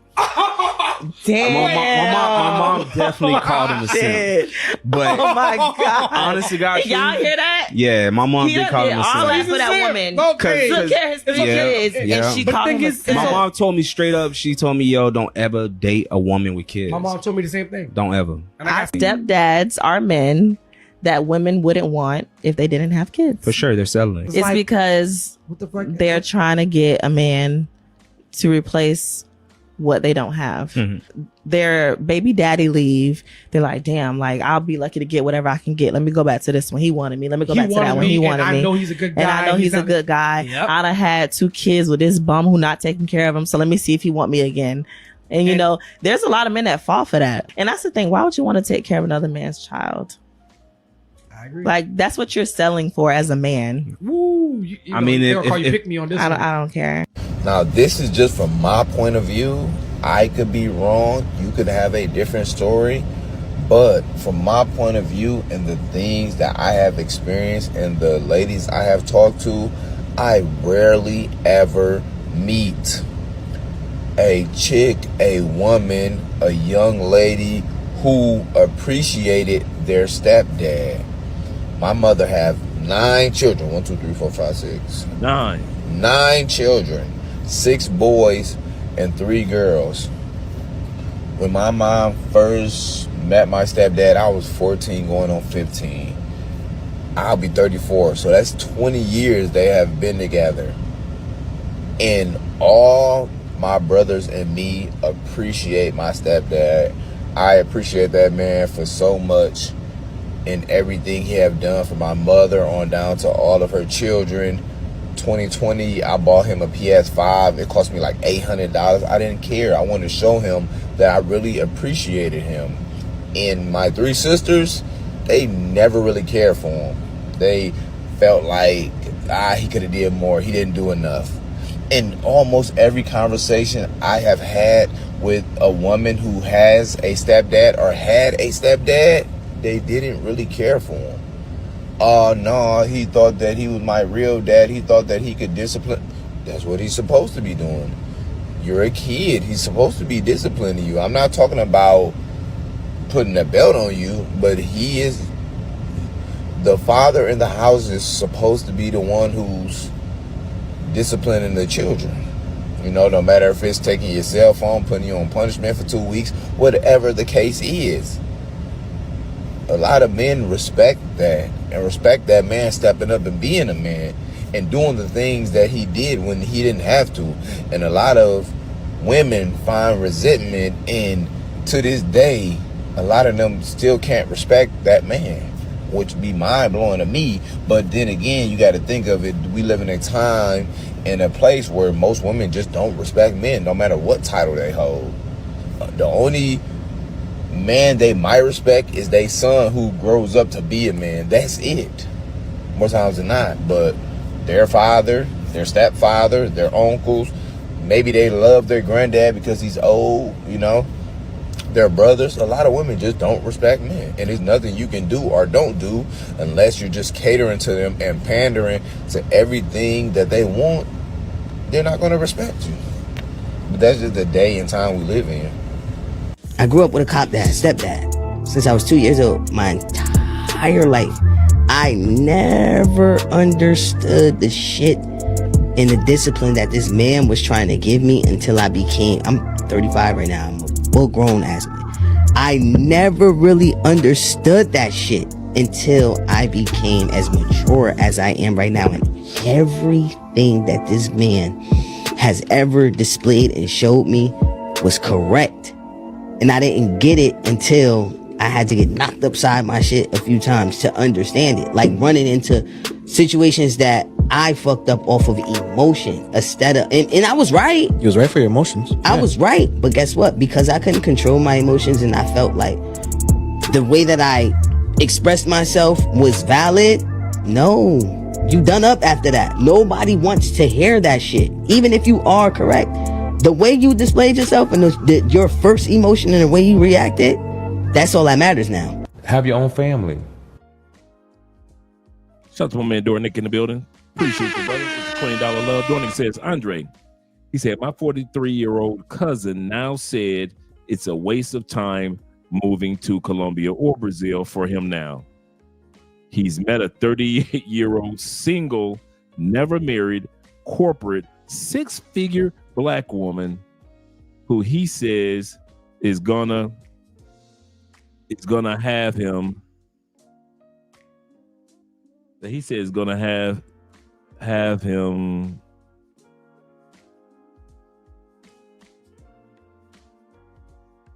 Gonna have him caked up now. Your take. Oh, that's easy. Gentlemen, and we're going to end the video real soon anyway, because I know it's getting late. That's easy to respond to this one. What do I often say? You can find a good lady in the United States, but what can't you find in the United States? Good laws. Doesn't matter if she makes six figures. You know how many six-figure women I've been with in my life? Dude, that's nothing. I'm going to tell you something. I have never bragged one time about dating six-figure women. You know why? Because many of them act like women that don't have six figures.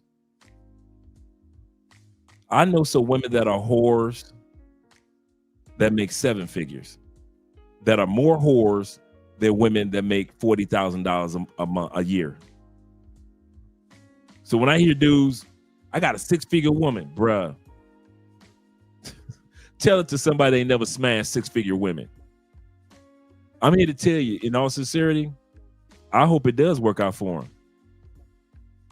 Because the way that the laws are set up, it's set up to purposely distract her from the marriage. The society is set up to distract her from family dynamics. He's not going to go to Colombia now. But I promise you, in the next 5 years, you'll be on the next flight. Tell him I said that. You can take this part and clip it. Take this part. What are we on? 4 hours and 13 minutes. Just go to the 4 hour, 13 minute mark. I'm going to talk directly to him. Brother, I don't know you, but I know your situation. I know you're thinking, F that dude. He don't know me. He don't know nothing about me. I don't need to know. When you hit a certain age as a man, you've seen enough and experienced enough that you ain't got to experience everything to understand a scenario. I'm happy for you. If you got you a good woman that's on your side, I'm happy for you. I don't care if she makes 20,000 or 200,000. I'm happy for you. But you better hope this never happens. And you can live real life or you can live fake life. But you better hope society doesn't dictate what that woman thinks in the next few years. In other words, single women, like many of her friends probably are, like to keep women single, bruh. And if it's not her friends, it's her single family, where there's other women in her family that aren't married or have gone through divorces. Secondly, if it's not the family impacting her, it's the community. If she's black, our community doesn't even breed wives. Wives are not the norm in our community. Wives are an anomaly in our community.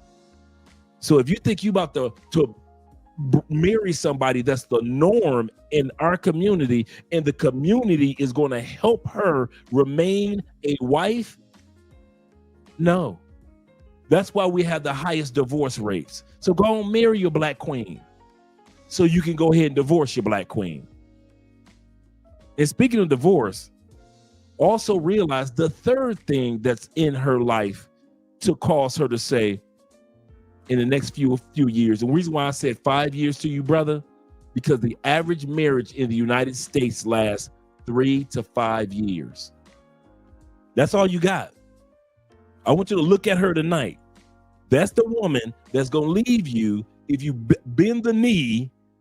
Statistics says that she going to leave you in 3 to 5 years. Like I said, I don't know your scenario. I don't know your situation, but I'm old enough to know circumstances and results. So hear me out. The third thing I mentioned is laws.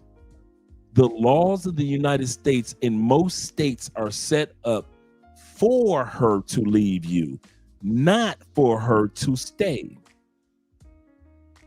I'll say that again. For your scenario, brother, the laws in the United States, all 50 states are set up. You can leave the state that you're living in right now and go to a new state. They don't care. Why? Those laws are set up for good women to leave good men. So I'm not denying that she's a good woman, but you are not living in a country with good laws. See, if you kept on coming to Colombia, you would have been in a country with a good woman and good laws. If you went to Brazil, Thailand, other locations, you would have been in a good country that had good laws to prevent women from even assuming that they could just wake up one morning and leave you. But you live in a country, brother, and you're gambling in a country, brother, with a good woman as a good man in a country that has no good laws. How do you think you're gonna win that one? I want you to answer that question for yourself, brother. How do you think you're gonna win that one? In a country that has a 54 to 57% divorce rate. How you gonna win that one?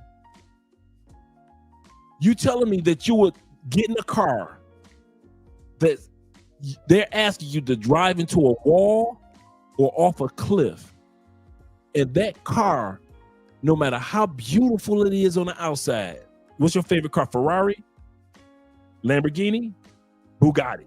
Okay, we're going with the Bugatti. Hear me out.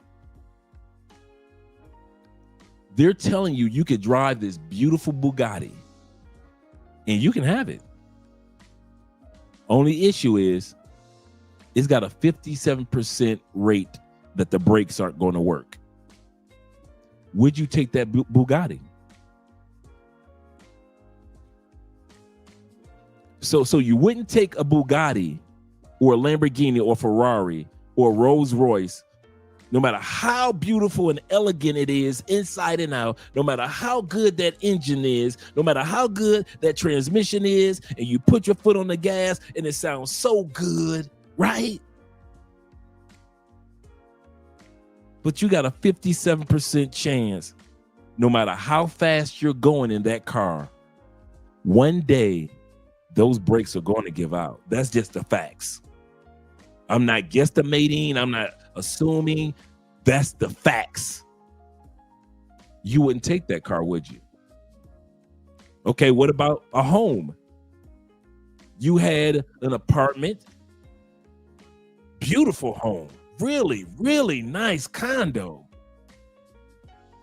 would you move in it if there was a 57% chance that 15-story condo would collapse one day within the next 3 to 5 years? Would you move in that condo? I mean, it's beautiful, bruh. 5-bedroom, upstairs, downstairs. I'm talking about living area is large. You got a view. It's in Miami, bruh. It's in Miami. Your neighbors are Beyonce and Jay-Z, bruh. And they're giving it to you. Only catch is that it's going to collapse. Statistically, within 3 to 5 years. You don't know what day, you don't know what time, but it's going to happen statistically. Would you take the condo?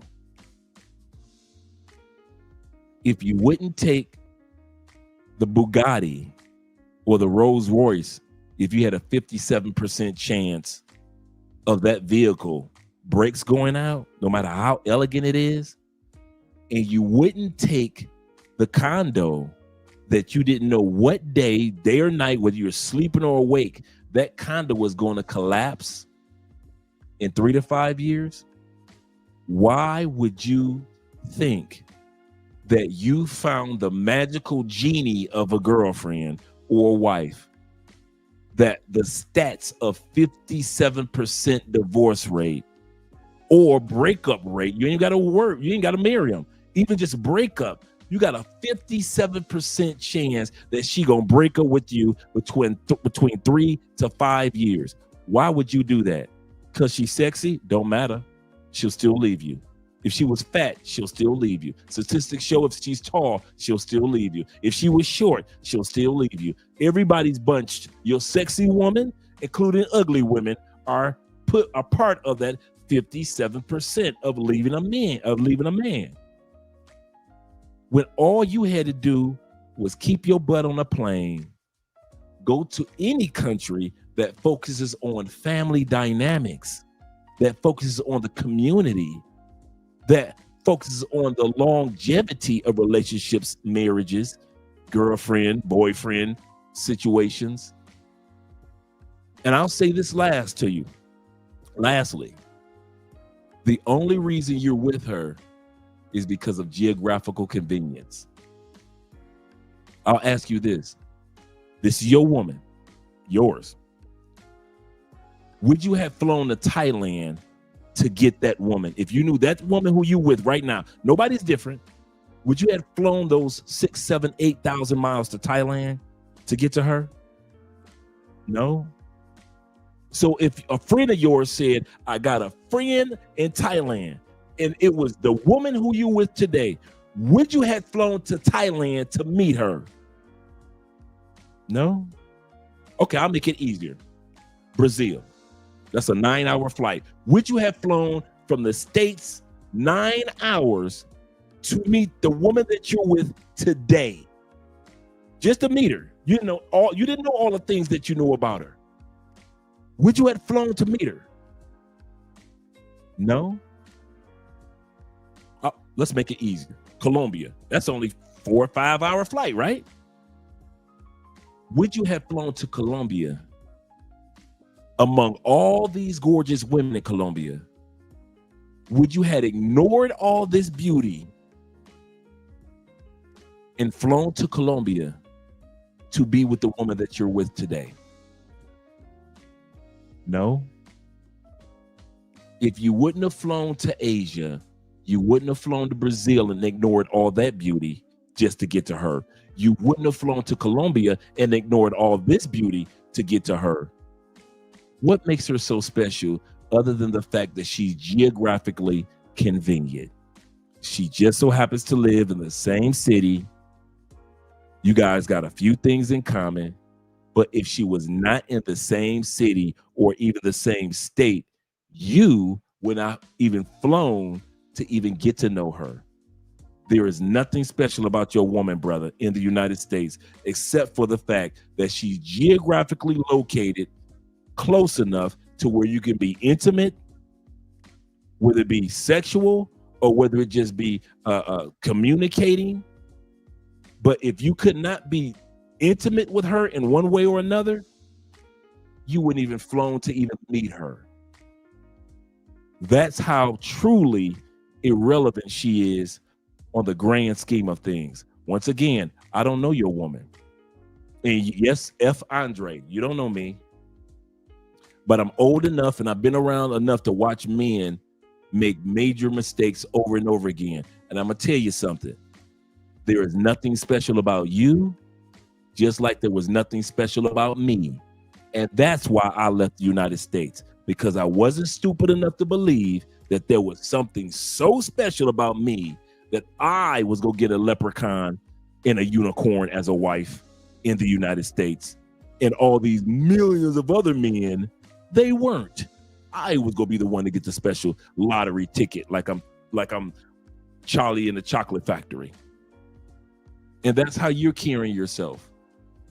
You really think because you got one geographically close enough and she's cute and she laughs at your jokes and the sex is decent that you've won.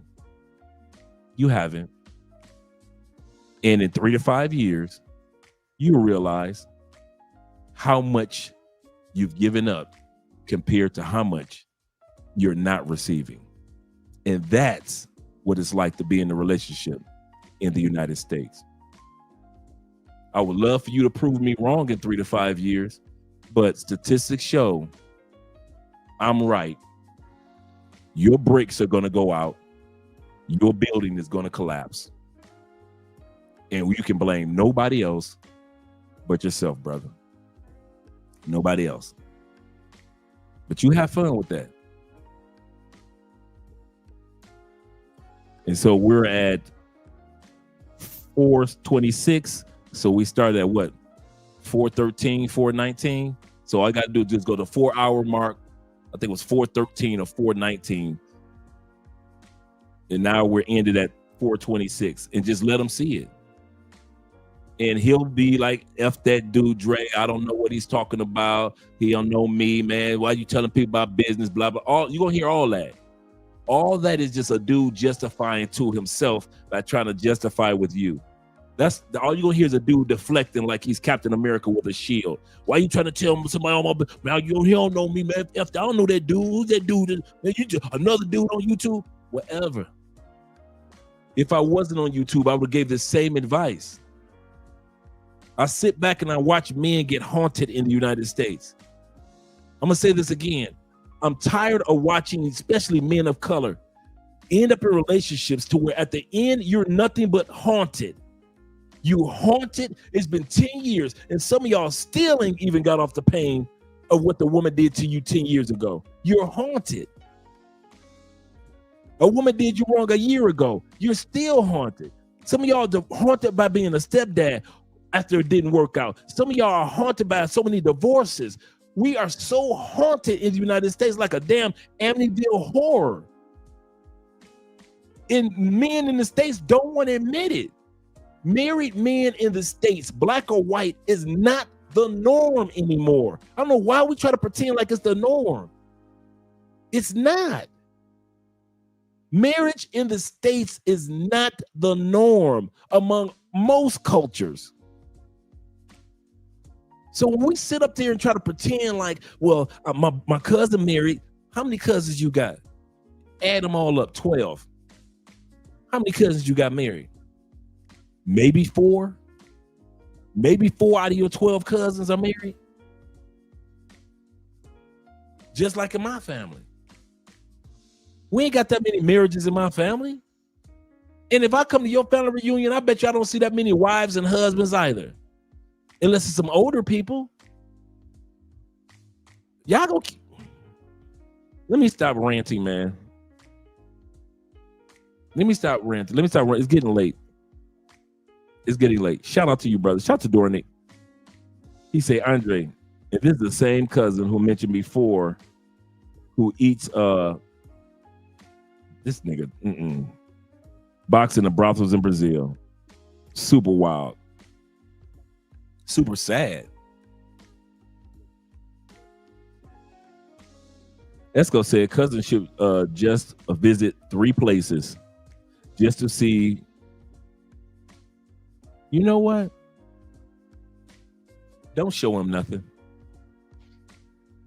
Remember your mama used to say hard head make a soft behind?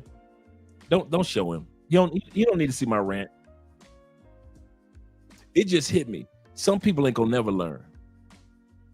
Whether they eating box in Brazil or living in a country like the United States that have laws against them, they need to learn the hard way. It's some people that just ain't gonna never learn. Don't worry about them. That what I just said. Don't show that to him. Don't.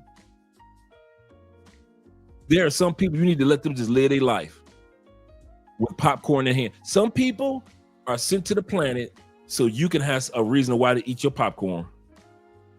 Some people are just sent here so you can just eat popcorn and watch how messed up their life is. Don't comment, just like you talk to the movie screen. That's as close as you can get. But as far as like really giving some insight on that movie, you can't give no insight. You just eat your popcorn and drink your Diet Pepsi, right?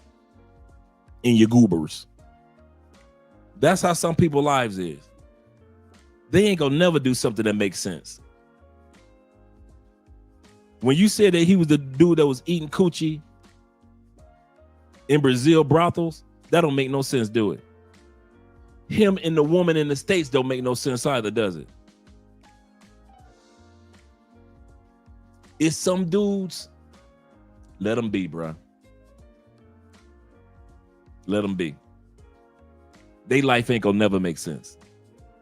Ever. Don't you ever think that their life gonna make sense. We love them. They're our family members. You know, they are our peeps. They're our friends. I got friends to this day, my age. It's kind of funny. It's like all of us are on journeys of success, except this one friend. And you know what we always say? It's almost like a poster board because we've been saying it for so long. Man, you know that's Rick. That's like the t-shirt for him. Man, I don't see why y'all get mad. Y'all know that's Rick. We're so used to him doing stupid stuff or childish stuff. Even at this age, we've been saying that same slogan for years. Oh man, I don't see why y'all tripping. I don't see why y'all getting mad. Y'all know that's Rick. All of us probably had that one person in our friend group that everybody else is good. And it's that one dude that just cannot get life right for nothing. And them the ones that might outlive all of us. But they cannot get life. Man, you know that's Kevin, man. You know how he get, man. Man, you know how Jamal is, man. You might as well go ahead and stop tripping, man. You know how he do, man. He be doing that every year, dog. Oh, man. You know Terrence ain't gonna get it right, man. You know how Terrence is, dog. You know how Terrence is. It's that one dude in our friend group that's our dog. But you know, man, that's Rick, man. That's y'all even getting mad, man. You know how Rick do. You know how Rick is. It's that one dude in the friend group. My man Gross says this. He said, my son's mom told me that she had an abortion in 2021. Oh, that wasn't too long ago. It took me 2 years to get over. Wow, wait a minute. So was it your shorty? As soon as I did, she hit me. As soon as I did or get over it, she hit me up and told me she lied. My son was 2 at the time. He's 3 now. So this is your actual. Stop it. It's a dang shame. Man, it's just demons out there, bro. It's just straight demons in this world now. Straight people just being evil just to be evil. Oh, the stream is lagging? Because usually I pull a stream up on the other screen, so I didn't get a chance to look at it today. Thanks, T-Mac.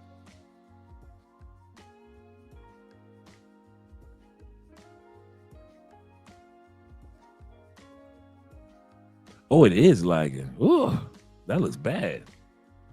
Hope it looks better now. Okay, cool. Oh, it is like, oh, that looks bad. And the Wi-Fi is good. I don't know why it's doing. Oh, goodness gracious. I'm looking like Max Headroom. Let me get ready to wrap things up for us, gentlemen. That's just straight evil, man.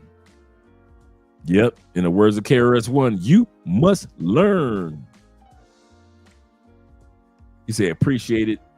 Dornick. He said, I love my son. He said, Bob, I hate how I brought him into the world, who I brought him into the world with. That's crazy, man. That's a good way of putting it, brother. Hopefully the stream stops cutting up.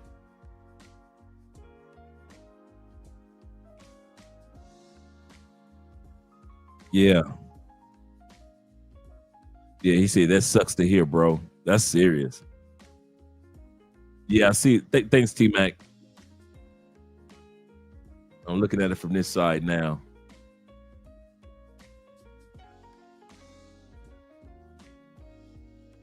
That's wild. Bro said, I appreciate it. He said, been living the whole Tyler Perry production for this last year, a whole Tyler Perry production this last year. He said, I don't mind sharing this story to save another brother. That's so true, brother. That is so true. Shout out to you. All right, gentlemen, we're about to end. Oh, actually, your girl's birthday is in a few moments. Let's look at some of Andrea's photos. Let me pull this down. We're done with this video.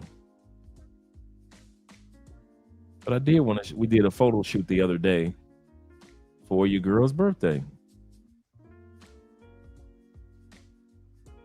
So shout out to Andrea.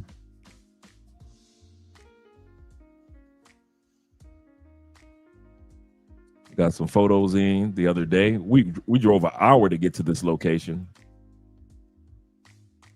Got some photos in of your girl for her birthday. Miss 31.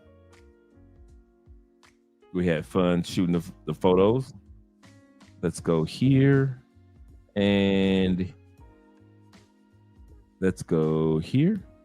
There's another one of the photos that Andrea took. Really nice. We had fun with the photos.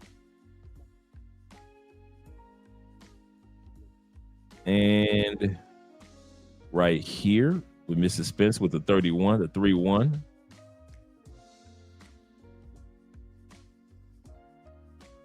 Yeah, Andrea embraces her age. She don't care. She does not care. And let's see what other photos did we take. Oh, we took some photos. This was a good photo. It turned out to be a really nice photo. So this is a famous house that they made a couple of movies about the story. And so this is the house that we went to, the actual famous house.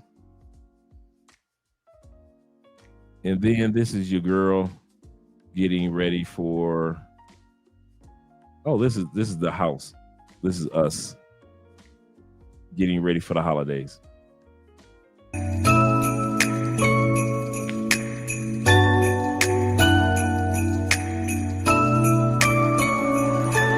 Yeah, 100.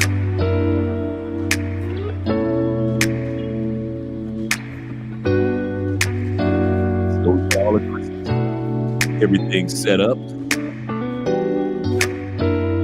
Got the tree put up.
But yeah, we had fun this weekend, getting the tree set up and just celebrating Andrea's birthday. Yes, sir. Actually, we do have snow-capped mountains, but it doesn't snow. But they do have snow-capped mountains. I believe it's outside of Bogota where they do the skiing. He said, I've never had that much Christmas spirit. He said, I need to stop being a Scrooge. He said so much. My kid is like me. You'd have turned that man to a Scrooge, man. Shout out to Elijah. And shout out to Philip being in the building. Yes, sir. He said, place totally beautiful. He said, I don't even celebrate Christmas. Yes, sir. A lot of guys don't celebrate Christmas, but you know, it's great to just you know what? It makes me feel at home here in Colombia. Not the holiday itself, but the fact that, you know, putting up all the trimming and everything. That's what makes it feel so good being here. And it, you know, doing it around Andrea's birthday, so that's what makes it so cool. But shout out to all you guys that are here tonight, man. Like I said, it's getting late. Andrea's birthday is in 4 minutes. She's still out and about with her people. So I'm about to send her some birthday love. But guys, don't be a simp out here. Do not be simping out here in these streets. There's so many good people, so many good women for you guys to be with, and you don't have to be like that. You don't have to be a mini Scrooge. All you Scrooges out there. Like we watch Christmas movies. We always watch Elf every year, The Scrooge. We watch what's that? A Christmas Story, Christmas Carol, Charlie Brown Christmas. So we watch all the Christmas movies. Public service announcement for the day. Yes, sir. PSA. Guys, do not be out there stepdadding. You're worth it all. You're worth so much. He said, feel I'm the same way. He say, I just love being around good vibes with like-minded people. Yeah, oh yeah. Oh yeah. Shout out to my man Jay in the building. He said, question, have you been to Aruba? Actually, my friend. He say, that is a great place to celebrate a birthday. Actually, that you brought this up, and since your girl Andrea is not here, I plan on surprising Andrea next year, taking her on her first cruise. And there are cruise ships that are leaving outside of Cartagena, and they are going to Aruba and Caracas. And we actually planned on going to Caracas Island later on this month. So Caracas Island is one of the 3 islands in that area. One is Aruba. I forget the second one. It's like the ABC Islands. I forget what the B stands for. But it's Caracas is the C, ABC. And so it's off the coast of Venezuela. And so we're looking forward to going there in a few weeks. So that's another reason why I got to buckle down on homework, because I know while we're there for that short time period, I don't want to get behind in class. So yeah, I'm excited about Caracas Island, and it's that Dutch island that's off the coast. Be careful with that navy. I know, right? That's what I was thinking about. The United States always want to strike something. He said, I've been to Aruba. He said, my suggestion is rent a car. Caracas Island is the same thing. They recommend that you rent a car. So we are going to be renting a vehicle when we get there as well.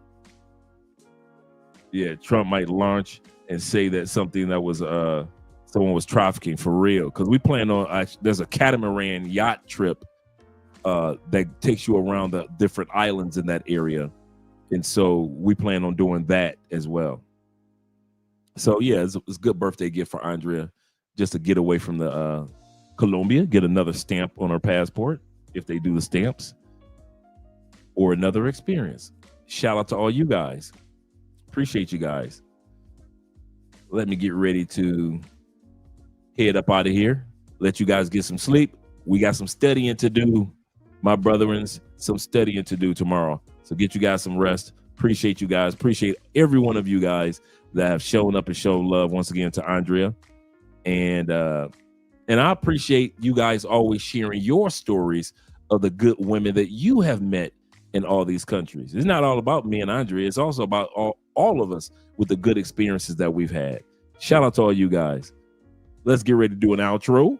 Shall we, gentlemen? Let us see. Let's get us an outro video. There we go.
Suderosos acá, la pista está hirviendo, pero te destaca mamá, brillando como una estrella.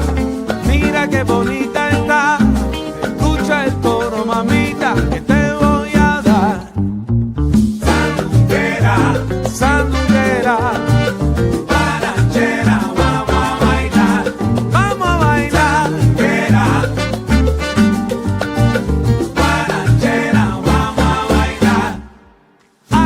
Siempre un paso para adelante, después un paso para atrás. Ahora te suelto mamita, muévete con el ritmo que va. Sandunguera te estoy llamando, mira qué bonita estás. Escucha el coro de nuevo que te voy a dar. Sandunguera, sandunguera, guarachera, vamos a bailar. Vamos a bailar, vamos a gozar. Sandunguera,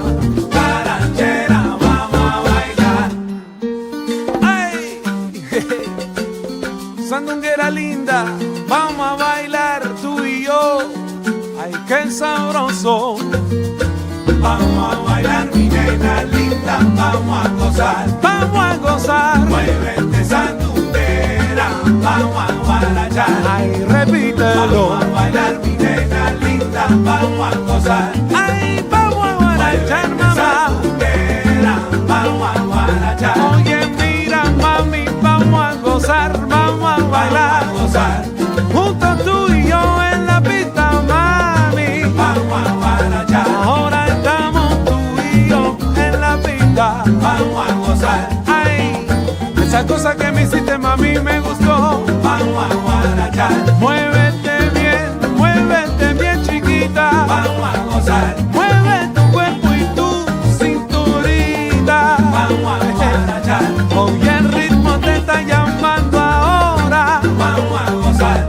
Este ritmo es para guarachar, señora. Vamos a guarachar. Ay, camina con el mambo ahí.